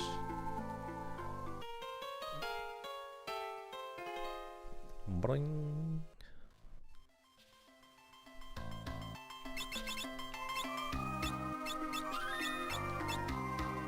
Alrighty, and welcome to the Phoenix Tower. You cannot run away from encounters. I think the usual pattern to climb tower is left, left, or right. Except for what? Floor 21. Anyways, these enemies hit decently hard, to say the least. And I would prefer if you didn't back attack me, so let's return to the beginning of the battle and try this again. That's what you get for not having a thief in the party anymore, Jäger. Alright, let's see. We have an air knife equipped, so Sildra should be, without a doubt, our strongest summon most of the time. Unless these enemies are not Flackless heavy. Actually, are they Flackless heavy? Because if they are not Flackless heavy, then we would be able to potentially summon Odin in order to one-shot them. Well, it's only a chance to one-shot them. But I think 2 Sildra's spellcast might already knock them out. Yeah, it does. Sildra is incredibly good. And we get a bunch of extra ability points and levels along the way. Gold hairpin, gold hairpin. Oh, that still costs 24 MP despite the gold hairpin. If you pick the wrong side, you have to fight like a mini-boss of sorts. And thunderstorm.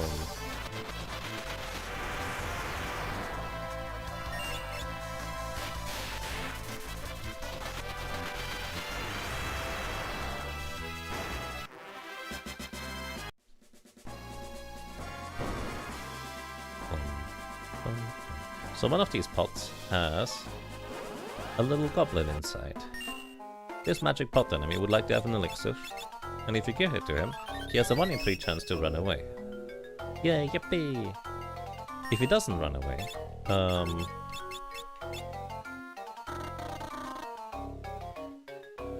I cannot cast return. Oh. I thought you could cast return. Wait, it muted the battlefield?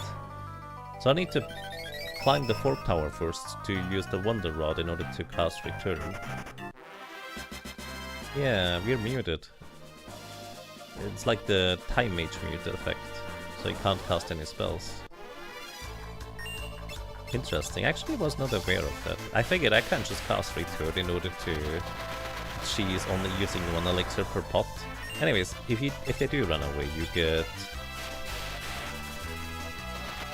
100 ability points, effectively advancing your job classes dramatically much faster.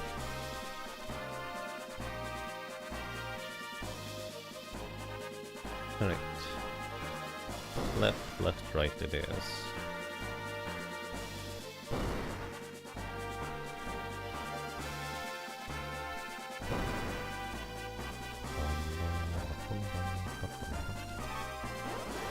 Also, I think technically you always get a phoenix down from the reward chest afterwards. But that's not usually why you give these magic pot guys elixirs, is it? They don't do anything, they just run away 1 in 3 times. Which means on average it is 3 elixirs, but it could be as many as... Well, you might just never run away if you get unlucky, technically speaking. We just hope that doesn't happen.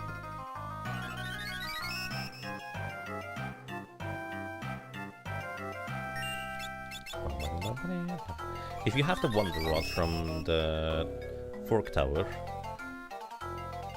you can break it as an item in combat, and it will actually cast a return spell. Even though we are muted, that item still works to cast that spell. Which, again, I wasn't aware that I couldn't cast any spells otherwise here. By the way, you do not want to queue multiple elixirs, because it will use up all of them, even if the last one was not necessary. The can't run mechanic makes this abusive. You can run, actually, from this encounter in particular, because otherwise you couldn't complete the encounter. I think this thing is basically invincible.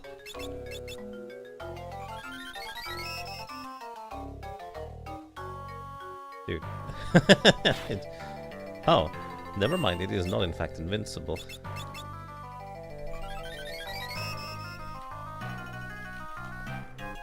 I thought it was. Let's see. Magic Pot, it has 65,255 HP, 95% physical evasion, so that was a 5%, well actually, a 4.5% chance to hit right there.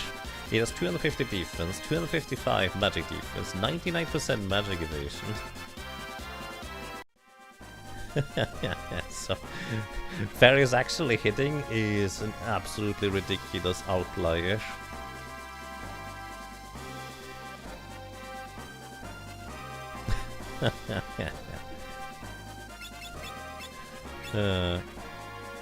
It does apparently remedy itself. I wonder whether that means it will heal itself back to full. Anyways, our ranger now has learned to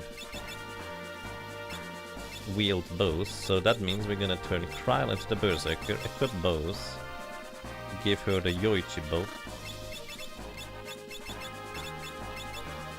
which means she deals full damage from and into the back row, which is very nice. And Ferris, you're going to be our new ranger here. You don't actually have a good secondary ability at all. So actually, I think I should not have Ferris be the ranger. What level time magic do we need to learn all time magic spells? Let me check.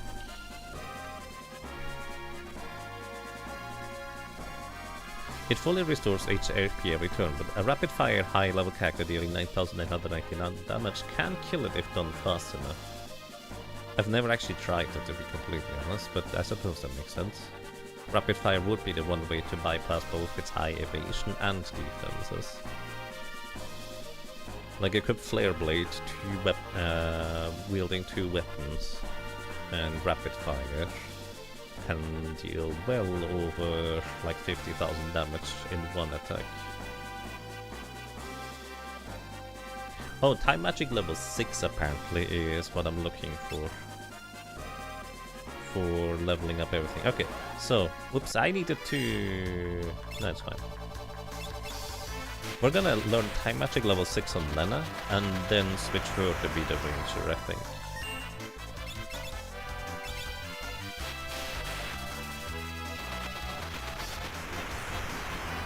Then again, I will probably just put Silver on a ranger. They have a rare drop for Hermes sandals? I did not remember that part. I had no idea anymore. Well, we now have 4 of them. That's a nice money save. How convenient. Anyways, level 6 time magic is what we want for, I guess, Lena. And then we turn her into the ranger, Ferris into the summoner. The time mage.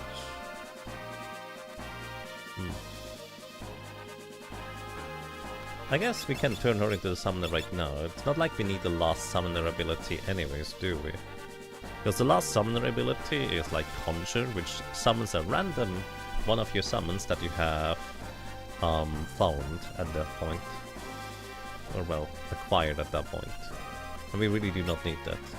So Butts is basically done, so let's turn him into the ranger. And we can just choose to have him be summoner, secondary, or time mage secondary, because he has functionally mastered both of them. Actually, I think he's not quite done with time mage yet, because apparently it is one level higher than the other one.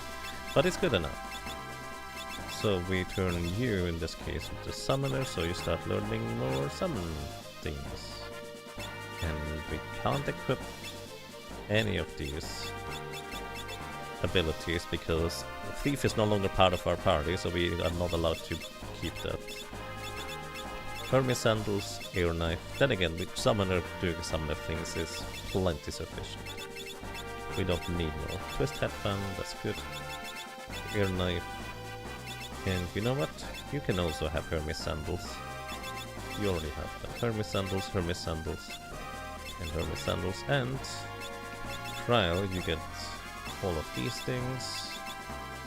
Sure, you also get Hermes Sandals, why not?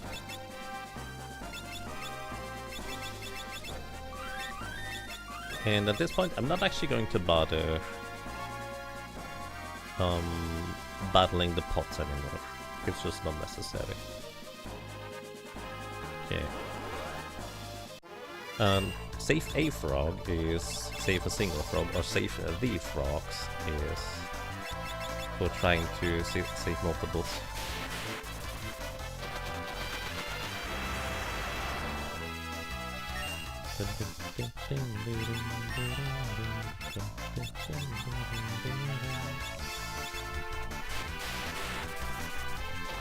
No.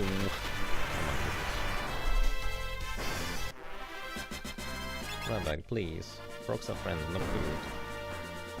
We have to spend a lot of diamond dust afterwards to resurrect all of the little guys again.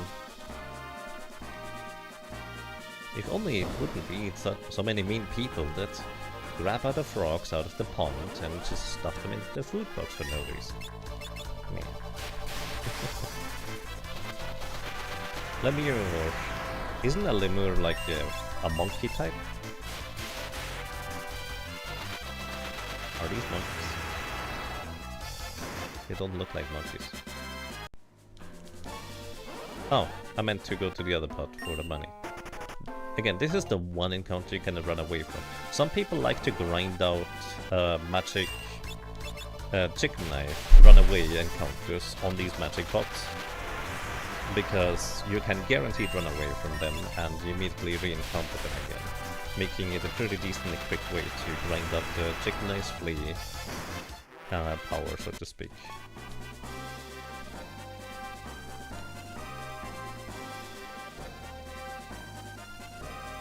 I did not pay attention to which floor this is. 18 is fine. The next one is gonna be where it's like left, right, left, instead of left, left, right.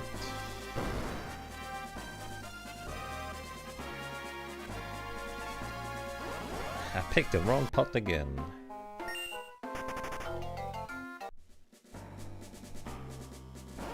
Yaga's food box is a torture chamber where Yaga revives frogs so they can be eaten again. No! Don't put the frogs in the food box! You're happy in the little pond outside. Come on, guys. Also, I guess Front has no more MP. We could give him an elixir, but his MP cost is double for Flenas and Ferries anyways, because he cannot equip the gold hairpin. Can you imagine a ranger being too proud to equip the gold hairpin? That's just silly. Okay, left, right, left it is. No, it was right, left, right. Well, now we have to battle this guy. I don't know what to tell you. Golem, I have no idea what this guy does. He probably has Blasted, which is either instant death or petrification. But paralysis. But we're immune to paralysis because Hermes handles give immunity to paralysis. And also it can be reflected, so...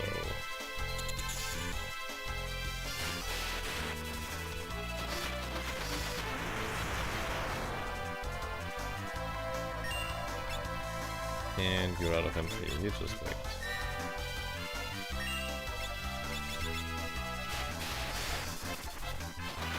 These encounters here are like special types of the enemies you fought before. They are not technically the same, but I also don't remember what they do. Because I don't usually fight them, so I don't usually have a reason to learn. Alrighty. Anyways. Right, left, right was it? Yeah. I misremembered the secondary sequence. Also, we could unequip the boots on butts here.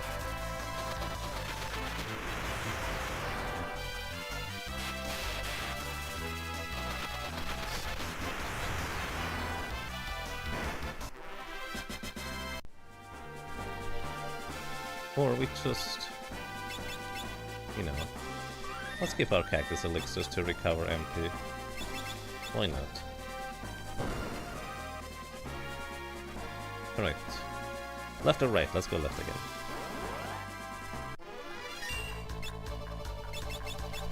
Silver. Might want to still preserve his MP for later. Because there's one mandatory encounter that we have to fight at the top. I don't remember how far it is to the top. I think we are actually very close now.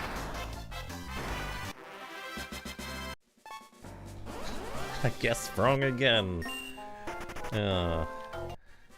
This is how you lose many coin flips. Money.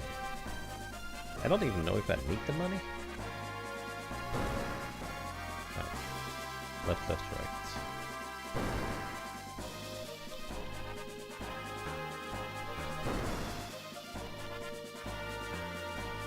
And oh, there is the final floor.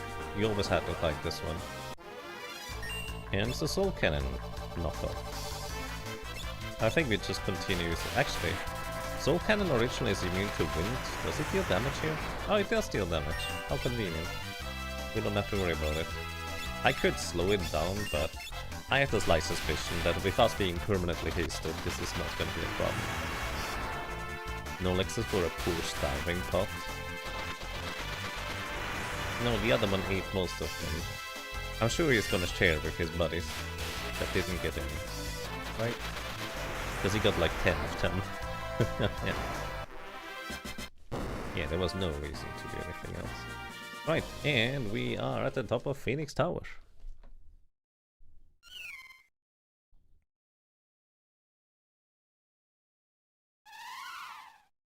And our hero here, tragically, honestly, turns into a phoenix.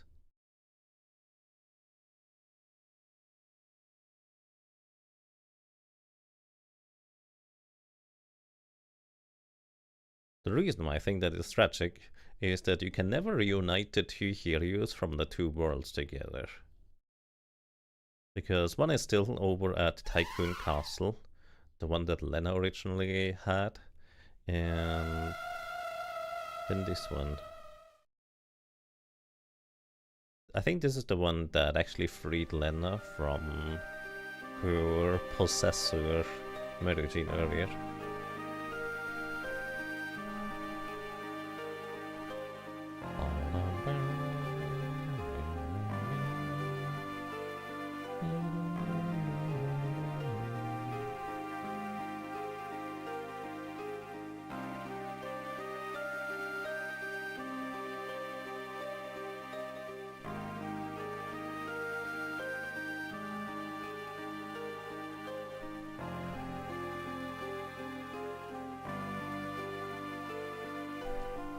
Also a little bit of storytelling. You know how Lena starts her adventure with a knife?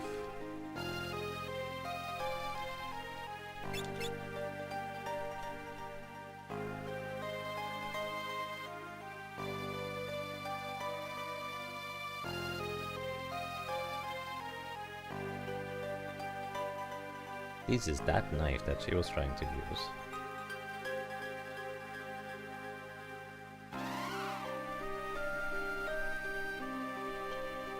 And we get one of the less used summons in the entire game, because Phoenix notably is not part of the Magic Lamb's rotation for whatever reason. It deals decently strong fire damage to an enemy. Also, there's no more music. Teleport. It deals decently strong fire damage to enemies. And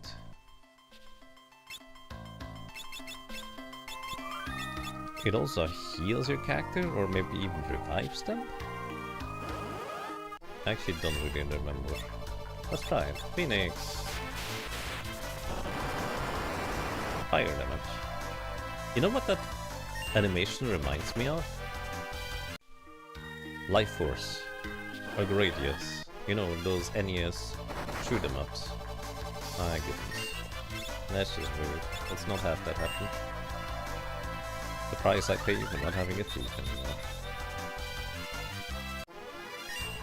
Oh look, it's an enemy that we can run away from. Actually, I probably should just summon Odin here just to see if I get the one-shot. Which I do. Because this enemy is not flagged as heavy, and Odin does not care about your magic evasion.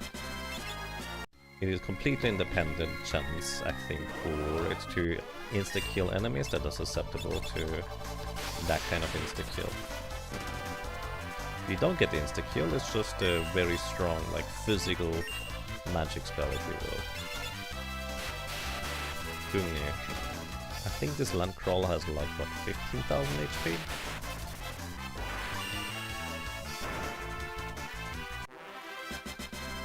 Light Force. They should have stuck to calling it Gradius 2. I think Gradius 2 is a different kind of game though. I believe those are not technically the same. What was it called in English or in the US? Life Force was the European name for that shoot 'em up. It was...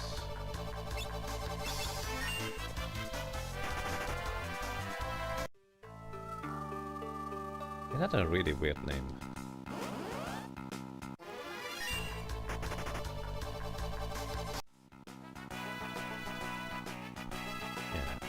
I don't entirely remember whether that's accurate or not, by the way. Feel free to double check. You had a Life Force here in North America. Salamander! Oh yeah, right, the Japanese version is called Salamander. There we go, thank you, John Roser. So it should be still called Life Force even in the US. I remember really enjoying playing that game, but it was hard. I never got particularly far. Actually, you know what? Life Force might be the first game where I decided to try playing it with 2 controllers at the same time. Little fun fact.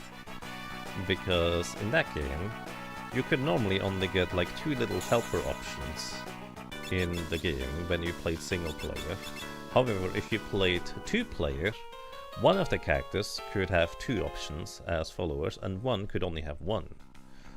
But if one of the characters died, then they would lose their option, but the other one could go and collect them. So you could actually get 3 options if you intentionally collected options with one player and then gave it them to the other one. Completely random, I know. Anyways, what do we do here? Hopefully we don't die, but there's a high probability that we will anyways. I don't remember if this guy is susceptible to anything in particular we can do to him. Summon just to deal damage is arguably the way to go. Also, we have level 6 Time Witch Lena now.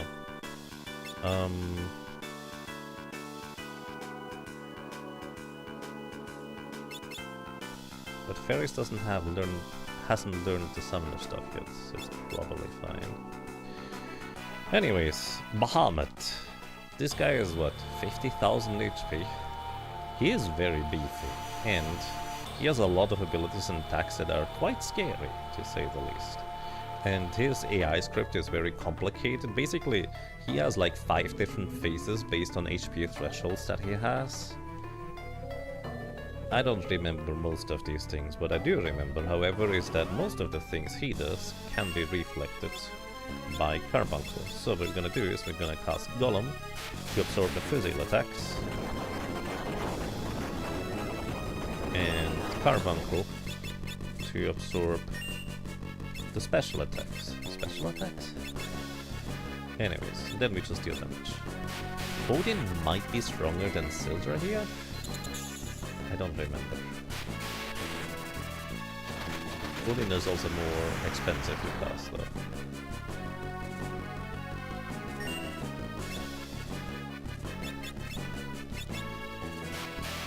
So we just stick to Sildra.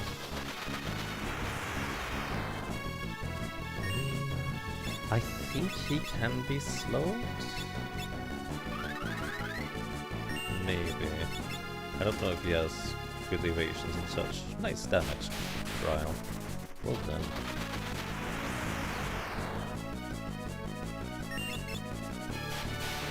He hasn't done anything yet. I think we're about to lose Carbuncle Reflect here in a second. Wow, another crit. That's really good. Okay, he can be slowed. Nice. He still hasn't taken a turn yet. Does he reset his AI script because we could just keep pushing him past down the ladder of AI phases? Because I know the other part of Almachus, or well, Neo X-Dev does that. Ready. Thunderstorm. Yeah, we are hasted, he is slowed. We have an absurdly high advantage compared to him. And as soon as Reflect runs out, we immediately cast it again to re-establish it. And you're out of MP after one more spell cast. Actually, no, you're... No, he's exactly out of MP afterwards. 64 is double of 32.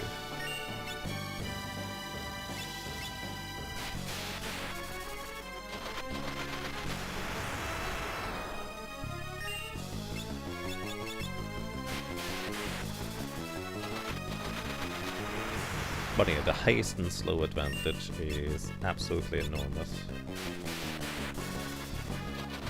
So it doesn't really get to do much. Probably. But as you can see, he has a lot of health. Oh, well, he just went. he attacked once. The power of time, mates. Basically. Again, he could be scary. But it doesn't matter if you can't move.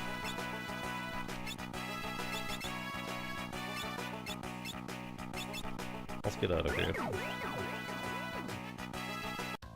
If you recall, Solo/all Berserker cannot flee from combat, is that correct? That is correct specifically for the Super Nintendo version.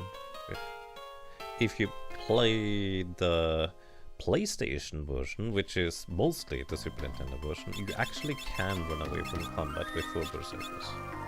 It's specifically Super Nintendo version that it does not work in. You can also run away in the Game Boy Advance version.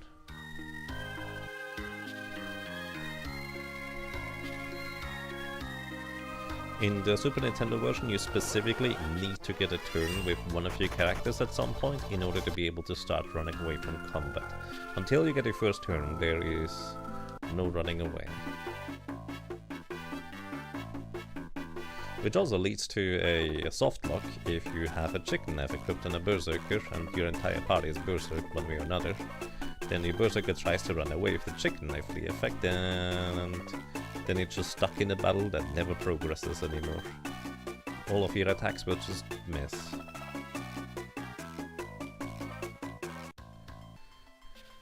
Alrighty, well, if we want all summons, we also need to go and grab Leviathan, I guess. So we have to do the World 3 stuff too. So let's go and do that, I guess. Yeah, this is fun. I was trying to think. Technically, I could use Shell in order to survive an Almagest, and I could maybe just attempt to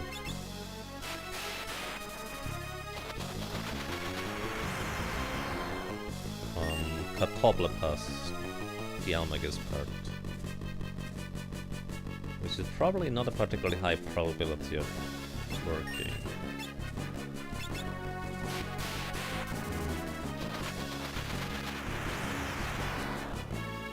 That is almost enough to two-shot them. Not quite.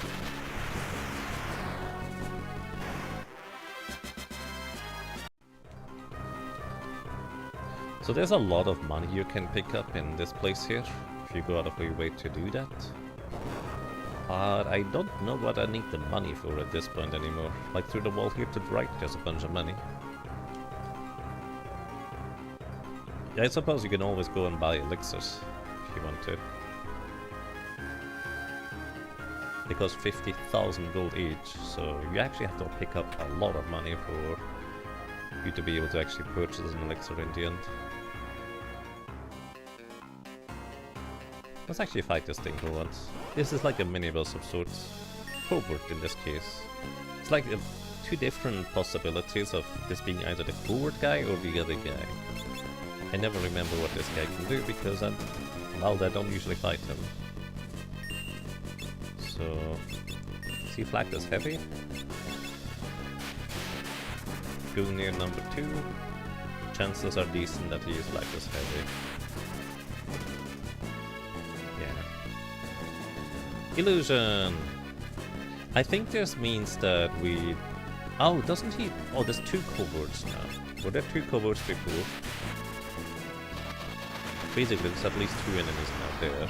So we hit both of them with Silver.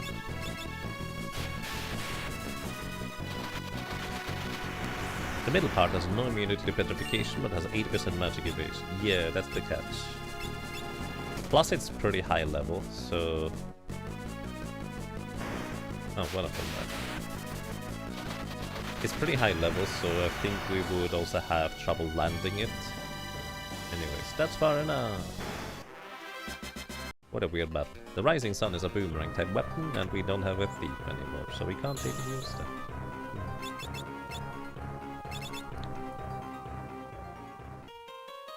He has the curse level 6-7.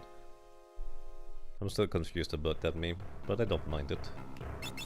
It's just people doing silly things and having fun with it. At least I hope they're having fun. Alright, Silvra! Thunderstorm.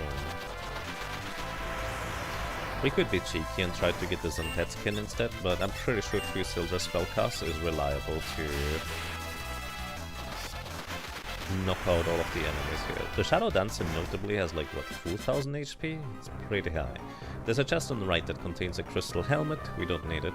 This chest contains a protect ring, but it's got about either a prototype or a machine head enemy. The machine head enemy is worth the machine dudes from the pyramid, and prototypes are a world 1 encounter that is pretty tough to take down, all things considered, but we would have arguably enough damage anyways. Chest on the left I think is an ether. In front of me there's a door that contains a chest with the beast whip, or beast killer whip. Always guarantees critical hits against beasts. Chest on the right contains, I think, a dragon fang, but I'm not gonna bother picking that up because it's out of my way. Plus there are like 2 holes in this room that you can fall down into. So I don't remember where they are.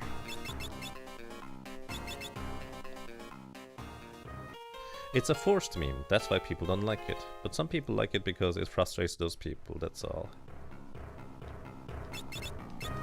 Well, that's just me. I have no opinion on the matter. It's just like, okay. Alrighty,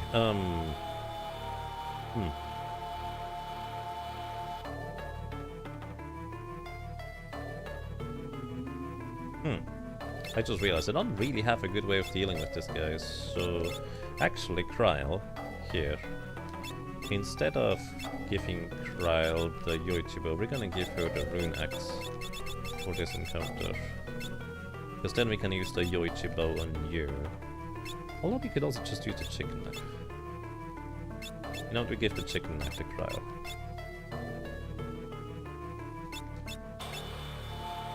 Maybe. The aim command does not circumvent item procs. It really doesn't matter. Chicken knife it is. It should be stronger than the other weapon anyways. Air knife doesn't matter that much, does it? Because your damage output is gonna be lackluster anyways. Alrighty, welcome to the Stalker. Or whatever he's called in this version. Wendigo? Might be Wendigo. Anyways, Wendigo here has 20,000 HP. Initially all of them are real, and then it's just gonna be random which one of them remains real, and the others are just gonna randomly switch to a different location, whichever one they feel like it. You generally don't want to use multi-target attacks because they will frequently counter with frost, dealing heavy ice damage to your entire party. We don't really have a good way of dealing with these guys, so yeah, I don't know what to tell you. So I guess we're just going to maybe Odin? Odin is ostensibly supposed to be single target, but I mean it targets whole enemies initially. Let's see if they counter-attack this. Gungnir. The first one is always real.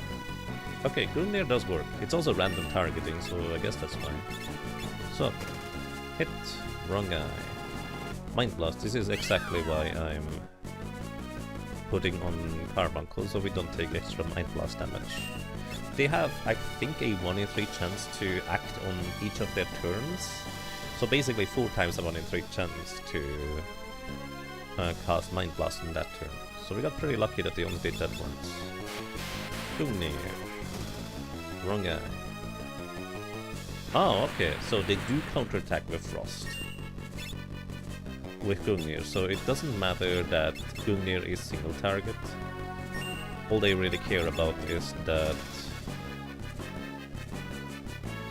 we target multiple enemies with once. So I guess Comet is single target. That was the wrong guy, so I think it's the bottom center one. I'm just gonna defend with Ferris. Attack with you. Nice crit. But yeah, it's gonna take a bit to take this guy down, but he's not usually particularly dangerous, just annoying.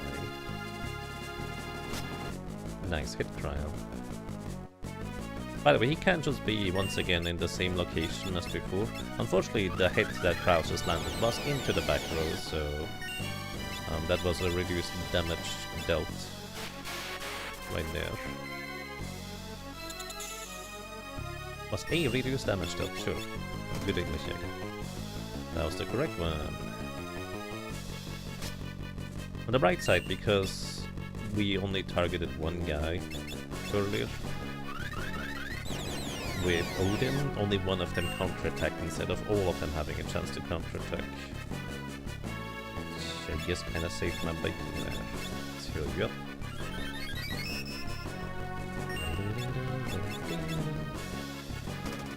Can't escape, there's a 25% chance to run away from Chicken Knife whenever Crowd tries to attack.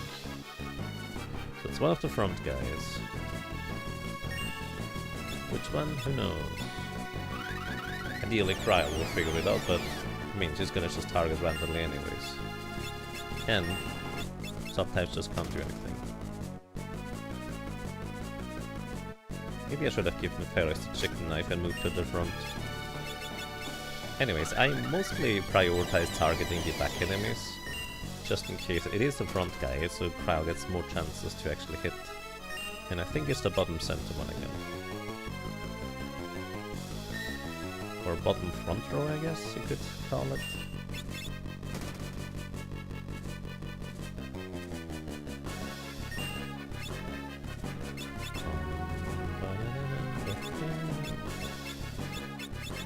Carmichael. I guess I could give everybody regenerations. Well, I have nothing else to do anyways.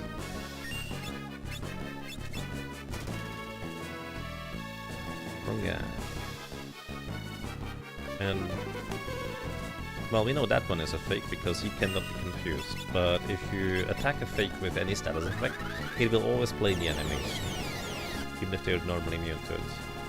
So it is the top right guy, I believe.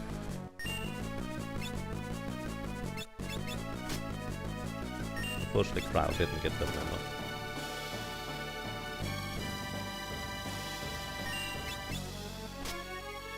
It's not the bottom right. It's not that guy either.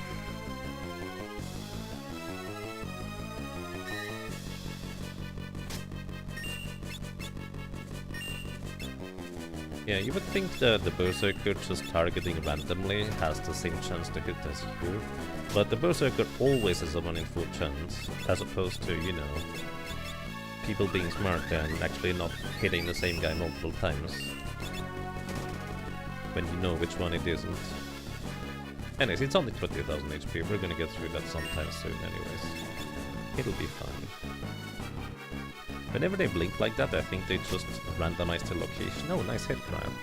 Unfortunately, once again in the back row, so it was half damage. That's what she would normally do. Right, those are the 2 important regeneration targets, so... Oh, nice. That might be it. Nope, not quite. But I think it's pretty close at this point.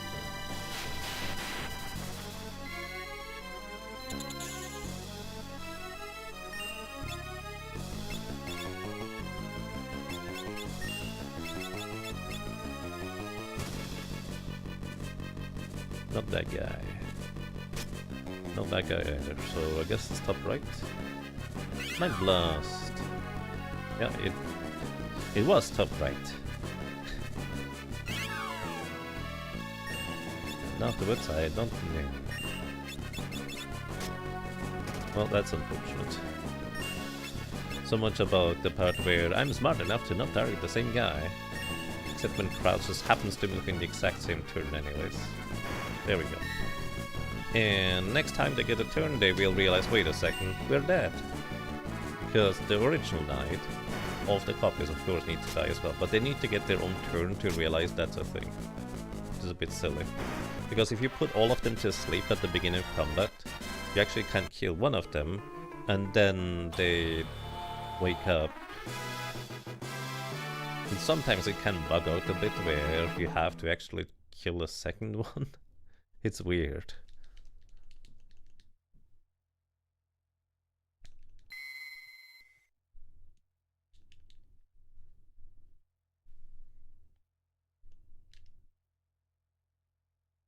Alrighty.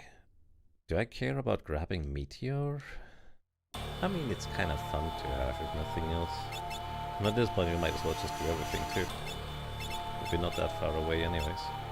Teleport!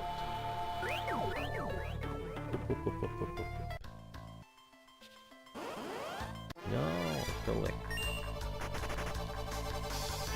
I believe you get fully healed when you enter the 4th tower.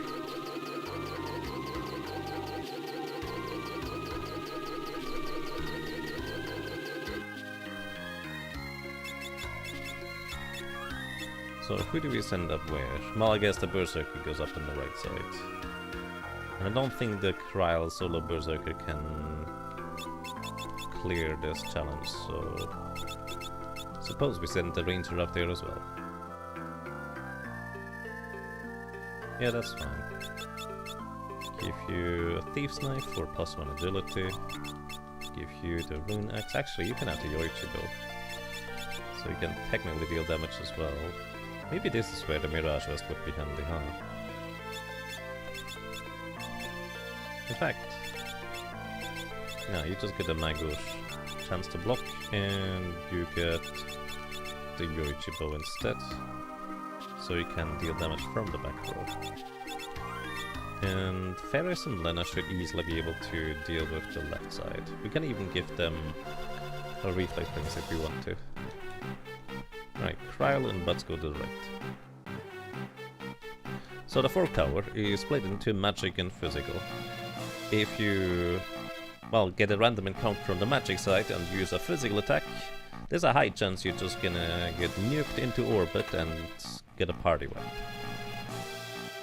Because they just retaliate with silly things like Almagest and Meteor, just because why not? On the other side is the physical side, and the kind of inverse is happening. If you attack them with magic, there's a high chance you're just gonna get one shot, because they can counterattack with like 2 strong attacks, which deal like, what, 9,000 damage each? It's kind of ridiculous. But oh well. Anyways, I'm just gonna run away from these encounters here.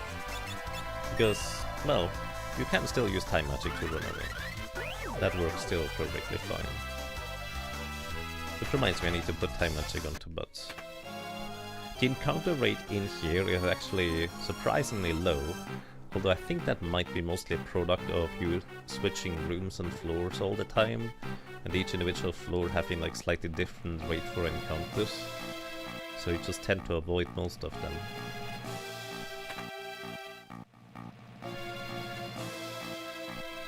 And Wonderwand, this is one of the reasons why we climbed this tower. Wonderwand casts every single white magic spell, starting from the weakest and going all the way to the strongest in sequence, and then starts with black magic, all the way from the weakest to the strongest. And that means we now have a way of casting Berserk.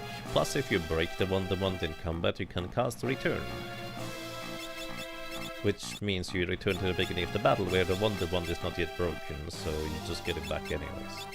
Actually, it probably doesn't even break. It doesn't really matter whether it breaks or not, let's be real. Anyways, teleport and Butts, so we can teleport out of combat.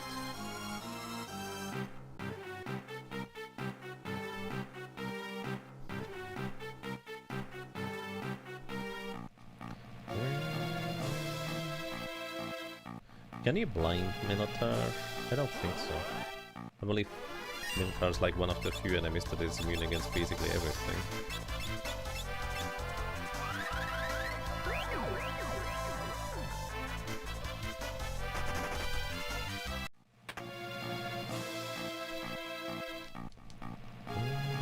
The Defender Sword, a fantastic knight exclusive weapon that can cast Protect if you use it, and it does not break when you do. Alrighty, do we need to do anything here? I guess we could put animals on you. That would be like the one thing that technically is usable, because we cannot cast spells against the boss coming up. But we also don't have to. We're probably just gonna let Kryl do all the work, and we just heal whichever one of our characters gets hit. If you have a ninja, you can throw the Assassin Dagger at the Minotaur for an insta-kill. Anyways, we're just gonna wait. We can literally not cast any spells. You're silenced in this battle. Kind of like you're silenced against the pot encounter in the Phoenix Tower earlier. It's effectively like the time mage spell mute cast. So, Minotaur frequently will counterattack, which is why we're sitting in the back row here. But besides that, he has 20,000 HP and no physical defense at all.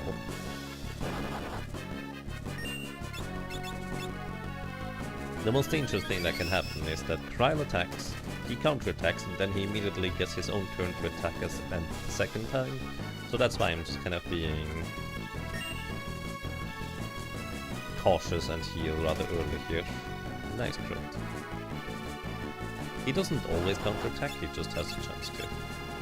I guess we don't need to kill Kryle that frequently, because she survives 3 hits. Nice crits. Very handy. I like berserkers. Nice crits. And there's a double hit. As you can see, we would have died if I wasn't that full. But the funny thing is, Kryle would probably have been able to finish him off anyway, so it didn't really matter. He also tries to cast Holy at the very end of the game, or battle, as a death counterattack, but he has no MP. You can give him an Ether, so he can cast Holy, but I mean, you don't have to. If you try to attack this guy with anything that is not specifically a spell, this guy is gonna cast Return, returning us to the beginning of the battle. Very unpleasant. He also has Innate Shell and Reflect. Not Reflect. Protect and Reflect, so he takes half damage from most sources. We can technically slow him,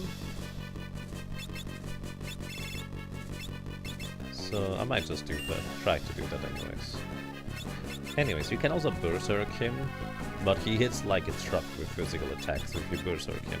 But at least he wouldn't cast Return anymore, at least not in any good version. Now notably, he is also weak to wind damage. Oh well, slow lands first strike, that's pretty lucky. So he has, what, 18,000 HP? And once he drops below 4,000 HP remaining, he's going to start counterattacking with level 3 spells, as in Firaga, Thundaga, and Blizzaga. Which is why I'm casting Carbuncle here, in order to just thwart any spells that he would like to try and throw at me. Cure. How cute. He's relatively harmless until like the final 4,000 HP. Like his damage output is extremely low. Unless you Berserk him. Then he does like what? 2,000 damage with his physical attacks? It's pretty crazy. Like he would be so much stronger if he decided to just stop trying to use spells and actually whack us with his stick.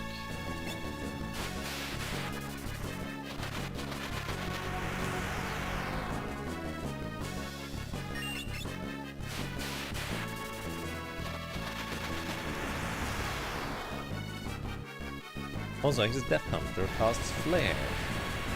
But yet another reason why Carbuncle with Reflect on the entire card is just very nice.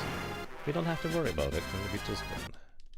And this gives us the Black Magic spell Flare and Holy Magic spell... White Magic spell Holy. Of the two spells, Flare ignores portion of the enemy's magic defense, so it has very niche uses, although most of the time boosting elemental spells with your Magus Rod is just strictly better, even if the enemy doesn't have a weakness to it. And Holy is just a very cost-efficient, high-damage single-target spell for a white mage. It's very nice to have. Alright, and with the 4th tower complete, we can dive into the Ronkan Ruins of World 3. Then we get our ship modified.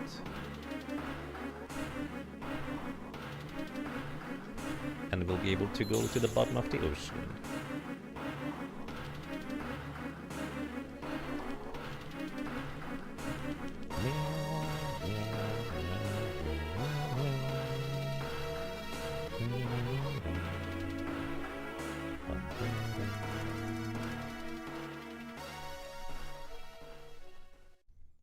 kind of trying to think whether there's a particularly good place for me to grind levels in.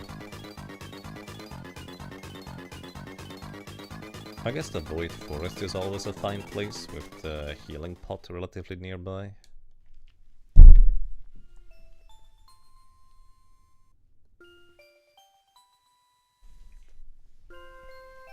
Because unless I decide to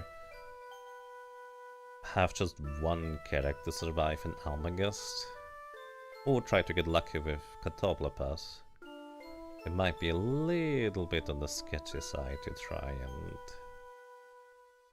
tackle Neo XDev with a low level like this one. But it also is gonna take a while until we have high enough maximum HP to survive.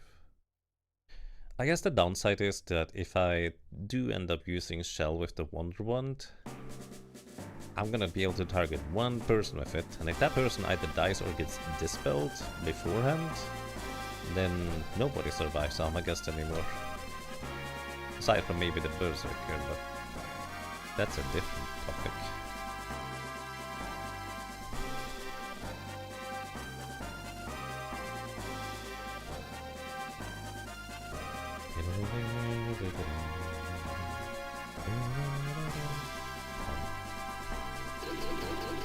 Oh, by the way, we did get Bahamut as a summon spell.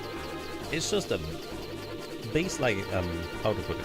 The base attack power of Bahamut is the highest of any summon spell, but because we can boost Sildra's wind damage output with air lancet daggers, it actually just generally tends to outperform Bahamut in most cases. Although I think Bahamut also ignores portions of the enemy's magic defense? I'm actually not entirely sure. You know what, actually let's just cast Bahamut. If nothing else, Sildra should at least be a lot more cost efficient.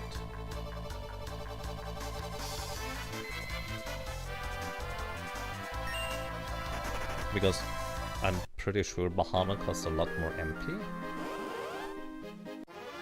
I'm not entirely positive about that. Let's see.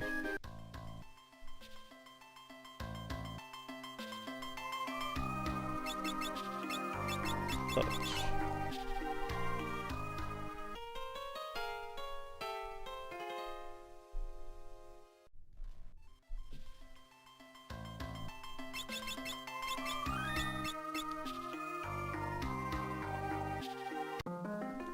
And more gargoyles. The same song as before, 5000 HP each, and if they get a turn while one of their buddies is dead, they will revive each other. Slow.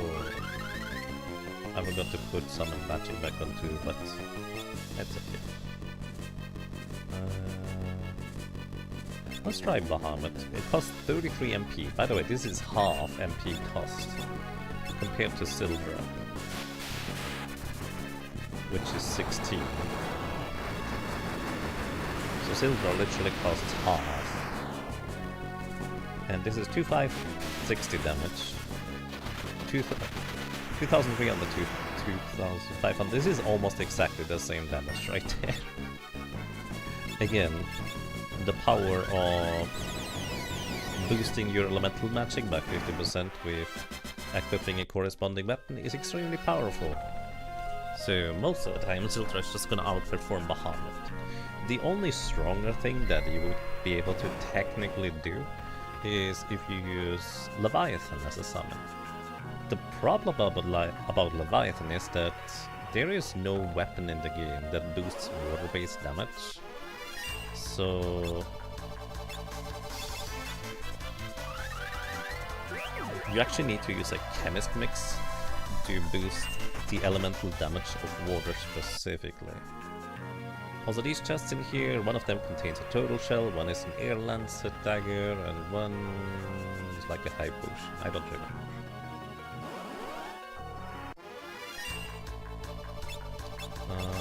Let's fight enemies in here actually. Wait, wasn't there an enemy in here that reacted to summons with strong fight? Maybe I shouldn't battle things necessarily. Also, I just realized we might not survive Leviathan. Oh, I guess we'll see. Nice, let's give you summon. So you can deal a lot of damage with the air knife. Left guard for speed, Hermes sandals for even more speed. The chest on the right here contains a Goliath drink, I think. Which is a chemist thing, we can't use it. And then there's a chest through the wall on the right, which I think contains the rune blade. No, not Golem, that's the wrong one. Why did you have Golem pre-selected? That's weird. See, that's from last time I used summoning on that? Probably, right? In the level. We do need all the levels we can get. That chest up there contains a protect ring. I did not need the protect ring.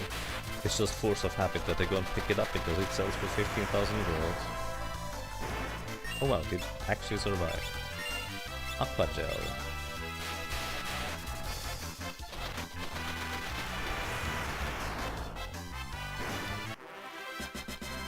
I think most of the enemies here are weak to lightning, but Sildra is wind. Okay, I didn't even get the chest. And we don't bother with Tonberry. Tonberry very scary. That's kind of the most accurate description. The chest in the top right over there contains a high potion, I think. And this one over there contains a reflect ring. The only guaranteed reflect ring you can get, unless you steal from a carbuncle earlier. Well, which we couldn't do anymore because we didn't have the thief anymore. Alrighty, I guess we're gonna see whether we even survive Leviathan, because if you use magic against Leviathan, it will have a chance to counterattack with Tidal Wave. And I am very doubtful that we're gonna survive a Tidal Wave counterattack, to be completely honest. So one of these places has an Artemis bow. This one. Artemis bow is a decently strong bow, and I think it always guaranteed critical hits against beast-type enemies. And this is either the Enhancer or the Rune Blade. That's the Enhancer. The Enhancer is a strong sword, notably the strongest regular swords that can be enchanted with Mystic Knights. There's also a chest further south over there, I think that just contains money. We could get a second Aegis shield here, and the top right chest contains a Fuma Shuriken, which is a really strong throwing weapon from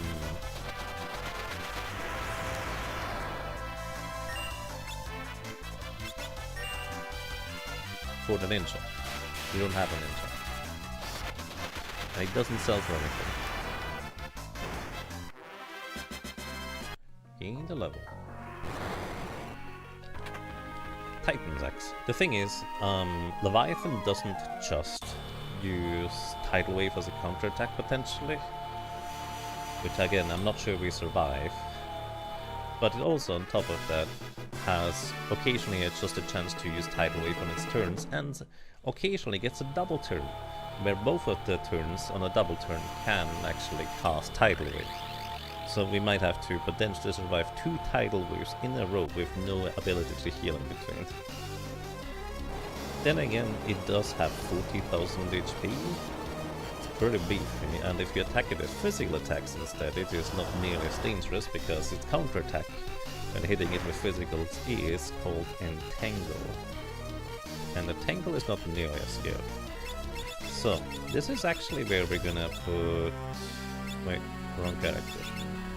We're gonna turn Ferris briefly into the Ranger and give her the Berserk ability. So you become a summoner for now. And... I don't know. I guess time magic for now. I don't think the Reflect Ring is gonna save us. I guess...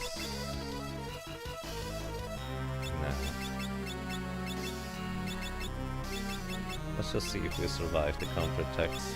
I'm very doubtful. Maybe the Lamia's Tiara is in order here, just for that slight bit of extra magic defense. I could have bought a circlet for even better defensive stats, for what it's worth. So that could have been a thing.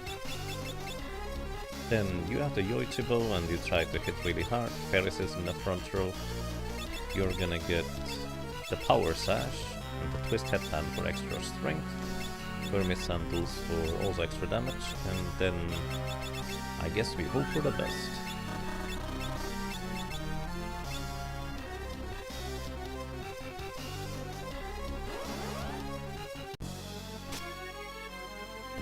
Ferris immediately went and hit him once before I could do anything. That's weird. I thought when you use a Berserk passive on a character, they would spend their first turn getting Berserked and then attack on the second turn. I bet that's not exactly what happens. Anyways, we're immune to Entangle thanks to Hermes Sandals providing immunity to sleep paralysis and stuff like that. Actually, Odin deals physical damage, doesn't it? Or is this still considered magic? Well, I guess I'm not gonna find out this round.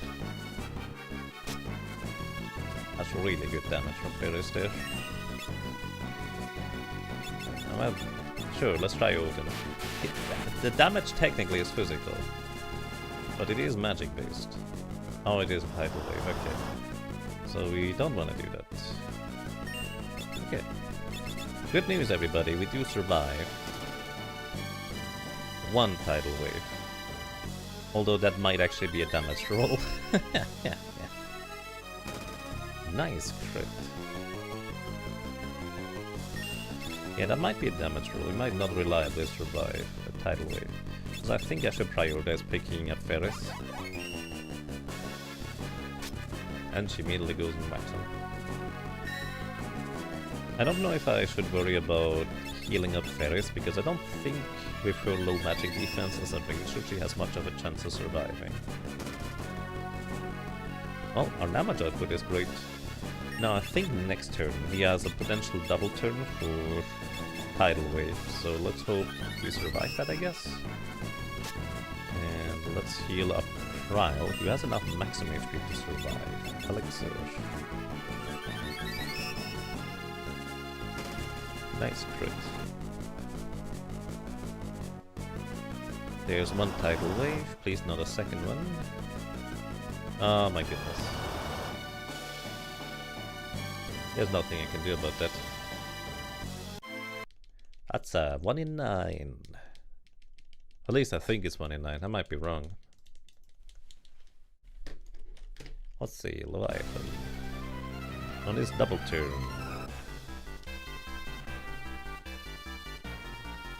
Actually, no, it's not 1 in 9. The first one is a 1 in 3 chance to tidal wave, and the second one is a 2 in 3 chance to tidal wave. So double tidal wave after the first one was actually reasonably likely. Once the first one hits, it's a 2 in 3 chance. Anyways, I think this is very doable, especially with the amount of damage output we can dish out. Might as well go and pick up the money now. The Enhancer Sword doesn't really do anything for me, so... drop down. The Jaeger Shield doesn't sell for much money. I don't know why I'm bothering to go over here, it's just force of habit, I guess, at this point. Titan's Axe. I guess it's technically a really strong axe, but the Rune Axe pretty much always outperforms it. Because of the critical hits, ignoring enemies' defense and dealing double damage. And scaling to magic power.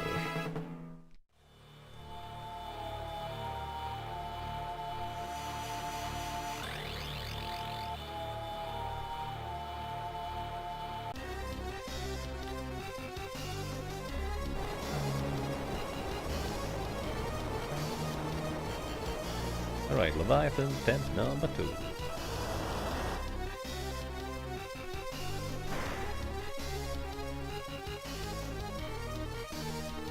And I did actually like the idea of Ferris just going Ranger with a chicken knife in the front row with Berserk. I think that actually is a fine choice.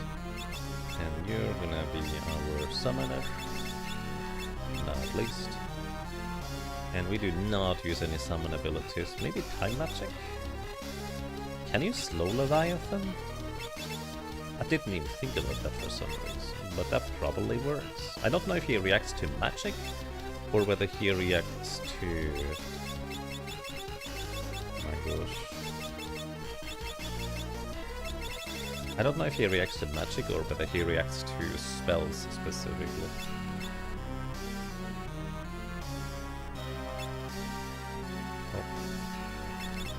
Make sure we're fully healed. Alright, good luck everybody.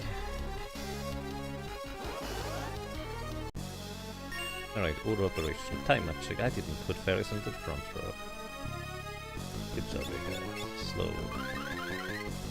Didn't work. Let's cast Golem as a precaution. Fairies. Actually, Fairies has nothing equipped, does she? She's just gonna berserk and punch. Great. Alright. I forgot to equip Fairies. That's so stupid. Anyways, Crowd will have to deal all the damage. Not a good start, is it? Doesn't this guy have like a ridiculous magic evasion? I faintly remember something like that now. His magic evasion is... yeah, 70%. Is he immune to slow? No, you can slow him. So I guess technically that works.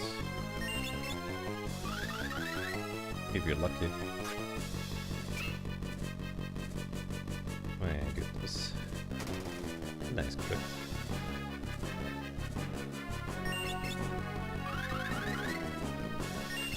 So yeah, at most we have a 30% chance to hit, but it's significantly less than that because he's a much higher level too. Tail. And tidal wave. Alrighty. Good news, we survived one. Well, apparently, Lena doesn't guarantee survive one, but fairies can survive one, so I suppose that's technically good news.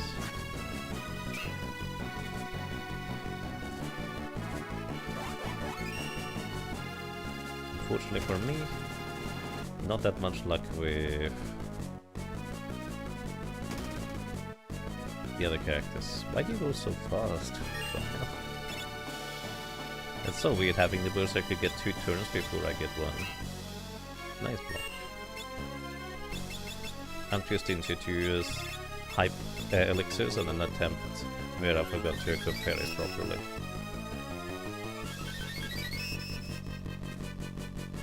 I'm just gonna spam high potions, I guess. What if I need the elixirs later? Fine, we use an elixir on Kryl at least.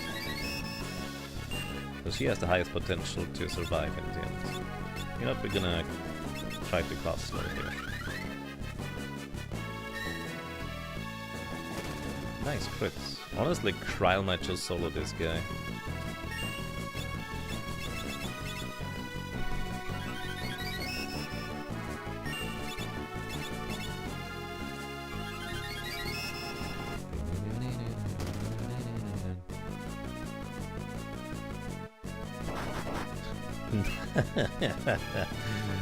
She can critical hit 8% of the time with fists. You know what I just realized? This means... oh nice, we got the slow. This means we have a checkpoint. There's absolutely no reason for me not to go into the front row with butts and start attacking the checkpoint. Like sure, he's a summoner, his strength is literally the lowest of any character that could cast anything. But, I mean, what else am I gonna do?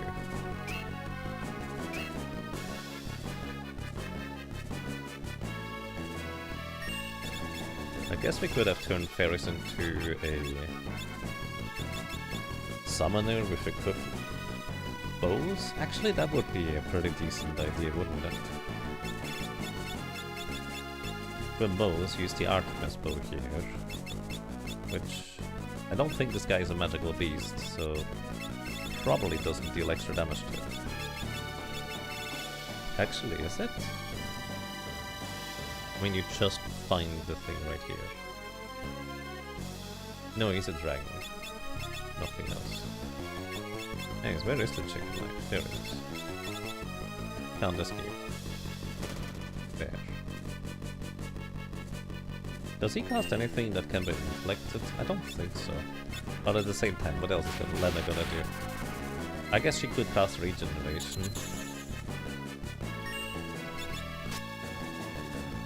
That's respectable damage. But well, she can't do that anymore right now because...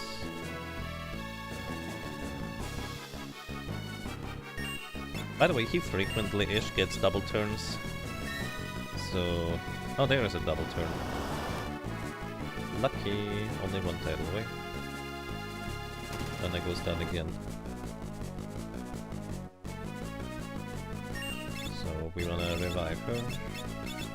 It's possible that Golem has run out. But it's hard to tell. Actually, we might win here. Because Crowd got to hit a lot of times already. Let's try summoning Golem again real quick. Okay, Golem did run out, so I got lucky that Trump didn't get hit earlier. Connecting to chat. Okay, thanks Twitch. Why did you disconnect? Who knows? Oh. yeah. On the attempt where I just completely goof Ferris's setup, we of course just get lucky enough that he never uses double tidal wave. Okay, fair enough.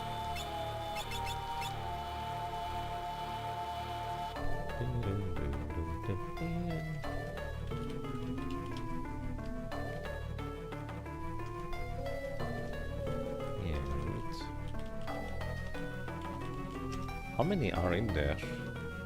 Okay, none anymore. Good. Rocks are friends, not food.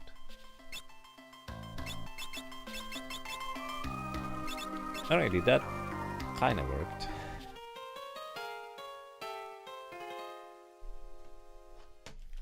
What was the message? Rep. Victory. Indeed. Turn you back into a ranger. Because I would like to have rapid fire on one character, I guess. Does it matter? Maybe. Hair knife. Black skirt. Roomy sandals. Guess we could get a dark hood for you. Just for the extra speed. Wait, we have one dark hood. It's on fairy stuff. Just need to turn her back into summoner, was it?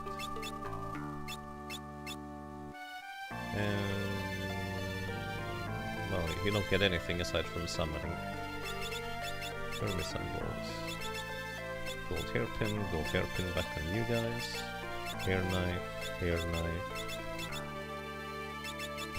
You still have the Yoichi bow. Yeah, that's good. That's all we need. Alrighty.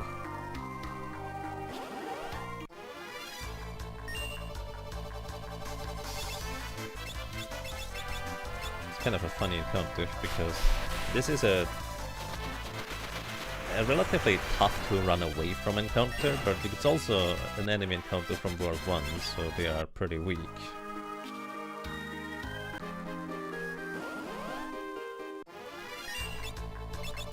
Silver!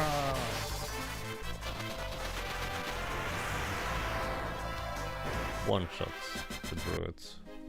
That's pretty good. Silver! We have one more spell casting, but then we're up.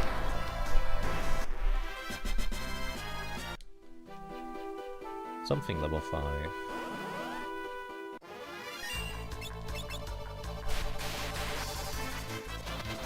perfect timing because we're gonna get an extra rest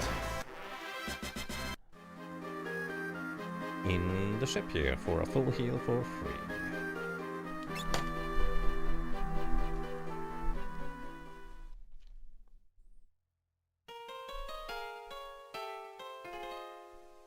Alright. By the way, I'd like to point out, sleeping on the seats like that sounds very uncomfortable. Alright, somewhere southwest of here is the trench. I never remember where exactly, but I think it's further west than south. So... well, let's just check them out. Nope, it actually was more south than west apparently. Way too far north. And there it is. Do we want to fight anything in here? I mean, I guess we can.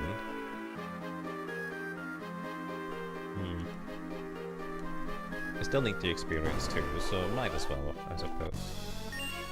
Once Butts runs out of MP, we're just gonna unequip the boots from him. So the others are gonna get to turns earlier. Also, once again, they still have the exact same amount of HP. Which means... at this point, 2 silver spellcasts might do the trick. Oh, they do, definitely. Lena having +4 magic power is significantly more than the +0, I think, from Butts. So she usually has slightly higher damage output with spells. Okay, there's a chest just south of this fork that contains a phoenix stone, but I really don't need that, so we just leave. But also we get to save once in a while. That's nice.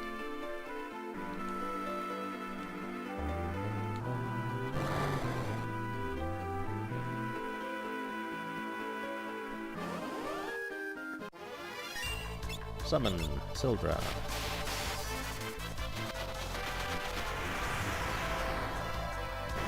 Oh wow. A single spell cast almost knocks these guys out. Actually, with Lena, it almost certainly would. Because she deals more damage. That's interesting. We have equipped the bows on a second character, so if you want to have a summoner with equipped bows, we could technically do that. Largely not much of a reason to do that, but it's an option. So, this is also where it's really nice to have either a Geomancer or a Time Mage in your team. I guess technically Blue Mage works as well with Mighty Guard to be able to cast... well, to apply float to your characters, so you don't take lava damage, because that's a lot of damage very quickly too. These things have a lot more HP than the other ones previously, so I'm pretty sure we need 2 silver spellcasts anyways. But it should be only 2. Wait, Lena doesn't have the gold hairpin equipped. I just noticed. Oh wow, we need 3 of them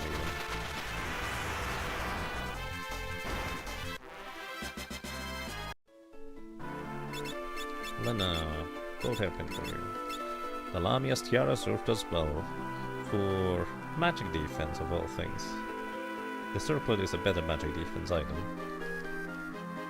So, a bit strange that this is what I happen to use it for.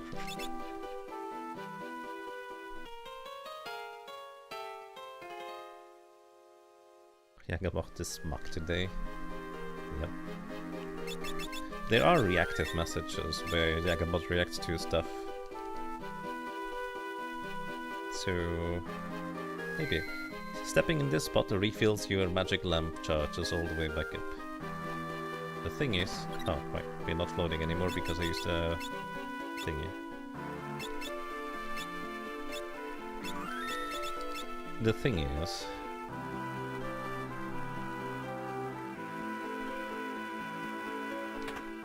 we haven't used any of the magic lamp charges because we just don't need to.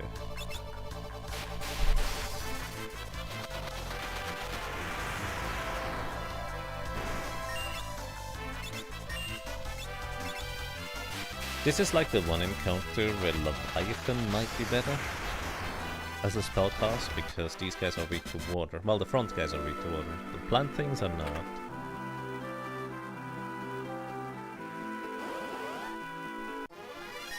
But this one here is like Leviathan, but it costs 39 MP baseline. So very questionable whether that's worth it. Hitting all the buttons in this room, I don't think the order matters. But we can also hit this one, or the last one, which gets us access to the chest over here. There's not really much of a reason for me to go out of my way to pick up the chest, but something I can do without having to worry too much since, well, we're floating over the lava instead of taking damage down to 1 HP.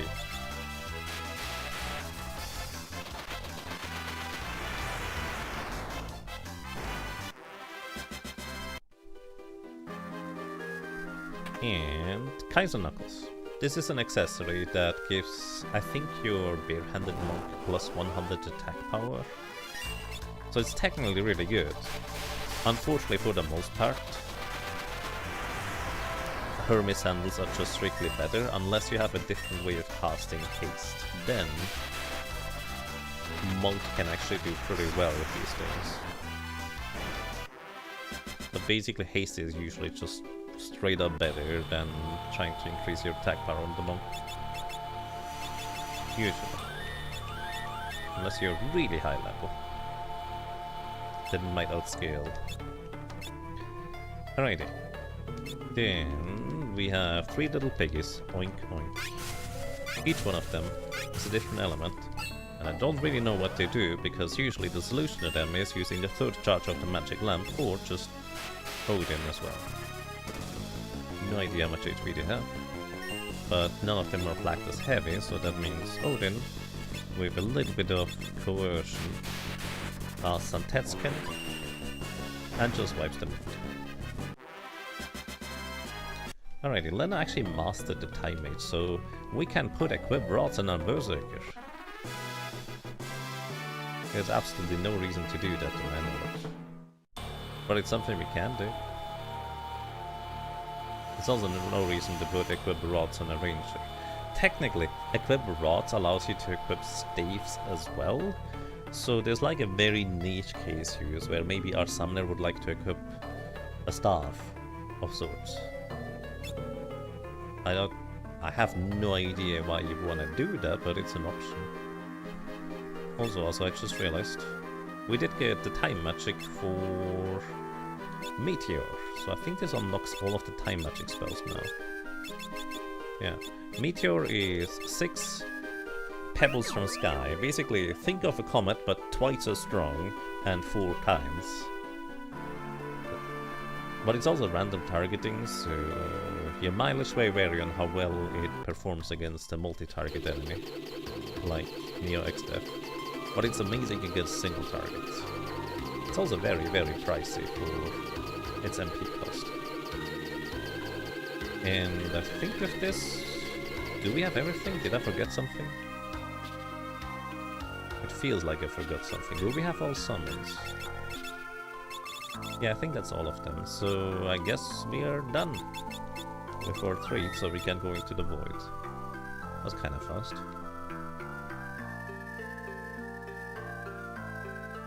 By the way, stepping in the forest here is very laggy because it checks for Mirage Village encounter every single time you step.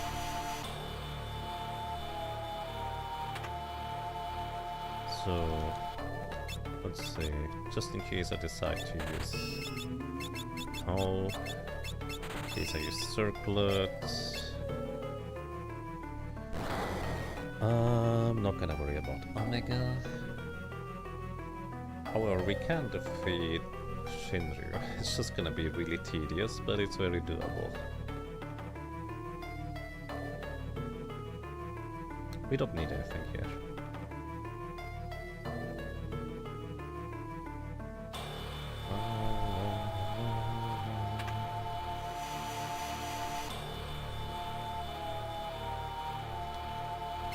Alrighty, we stock up on high potions, and we stock up on Phoenix Stones, I guess.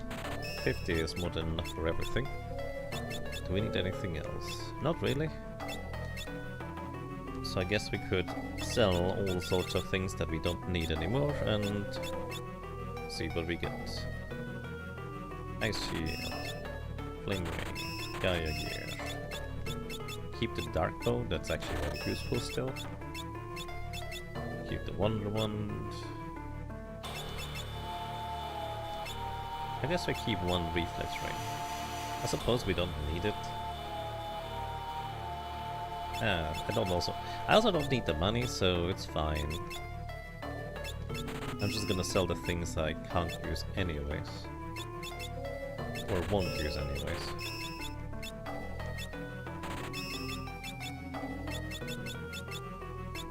Alright, and then we can buy 3 more elixirs. Back up to 23.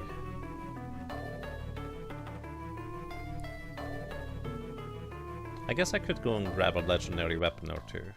The Magus Rod does nothing. We have air lance and daggers, that's fine. What else? I actually don't know. I think we're good to go. Maybe I'll remember something later, but we also have teleport to get out of the void again if necessary. So let's leave.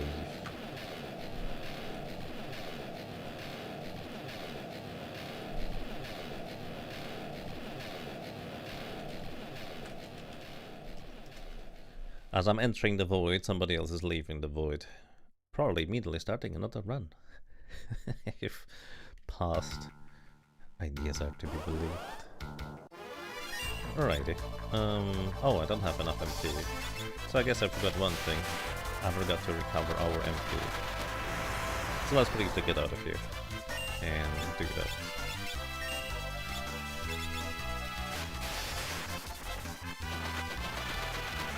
We do need still levels to survive Almagas though.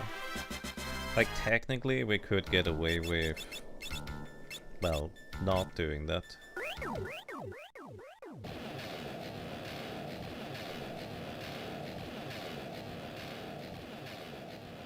But practically it's fine.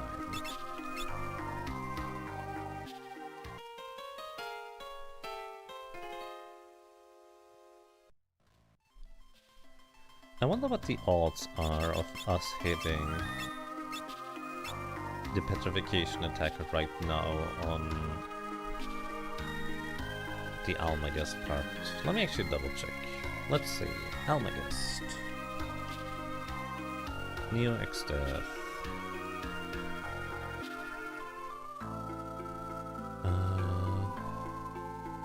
Where is it?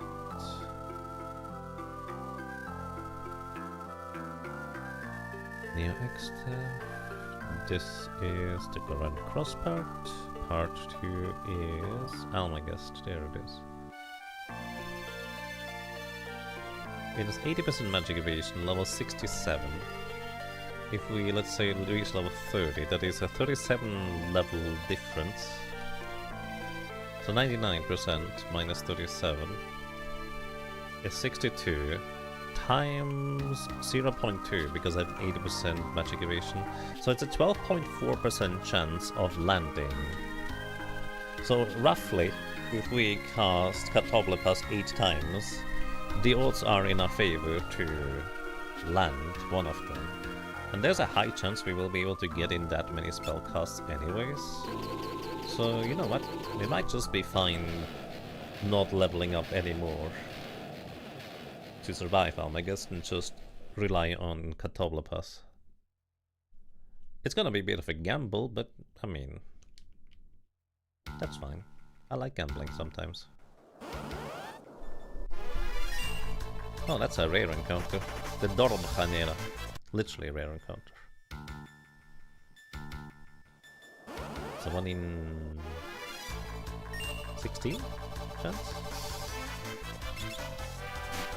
Thunderstorm. We're probably just gonna obliterate everything with Thunderstorm along the way. Do we actually even care about getting Rapid Fire? I guess this would be really nice to have against a certain dragon, Shinryu. I don't know if I do, but you can be insta-killed by some pet skin. Bye-bye.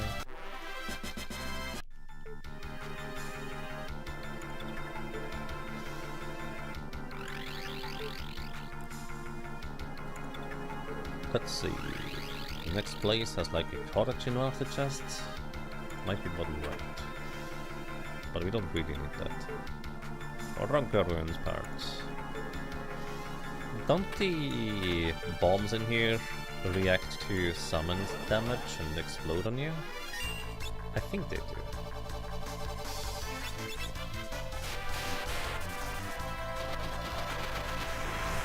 It's not gonna stop me from using it anyways. Also, there's no bombs in this encounter. The level checkers I think have like 5000 HP.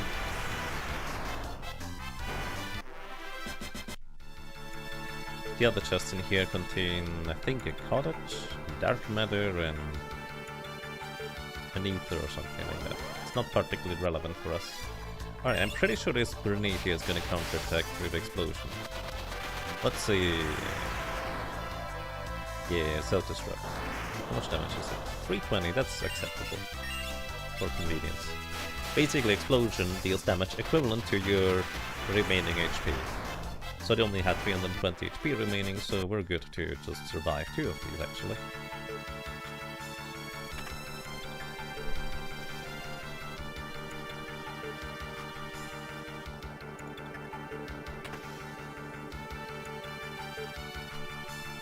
And if we need to level grind, here would be a decent place.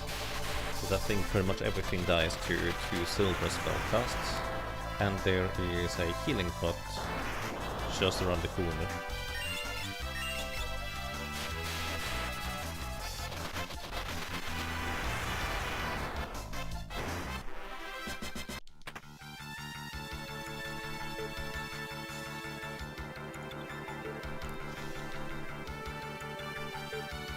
Around the corner is right here. Oh, okay. But also I think the enemies in the forest over here on average give more experience.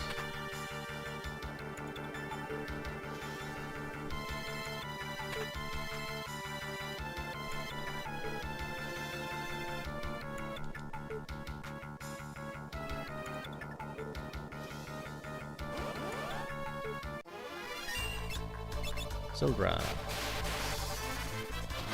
Also, I just realized I would be able to technically cast Quick and then Katapla plus twice as well, if I were to get Time Magic up on my Summoner Indian. Or summoning up on my Time Mage, I guess. One or the other would be perfectly fine. Magus! Thank you for the raid and welcome everybody, welcome to the end of the run here. I did a little bit of a tour of World 3. We got all the summons and we got all the tablets too, just kind of by accident I guess, and time magics. Now we're just walking through the void with a team with Summoner and Time Mage. It doesn't even matter what else you have. Effectively, those 2 classes complement each other incredibly well and make it for a nice and smooth run for the most part. Almaga's raid, run 21 in the books, which is absolutely crazy. For reference, this means Almagas has done 21 of these 4 Job Fiesta runs this year. This is not total, it's this year. Anyways, welcome to Calafisteri. She has, I think, 18,000 HP and frequently be counterattacked with Drain whenever you hit her with things. I thought you would, but it didn't seem like it would. Anyways, she's also considered a beast, so actually I should have given Trial the Artemis bow for guaranteed critical hits. But I'm honestly not entirely sure on how many turns Trial is gonna get here. Stop, we're immune to that spell because we have Hermes on this equipped. Physical attacks at range counter. Wait, does she not counter magic at all then? Ah, thank you for the correction. Anyways, I think we win here. Well, we didn't need the Artemis bow. This crowd just crit anyways.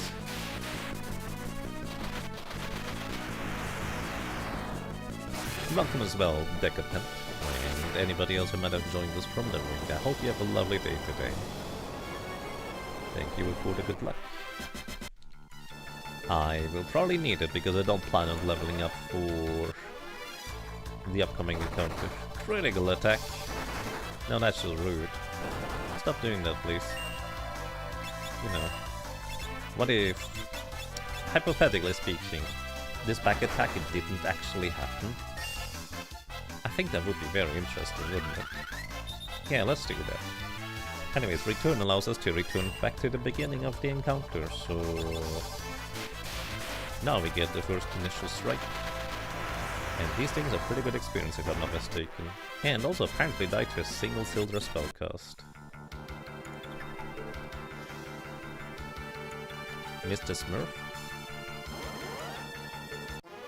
Smurf. A blue goblin? Oh, that's the Smurf.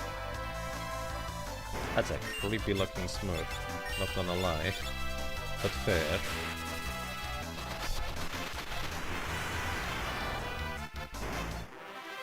Anyways, we just knock out all enemies along the way just for the extra experience. We're gonna come back to Omega right here, by the way. I will be knocking out Omega in the... how to put it? It will be in a not particularly honorable way. But we'll do that at the very end. So we're gonna make a save file here, and we're gonna save over 2 separate save files. Alright, Omega. Oh, we had to walk sideways now. I wanted to show people that you can just walk by this guy if he goes up and down like that. Too late.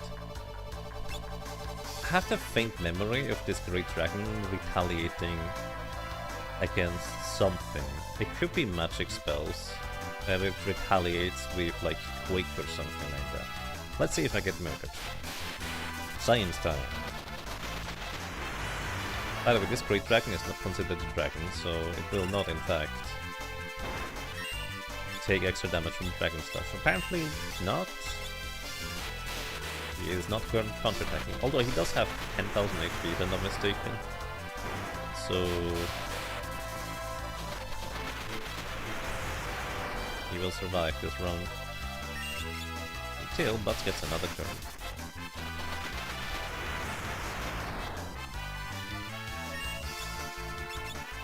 Wait. Does he not have the air lancer equipped? We gained a level. Or did I misread the number? Maybe I misread the number. Anyways, next up is a panda. This thing has, what, 22,000 HP? It's weak to fire, and it has also a special interaction if you use Ifrit on it. Ifrit basically forces a panda here to take one turn of turning around and trying to cure itself because it is absolutely terrified of Ifrit. Or something like that. It is weak to fire, but Ifrit is at this point kind of a weak spell to use, to say the least. Now notably, we can also slow this guy, so time magic slow works, and also alternatively, Phoenix would be a lot stronger because it is fire damage, and we can equip the Flame Rod to summon Phoenix.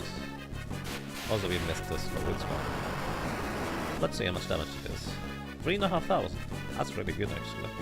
I believe Phoenix would revive a character that has fallen, and he, once again, he uses Panacea as a reaction to us having used Ifrit on him earlier. So, he's not actually gonna take any actions against us because we're just gonna make him do it again. The funny thing is, he always turns around after you use Ifrit on him, even if he already is, in fact, turned around. So if I use Ifrit again, he's just gonna have the same reaction, then face us, then use Panacea, and then face the wrong way afterwards, because I guess that's what it does. I think it might also disable his counterattacks while he's in this state, if I'm not mistaken.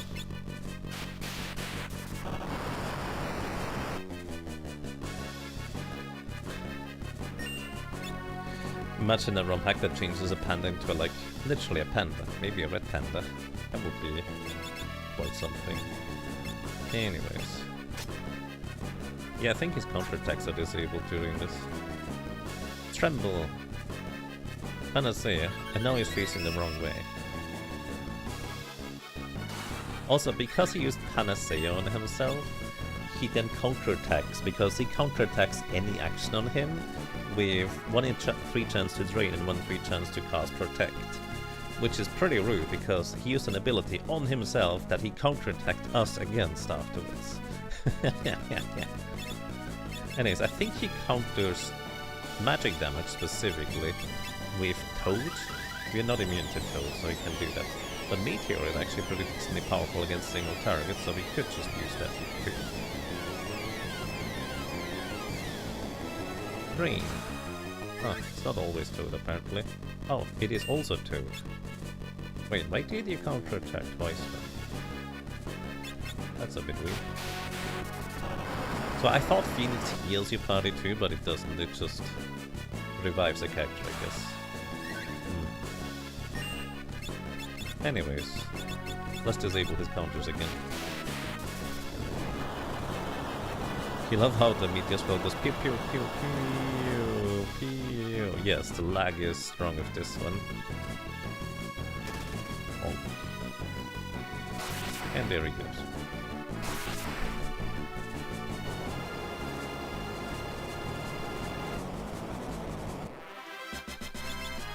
And we reduced him to ashes by using Ifrit and apparently an arrow. Don't know how the arrow factors into the ashes, but it did. So this next section here is kind of notorious for how frequent or high the encounter rate is, as well as your chance to run away from these encounters is terrible. Also, this guy specifically has like 7,000 HP, so I think we need like 3 Silver spellcasts to knock him off. Anyways, welcome, high spirits, and everybody. Hope you have a lovely day today. Good morning, good evening, and good afternoon. I hope you are doing well. Welcome to High Spirits and Friends. What were you playing today, if I might ask? I have to admit, I don't know. But for that matter, if anybody does not know High Spirits, I imagine people might be familiar with Magus. If you like Job Fiesta, he plays a lot more Job Fiesta than me. But High Spirits is active in all sorts of, well, at least originally, in large part, Dragon Quest related things, like Dragon Quest or Dragon Warrior if you will. And he knows way too much about all these kinds of games, and it's quite fascinating to watch him play for these, even if you have never played it, so make sure to check out High Spirits too. Yeah, hello, welcome to you Drazar, hope you're doing well today.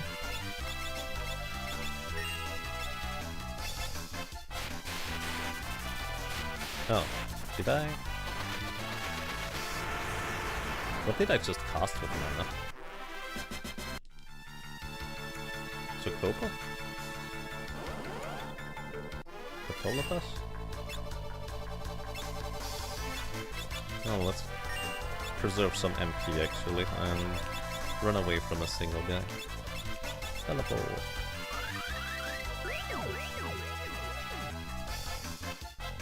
Ooh. Well then, I hope you find some good sleep sometime. Other than that, things are fine. Okay.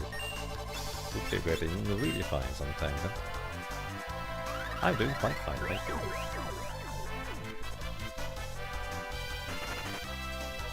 Alrighty, next up.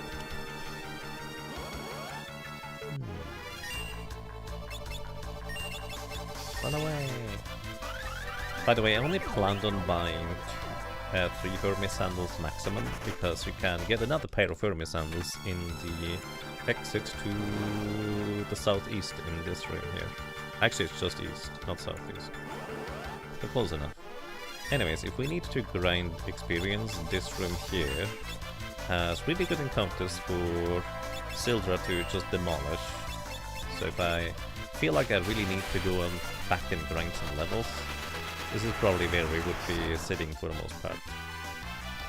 These magic dragons are weak to wind, which is good because otherwise they would not die since they have 2900 HP. And I need MP, so let's not go this guy first. Do I need to change anything for this guy? Not really. This might be like the one guy where it might be worthwhile to use Bahamut instead of Sildra, because he has really good magic defense. Anyways, I don't think he ever attacks physically, so Golem is entirely irrelevant. Carbuncle, on the other hand, might be useful, technically. Anyways. He has 27,000 HP. He's effectively a blue mage, Azul Magia being, you know, kind of blue magic. I don't remember if we can slow him, but I feel like we'll have enough damage anyway, so let's just Meteor.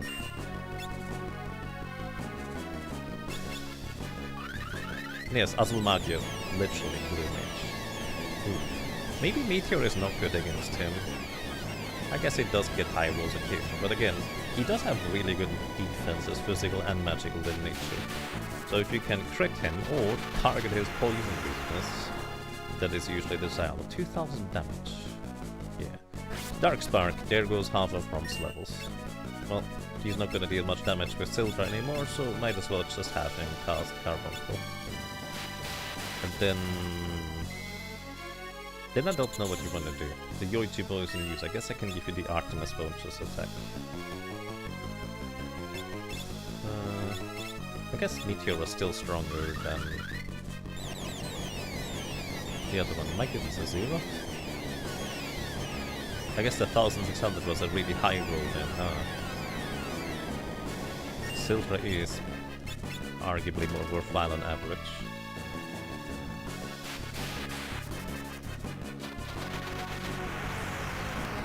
What if I should cast Bahamut here?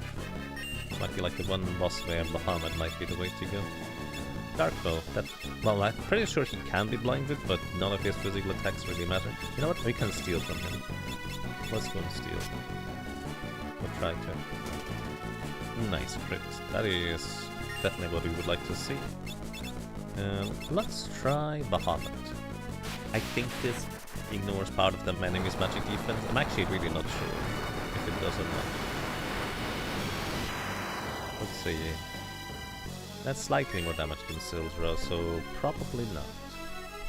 Especially not since it is more than double the MP cost, so it's not really worth it.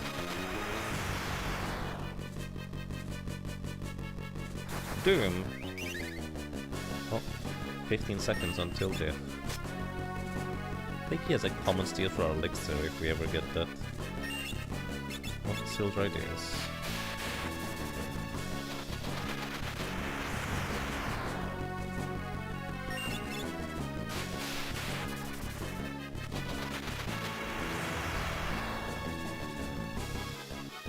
If you use various blue magics on him, he actually learns those blue magics, including Exploder. Which, you know, could be quite efficient to knock him out that way if you have a blue mage. If you don't forget to actually pick up Exploder, that is mostly. Anyways, we had just about enough MP remaining, which is reasonably ideal. And he went down. Oh, Black Cowl. I'm pretty sure that's a rare drop. Nice. Alright. Touch. Bum, bum, bum, bum.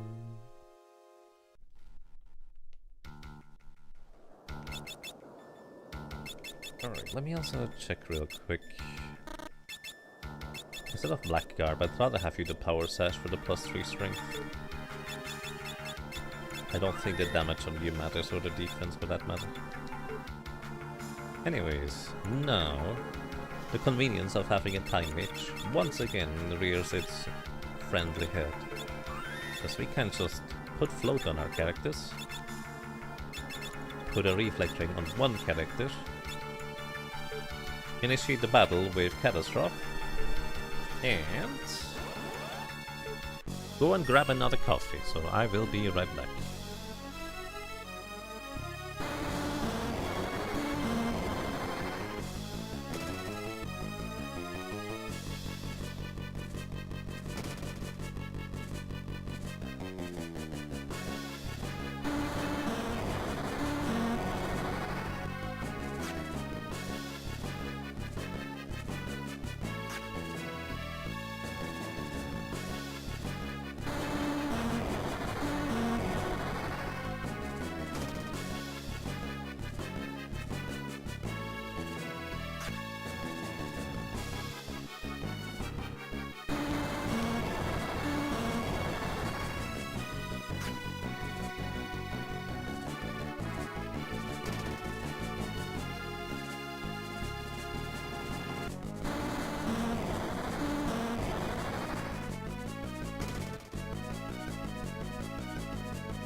Alrighty, I'm back.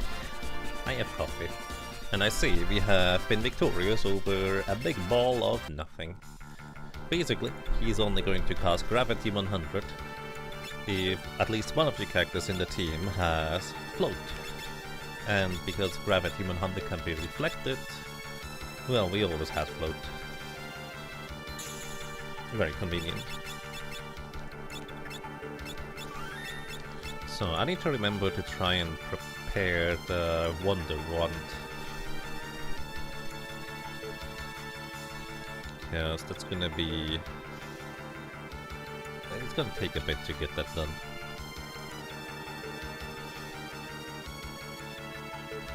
Let me see, where is my Wonder Wand spreadsheet? Because I never remember the order anyways.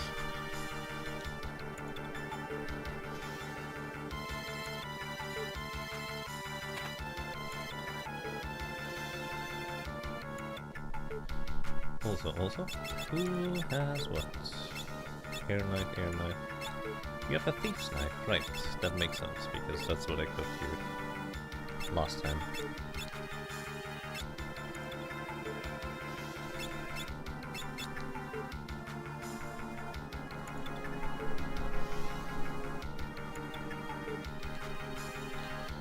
Alrighty, next boss. This is Halikanaza. I think they have 33,000 and some change HP. And do a bit of magic, a bit of physical. Not usually particularly dangerous in either of these categories. So what we can do immediately is we can immediately begin casting Golem, reducing any physical damage received to literally nothing. For probably the remainder of the battle, because we are gonna dish out really good damage here. Then with Lena, we can start using the Wonder Wand. The Wonder Wand basically begins at the weakest white magic spell, which is Cure initially, and then it just cycles through literally all of the spells. In the meantime, we're gonna cast... Wait, don't use Sildra. I just remembered, this is a bad idea. I think Halikanasus retaliates. Focusing power, yes. She or they retaliate with strong attack if you use summons. Strong attack cannot be blocked through Golem. So, whoops. I forgot about that. It's like one of the few weak points of Summoner. Halikarnaza is pretty mean. Yeah, I forgot. Whoopsie. Oh well. Also, we always get procced at this point in the time. So unproc trial for the damage. Then I don't know what you wanna do then. Yeah, I don't know what you wanna do. I forgot about that part. High potion you up, I guess. We're probably just gonna rely on Kryl dealing all the damage. That'll be fine, most likely. And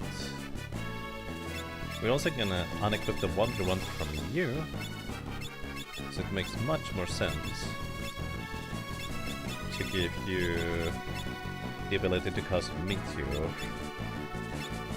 Actually, it is something that I tend to forget. Halikanasa's just retaliating against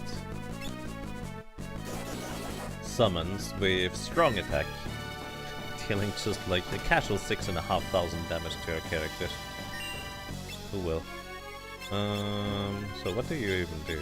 I guess we could keep up Carbuncle, but I don't think we're gonna get to the Holy turn anytime soon, so this is gonna round before it's gonna be useful, isn't it? Anyways, Time Magic. We're gonna cast Meteor.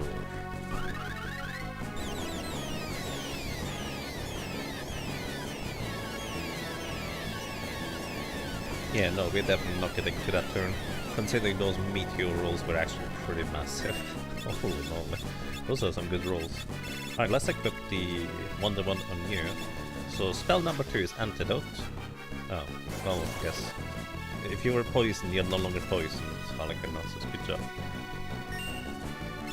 You just do nothing.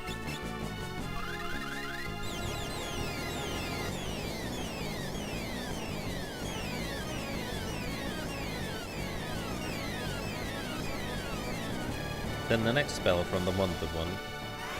Oh, this spell. That's actually very nice of you. Can again just actually target you. That would have been silence. Oh, right. Patio Halicarnasse is like the one boss that is susceptible to Mini as a spell. But the problem is they have insanely high level and magic evasion, so good luck on ever landing the Mini spell. But technically, Halicarnasse is weak to, or well, susceptible to.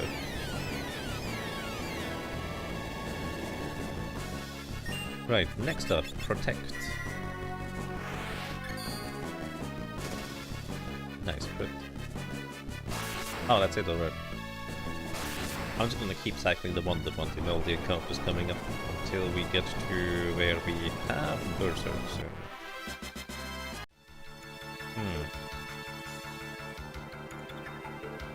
We actually wanted to reset because Shell is before Berserk. Fun fact, this is also a decent place to grind in because Odin will frequently knock these guys out, and they are worth a tremendous amount of experience.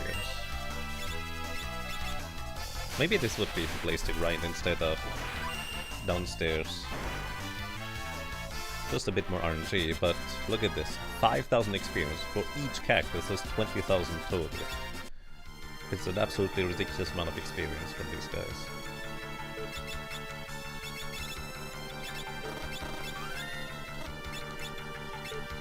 Alrighty, anything else?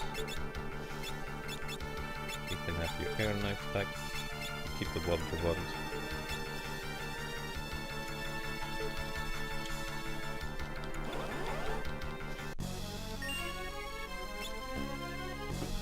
Alrighty, next up. Twintania. Mostly cast spells at us. Mostly spells that we can't really... well... reduce. Some of the spells actually could reflect, but I'm pretty sure Twintania reacts to any damage received by potentially counterattacking with Tidal Wave. Hold up, I just realized. yeah. Hold up, I just realized this is a bit of a problem because our little Berserker here is gonna cause immense problems for us here.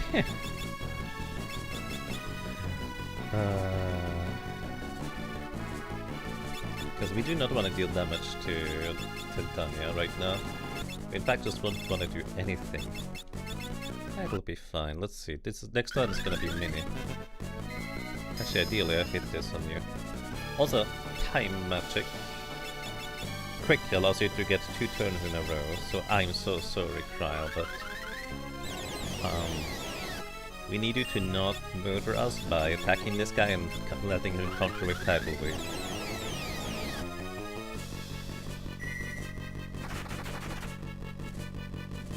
Physical attacks get Tidal Wave and magic attacks get Flare. Yes. Or Mega Flare. I believe that is accurate. Anyways. Atomic Ray. Bunch of damage. So that was Mini. Next is Cure 2 as a spell from our Wonder Rod. This is actually oddly convenient because I'm just healing myself. Then next is Life, which we don't want to use on trial, I'm sorry. Ice Storm. That's a lot of damage there.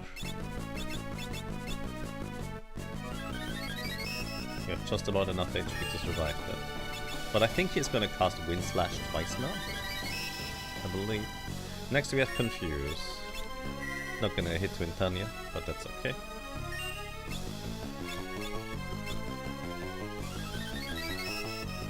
Then next we have Blink. Let's just heal it to full.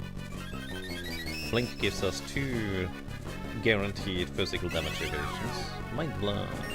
Alt inflict HP leak. Actually, it's Wind Slash or Mind Blast, isn't it? Anyways, it doesn't really attack physically. Then next we have Shell, so I actually don't want to use any more of the charges from the thing. Wind Slash. we should be good to go now.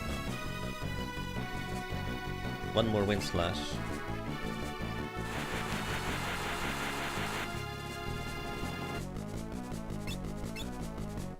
Then should have switched now, I think. Which means it is susceptible to basically all status effects. Maybe not yet. There it is. Oh, it was actually, we just missed. It's the very rare miss chance. Anyways, Twintani when charging up for Giga Player is susceptible to all sorts of status effects. Doom, level 5 Doom, X-Zone, Petrification, Break, all sorts of things. So you don't actually have to deal the 50,000 damage. However, what we could have done is we actually could have cast Carbuncle and then attack with magic in order to have Twintani retaliate to itself with absolutely massive damage. Alrighty, let's pick our little Berserker back up and move on. We might want to put Time Magic. Yeah, we're fine. Maybe we're fine. Summon. I wonder how close we are.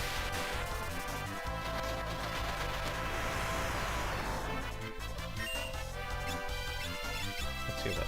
I wonder how close we are.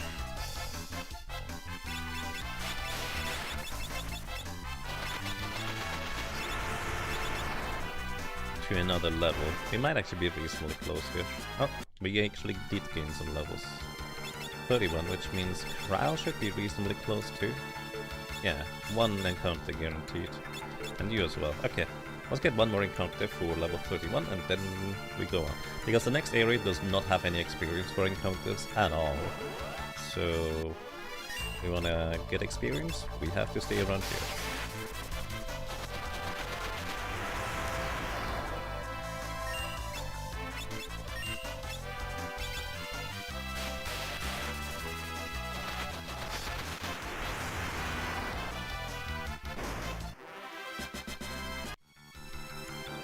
Right, and well, just one more, I guess.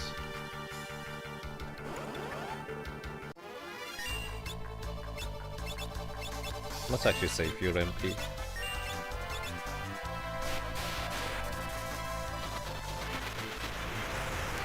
Oh hey Tag, welcome to you. Hope you're doing well these days.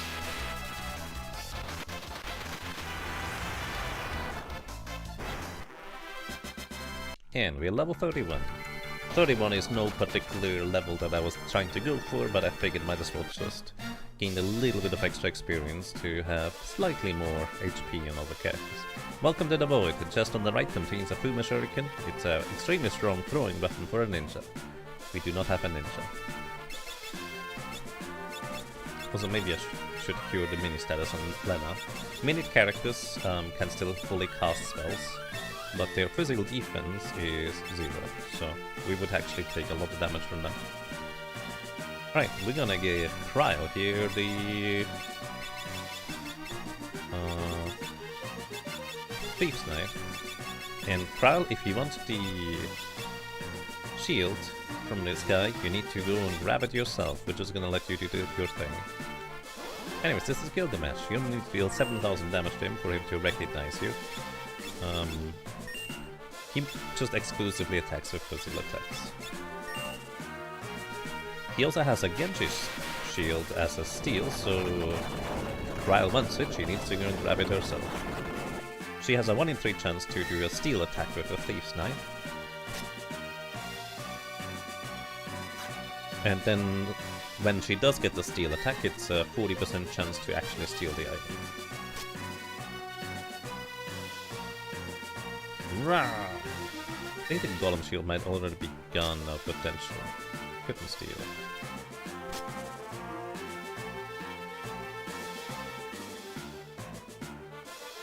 I guess he didn't attack, couldn't steal. We could also just reset in order to try again, by the way. But it's fine, Krile didn't want the shield. The Genji shield has a 50% chance to block physical attacks, but I most likely will keep the Aegis shield on Krile anyways. Well, actually, am I gonna use shields to begin with? I don't think so, we're just gonna stick to the bow. I like the bow better.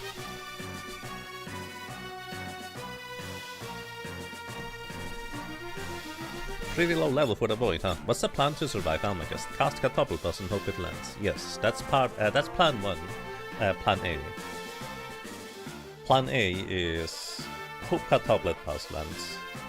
And plan 3 is hope to survive with shell.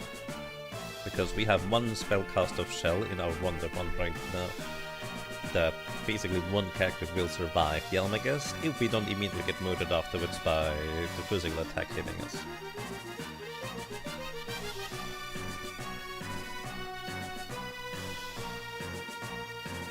Hasta la bye bye! Bye bye Genshi Shield. Oh well.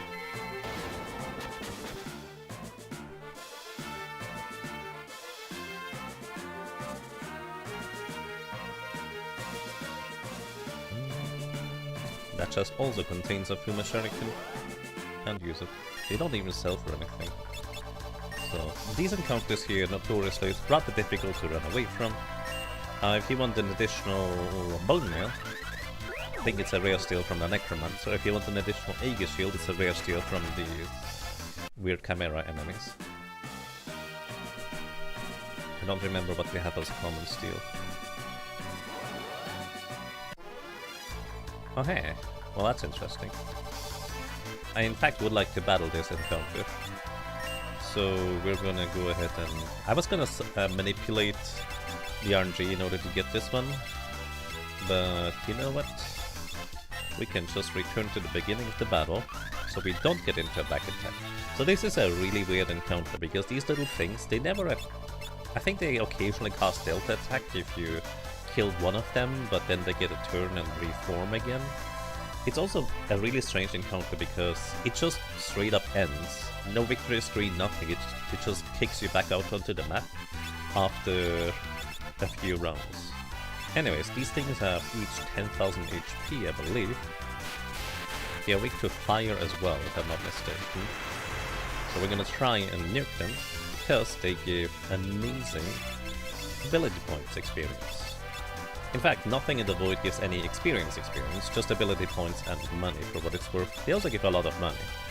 Where is my...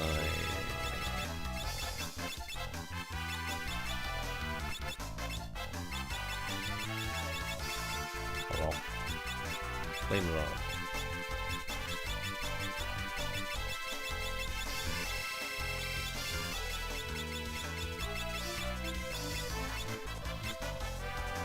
I'm not blind. Did I sell my flame rods? There they are, I'm blind. As usual. Summon the rare case of... Oh, I would summon Phoenix. Ha! I don't have enough MP for that. It costs 100 baseline? I actually didn't even realize that.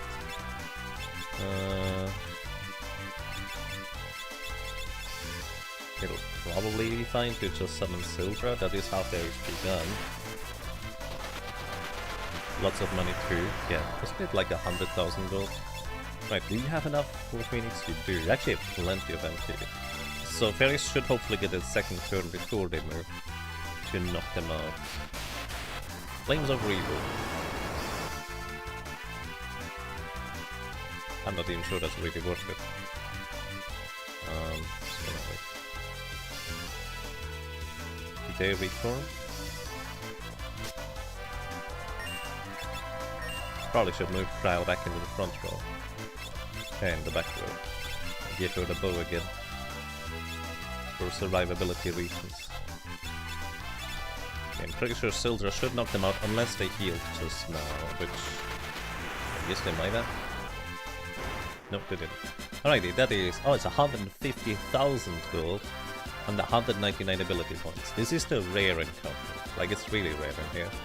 But this was what I was gonna go for, just to learn Rapid Fire. So we now have learned Rapid Fire on our Ranger, who can now use it in order to perform 4 weaker attacks at once. So basically, 4 attacks that deal half damage, but it also ignores enemies' evasion and ignores enemies' defense. It's also randomly targeted, so it works fantastic against single targets, but not so well against multi-targets. Anyways, what we want to do here is we're going to switch Fairies to the Time Mage, Because she just got level 5 summons, I think. Hermes Sandals, Gold Hairpin for hot MP cast, Air Knife for powerful Sildra spellcasts, and turn you back into the summoner with time magic. So basically we have now 2 characters capable of fully casting time magic spells and summon spells. Well, the +1 that can technically do both as well with but or either, whichever one we fancy. Alright. And that's all everything here I care for.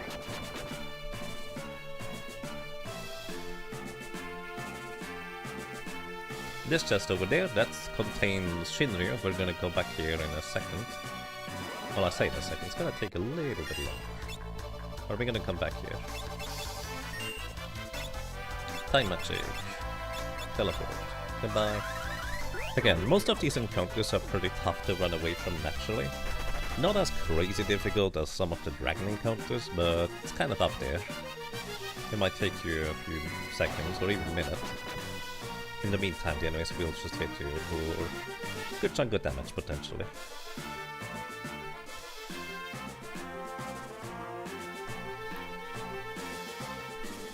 And we're here. So, do I have any ethers? I have 9 ethers. Let's actually use them for once.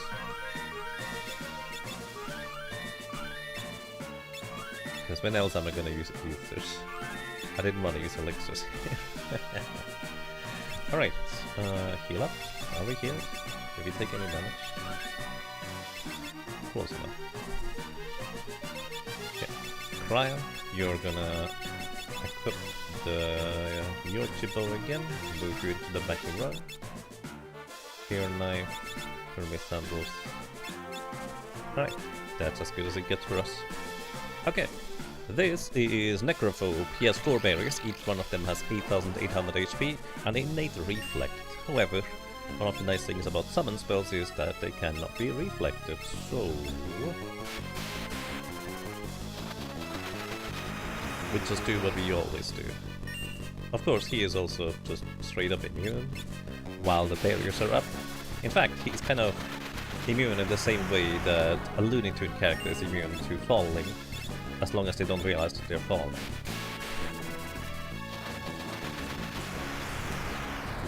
Because, well, you can actually knock out the barriers before he gets that dialogue. Then it just still says that with these 4 barriers I'm invincible. 4 barriers, buddy? I do 0 now. Anyways, probably should also cast Golem, because he gets double attacks whenever he gets his own turn. I don't know why he didn't attack you beforehand. Would actually be really sketchy and scary if he did that. But I think he's not smart enough. As you can see, he didn't realize the barriers were gone, so he was just still not taking any damage until he realized. Anyways, this clown has absolute weakness to literally every element, so he takes double damage from Sildra, Bahamut, and, well, actually not Bahamut, funnily enough, because that's neutral element, but Leviathan would also deal massive damage to him.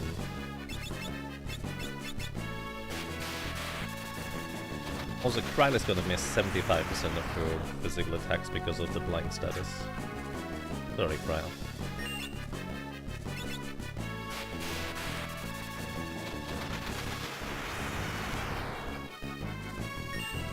Also, he has 33,000 HP and some change.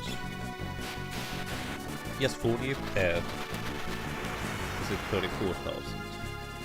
I think he has 44,000 HP if you don't encounter Gilgamesh earlier, where Gilgamesh comes over here and helps you out.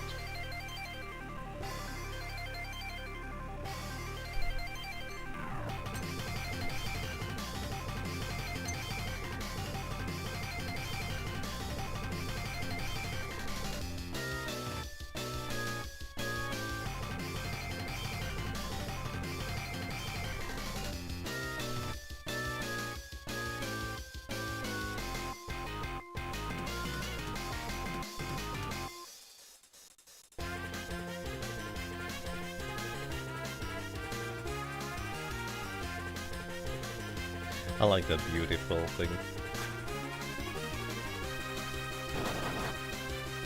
Hope beryllium isn't toxic, because I know nothing about beryllium.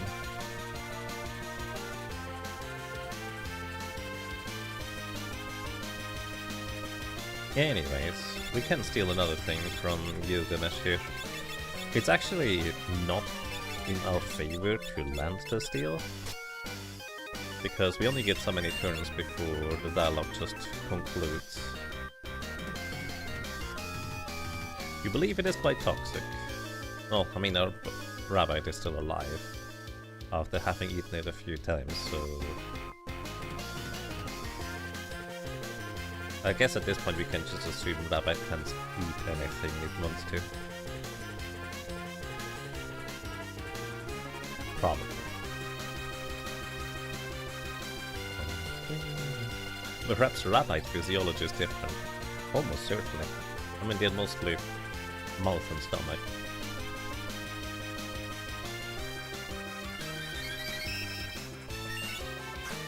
Mug. Ha! Well, we get the Genji armor this time. Genji armor has really good for defensive stats and a few immunities to various status effects. It's a heavy armor, so I guess our Berserker can use it. Why not? It's not like I give her much else anyways. Technically, the other armor might be better, but it's okay.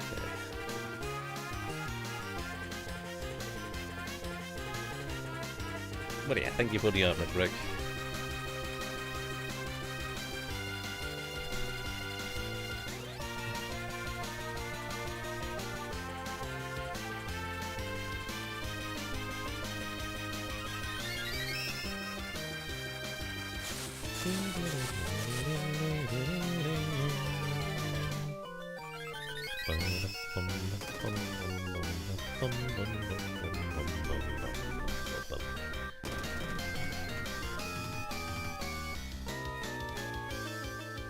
Hey Badlacar, welcome. Hope you're doing well today.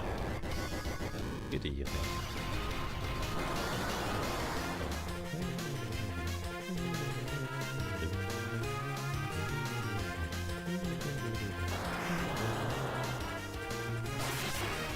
And thanks, Greg. And with this, we get the final save point. Very convenient. Alrighty, it is time for us to go and defeat a certain big worm. Because I think it's technically a worm, isn't it? Because he has only 2 legs? Wait, I don't remember. It's called a... Shinra is, ostensibly a dragon. But I think usually you call them more like a wyvern when they only have 2 legs? Although that might be more of a recent mythological thingy.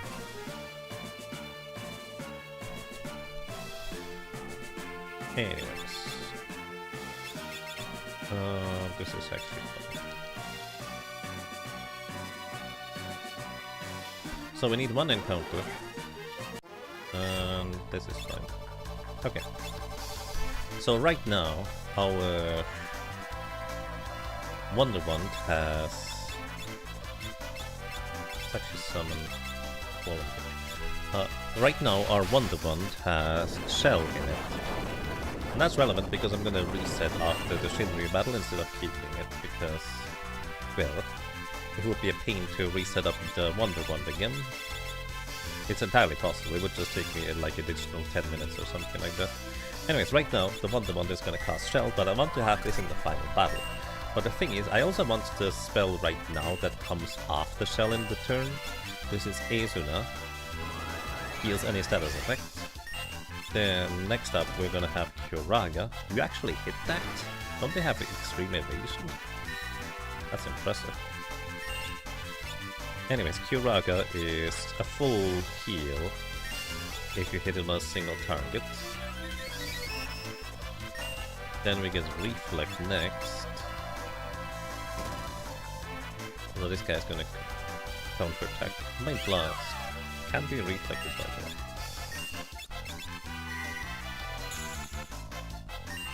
And then we have Berserk next. Alright, we're out of here.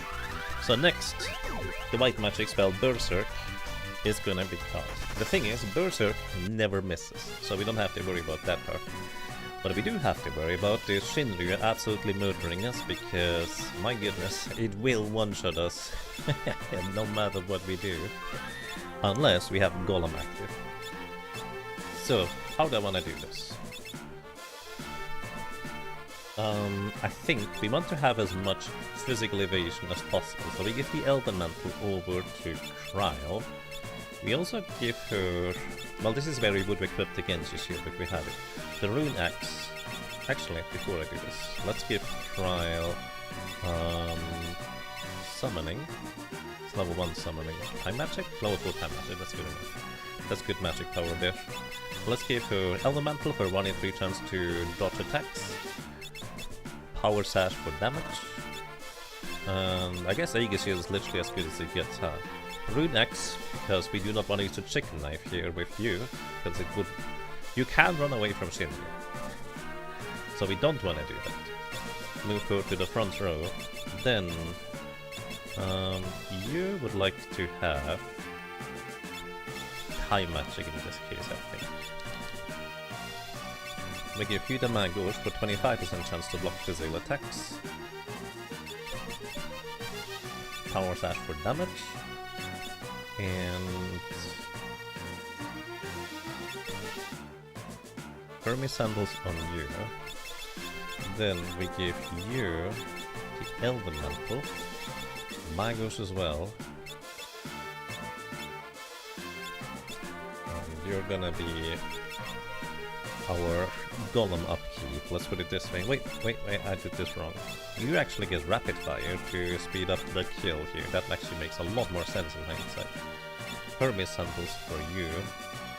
Power Sash for more damage. Twisted Headband for more damage. Chicken Knife is actually what we want in here, because Rapid Fire ignores the runaway chance. So this is gonna be what we want to use. Hermes Sandals on you, Elven Mantle on you, Elven Mantle on you. Ah, but then...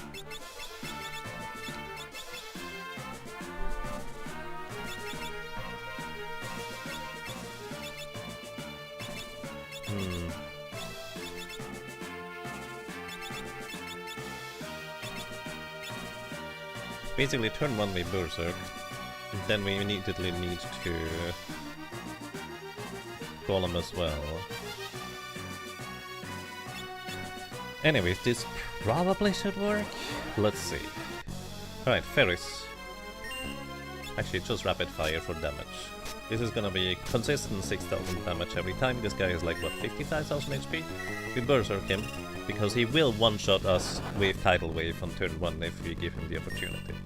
Then, we are going to cast Haste with you. So Lena is gonna go much faster now. And Lena is going to cast Golem. So, Golem is only gonna ever absorb 1 hit. But we do have a decent chance of blocking hits. We just have to recast Golem. Oh my goodness, that's too fast, isn't it? Just have to recast Golem frequently. Well, nothing like the present to do that with. In fact, just Golem again. I didn't... This thing is absurdly fast. I don't know if we can stabilize here. Nice block, Raya. We need you to do that one more time, please. So we have 2 people that can potentially cast Golem now. Nice block, Lena. Alright. There's absolutely no point in healing up. And I think we're just gonna wait on Lena here to immediately cast Golem again as soon as we lose it. Yep, there it is. This thing also has pretty good defenses, so critically hitting through them is efficient with the Rune Axe. Right, there goes Golem again, but we should be largely fine. Okay, I think we stabilize now. So this thing has a huge variety of attacks and abilities it could use if we didn't Berserk him. Of course, now we have to deal with the consequences of this thing literally one-shotting us every single time it gets an opportunity. But so be it. You just wait. Nice. So we can take the turn we're from, rapid fire again. And we should be pretty good to go here at this stage. Gonna wait until the attack. Ready to golem again. I have quick as a spellcast. Oh yeah, I forgot about that. That would have been actually much easier now that you mention it. That would have been dramatically much easier. Good point. I forgot. Anyways, I guess we could also meet here in the meantime, just for a bit of extra chip damage. But it does really good defenses, so it's not gonna be great. I guess Sildra might be more damage than average. Also, I probably should equip a Mangoes on Terrace. No reason not to, with a 25% chance to block. Because the more we block, the less we have to recast Golem.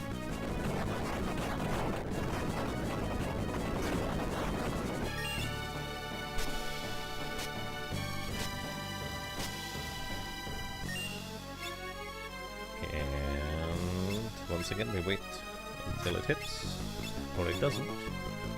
Spend a turn, rapid fire. I guess we could use Bahamut, because it's stronger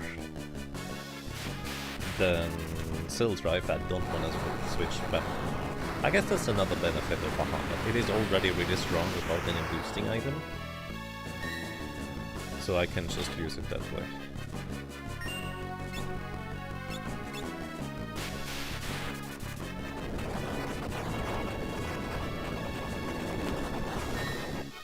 But yeah, effectively, if you have a summoner, you have a guaranteed way of defeating Shinryu. Here's the short version. Alright, victory! Excuse me. Took a screenshot.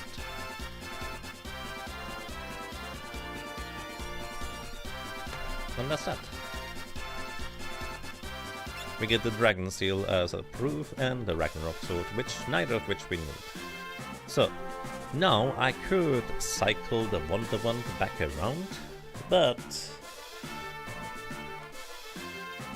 I defeated the guy. There is no reason to not just reset back to the last save point, to be completely honest. So I'm gonna just do that. But with Summoner the fight is easy, although I will argue a bit tedious, since you have to just recast Golem over and over and over again. But the more evasion you have, the easier it tends to be. Righty, let's go and watch a cutscene, then go back to save, set up for status immunities, and then we're good to go.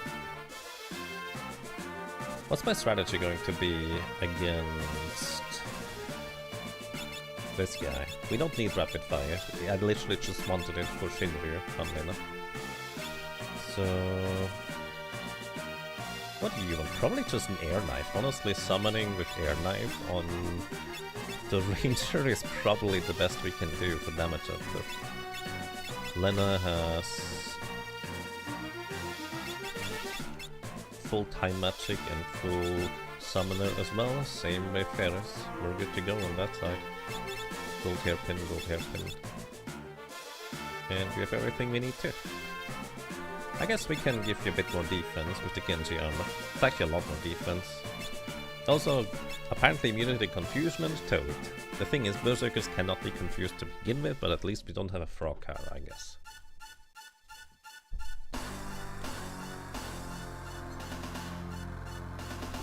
Poor Shinryu's not even worth keeping defeated. I mean, if you strictly want to think about it that way, we're not even technically keeping Xdev defeated, we just keep starting a new run, where he just pops up again every time, and the history repeats.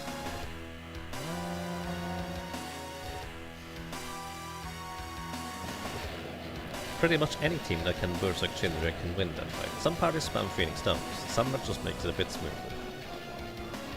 Yeah, that sounds about right.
Onwards! Defeat X-Death! Now's your time!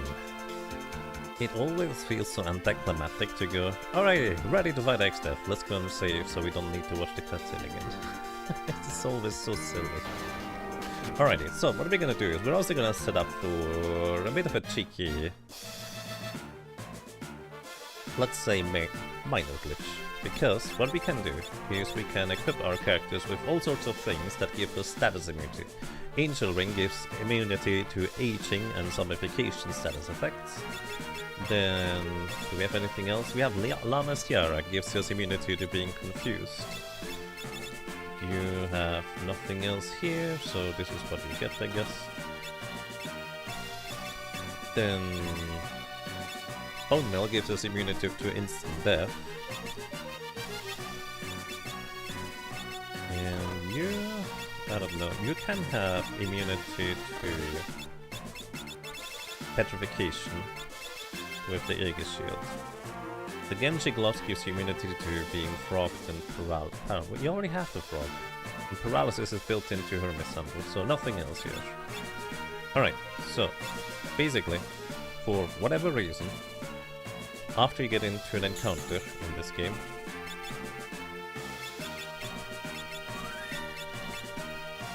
and you have, let's say, status immunities to petrification thanks to having an Aegis Shield equipped, for the next battle after, you still have those immunities to status effects from the previous equipment. So Angel Ring, zombification, aging status effect, etc. All of these things will still apply in this one next battle. And this is going to reduce the randomness on how extreme Grand Cross can murder us by a lot. It still could absolutely murder us, but the chance of it happening is significantly lower. So, gold hairpin for reduced MP cost. I guess we could keep the Lamia's Tiara equipped for more magic power, but I tend to miss the MP cost reduction, so we'll keep it. You get the Black Guard for speed, Black Cowl for speed and defense, Hermes Handles for speed, and Trial you get the Yoichibo because I prefer that over anything else on here. And that's good enough. How tough is it doing a Solo Berserker class's job? Solo Berserker, you can get to the final boss, which I've done before. It took, I don't know, a long time. Like a long time. But unless you figure out how to manipulate RNG, which is probably possible, I just have no idea how, there is almost no way you're gonna defeat the final boss.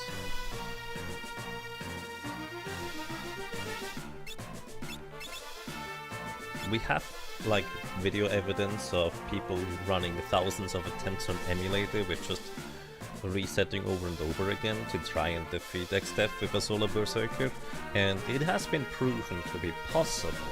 It just seems the odds appear to be so ridiculously low that it's unlikely to ever happen. Just randomly, anyways. Again, maybe with RNG manipulation. Anyways, did I forget anything? I probably forgot something. The main reason I'm using a bow on the Berserker is quite simple. We don't need to worry about which part we hit, we just hit all of them, or well, all of them for full damage anyways.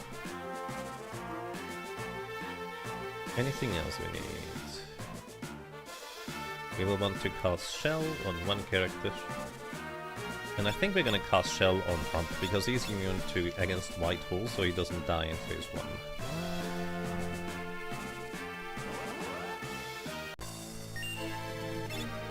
Alrighty, welcome to the final boss battle. This guy, in phase 1, has 49,000 HP. Below 30,000 HP remaining, he goes into phase 2, and below 10,000 HP remaining, he goes into phase 3. Phase 1 is just physical attacks, White Hole, or doing nothing. Of course, generally preferably it would be if he just does absolutely nothing. You can slow him. The chance to land slow isn't great. Oh, but you just can get lucky. You can just get lucky. As usual. Then, besides that, what else could we do? Not a whole lot. Let's just deal damage here. So he has an ability called White Hole, which inflicts 2 status effects, instant death and petrification. If you're immune against either of these 2 status effects in this version and the Super Nintendo version, it cannot affect you. So this is kind of the reason why we had the Bone Meal equipped. Bone Meal equipped gave us immunity to instant death, and this still carries over here into this encounter. So Butts right now is still immune to instant death. Well, instant death from specifically death type spells, but percentage based instant death can still technically kill him, but it's a different topic. Anyways, then what I'm gonna do is I'm going to use the Wonder Wand. This is gonna give Butts Shell. He now takes half damage from all spells. The thing is, we would still be in a lot of trouble if he gets hit by Flare or Holy, which Phase 2 X-Step in this form will have a 2 in 3 chance to cast either Flare or Holy, which deals about 3000 damage. Halved to, well, 1500, we still do not survive it. And we kind of would like to carry over Shell into the next part of the encounter, so we're gonna use Carbuncle here. Actually, we're gonna wait on Carbuncle. We're actually gonna wait on damaging for now. Because one thing I also like to do is, since this is a really lengthy battle, I'm going to cast a regeneration spell. It doesn't heal for much, but it heals for enough for it to sometimes make a difference. Now notably, Butts is actually funny enough immune to the instant death spell, immune to the regeneration spell, excuse me, because the Bone Meal gives you immunity to that. Unless you have the innate regeneration status, funnily enough, from the Protect Ring. That's the one way how you can still do regeneration while the Bone Meal is equipped. Alright, then, now we're gonna cast Carbuncle to reflect the Holy or Flare spell. That is gonna come out soon. I did not keep track of damage, by the way, so it's gonna be coming out soon, TM. Just keep casting Sail Trap because it is boosted by 50% to our Air Lance daggers. We could also throw attacks at him with a bow, I guess, but yeah, it's fine. Right, I need to equip the Air Knife again. Alternatively, I could cast Bahamut while having a Magbush equipped for the extra chance to block physical attacks. But because Golem is functionally blocking physical attacks for us, we should be largely fine anyways. Also, he's slow, so he doesn't get that many turns. But aside from that, we just try to whittle down his massive HP pool. One by one. Attack by attack. There's the Holy Spellcast. This is why we have activated Carbuncle to reflect that. Which also reminds me, I actually need to prepare the magic lamp, so let me actually use that thing. By the way, in phase 3, once he's below 10,000 HP, he has a 1 in 3 chance to cast Meteor. Any character that hits hit by a single one of the 4 meteors, they likely die. We can get lucky and all the meteors focus on a single person. We can also technically get lucky for a low enough damage roll so the meteor doesn't kill somebody. Like Butts has the best chance with halving the damage from Shell, but it would be kind of annoying if he does go down, because he's a kind of like our insurance policy, if you will.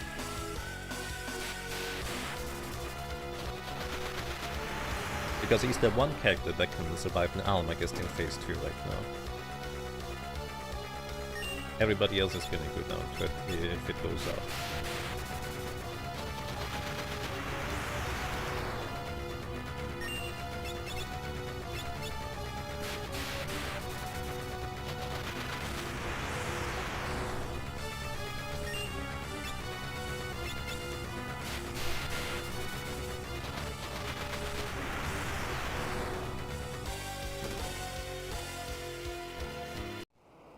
Alright, and that was phase 1. Thanks for finishing enough trial before he gets a meteor off. And now we're entering phase 2. Phase 2 consists of 4 separate parts, each one of them doing different things, having slightly different HP, and if you have only one part remaining at the very end, that last one part absolutely goes berserk on you. Insta-casting Meteor, Almagest, Grand Cross, Vacuum Waves that will probably one-shot you if you don't have Golem Shields. It is an absolute disaster if that ends up happening. So, well, let's hope that doesn't happen. The plan generally is that you knock out the last 2 parts of Neo XDEF at more or less the same time. However, we have a pretty huge problem right here, because it just so happens that one of the parts naturally casts Almagest on its second turn. So that's a huge problem, because again, only Butts actually survive it as long as he has Shell. If he gets Dispelled, which the physical part in the top right can do, or, well, he goes down for any reason, then we just straight up die to this part here. This is the Almagest part. It has 55,000 HP. It is susceptible to petrification. Now, Catoblepas has a 99% baseline chance to hit. However, the level difference is about, was it 36? I think. It's like level 67. So minus 36. So 99 minus 36 is 63% chance to hit. But then it also has like an 80% chance to just evade the attack anyways, because of the extremely high magic evasion. So the chance for us landing this is not great, but we are going to get enough attempts at it that technically the odds are in our favor. But it's not gonna be guaranteed at all. Anyways, the third charge of the magic lamp knocks out the far left part, the magic casting one. And let's hope that Demon Eye is gonna hit. Kral, that's... well, I guess it doesn't matter if you hit that part or not. Anyways, we're gonna just try and luck our way through this. That's my entire plan. Attempt number 2. That's the physical part just doing a regular little whack. Because I think Butts is out of MP here. So he'll have to refill his own MP. By the way, this is the Grand Cross part. Every so often it will cast Grand Cross, applying one of 18 different status effects, including instant death, petrification, zombification, weakened, and basically it can just kill you if it feels like it. Let's hope that doesn't happen. The top right part is generally considered to be the physical attacking part. Also, when it's shaking like this means next turn the Almagest part is gonna go off and, well, murder us, probably. Anyways, elixir for you. Recover your MP. Okay, 4,000 damage to the physical part. I need to keep track of that approximately. That's if we survive anyways. Oh, we got him! Nice. Again, the odds were in our favor, but it was still like a solid, I would guess, 30% chance of it not happening. But no. I think maybe our Golem Shield might have worn off just now. I don't know why he's still shaking. He should stop doing that. No, Golem is still there. Alrighty, no, it should just be 2 parts remaining at this point.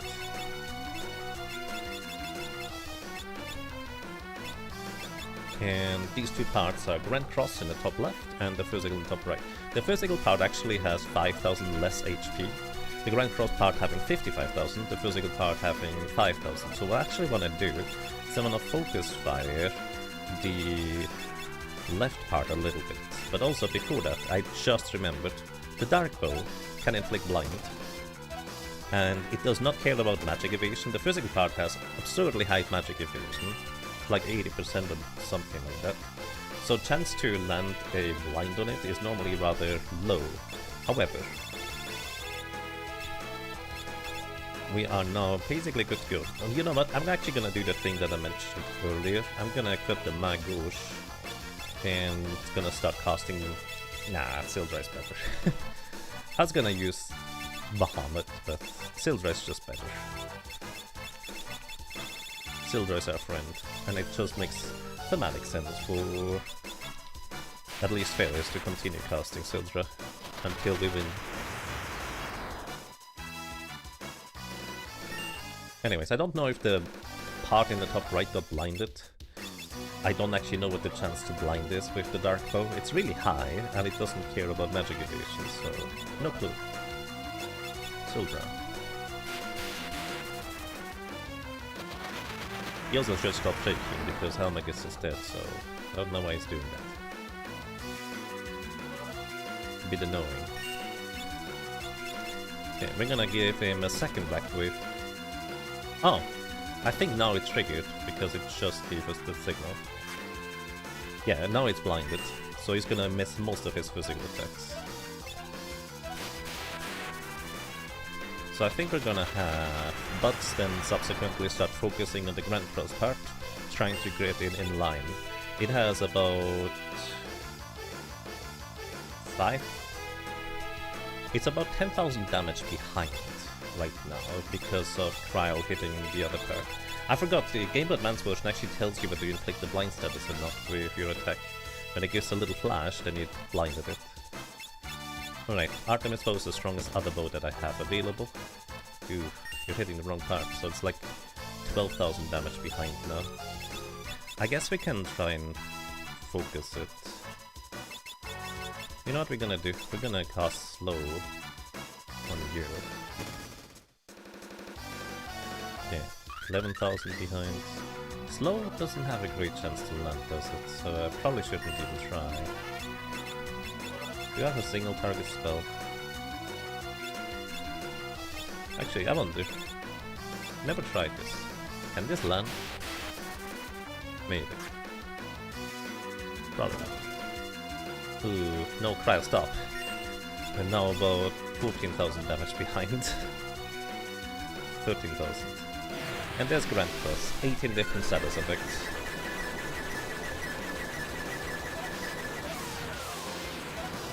We're just gonna get one. We also can get ones that we're immune to, so let's see what happens.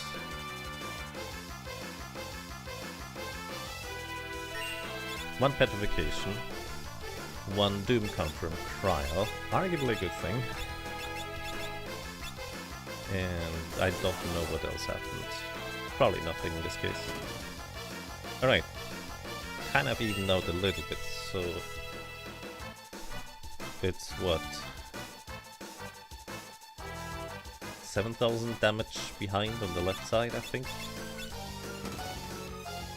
6,000.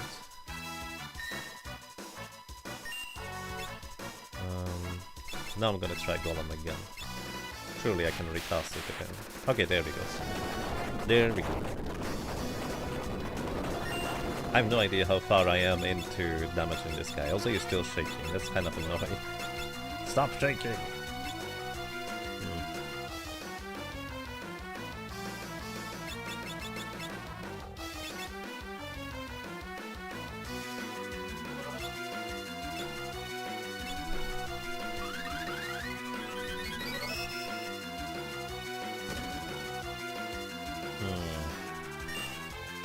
Eight and a half thousand behind, 7,500 of But's attacks.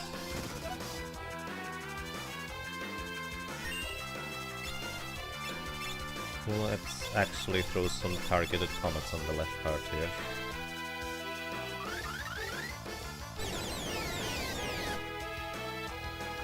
Alright, that's a really good number there. That is 7,500 down to 6.3-ish.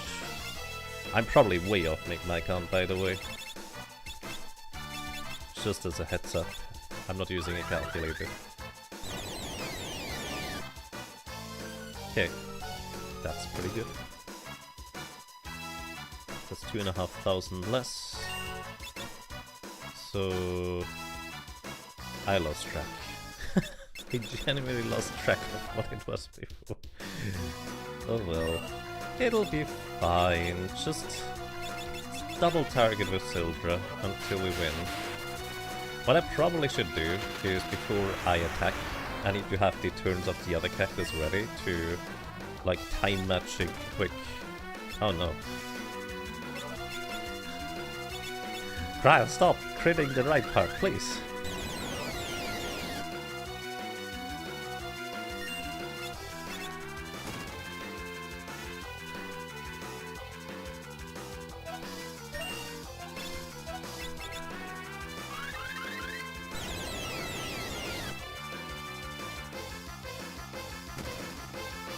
Okay. We may or may not be even at this point. That is actually, I think, below 30,000 HP remaining. If I'm not mistaken, when that message comes up again, because it resets his AI script, and he announces Grand Cross again. Alright, actually, so that means we still have quite a ways to go for damage. Unless that is below 15,000 HP remaining, which is a possibility. I don't know.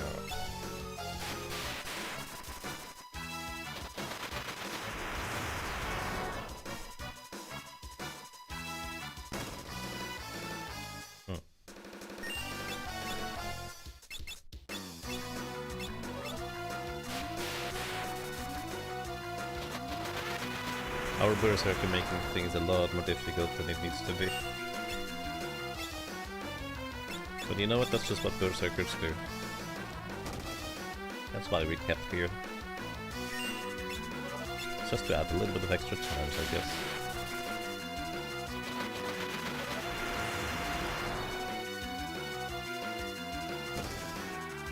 Yeah. My goodness, Cryo. You crit the right part 4 times now, and the left part once. Oh, okay, that is below 15,000 HP remaining right there. Which actually means we are pretty close to the end here.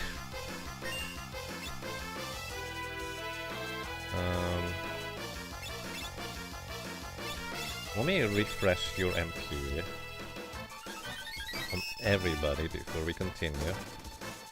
Trial? You wanna murder me? So much damage in that part. Alright, you also get your MP refreshed, so we have enough MP to cast Quick and Meteor when it comes down to it.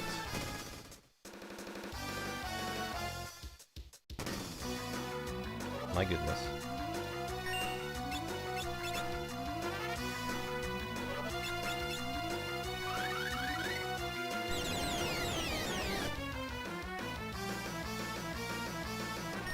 I'm pretty sure we are so far behind on the left damage thing. Also, Crowd took a nap. We probably should wake her up for the drama. There's also a chance that the Grand Cross part can cast Meteor when it is below 15,000 HP. It's like a 1 in 3 chance after a few turns after it casted Grand Cross. I actually don't know how it exactly works. But there's a slight chance it will just randomly cast Meteor anyways. Even if there's 2 parts remaining. 1 blind and nothing else. Alrighty. Gonna wait until everybody gets a turn. Then we revive Crowd, just in case she nukes the wrong part. Okay, that's good. Probably. I have no idea where we are in the damage race. Gonna wait with you. It's not dead yet.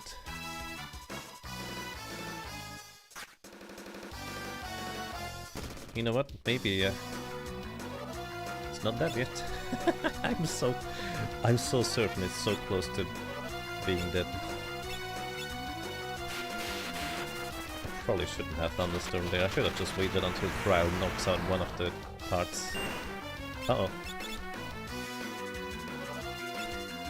Okay. There's only 1 part remaining. Yeah. Now it's where things get spicy. Because this thing is gonna go berserk on us. Oh. Oh wow.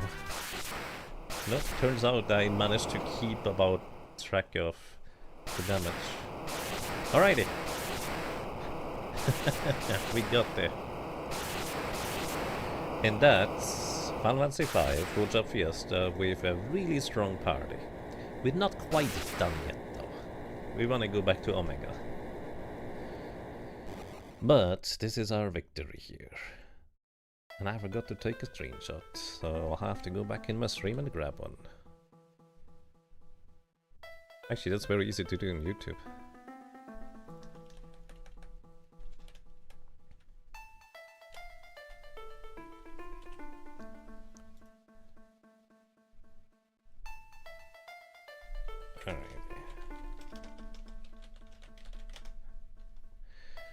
Bye bye, net indeed. Alrighty, everybody. We're not gonna watch the entire credits today because it's already kinda late here. So what I'll be doing is we're going to reset one last time. And then we're gonna set up for a very infamous little strategy that is quick, but unfortunately really not all that quick, which is why we're doing this at the very end of the stream. Is the plan to complete a single Job Fiesta period record? Period record? Magus has 21 Job Fiestas this year so far. I'm just doing a few for fun. Anyways, I made a save point earlier. Right here. Alrighty, so we have a very particular strategy we would like to employ against a very particular enemy here. So, let us give our Berserker a reflex ring. And I'd like to introduce to you a time mage ability called Quick. When you cast Quick, your character gets 2 actions at once. So now, nothing happens until we take an action. Well, actually, nothing happens until we take 2 actions. We have a poison rod.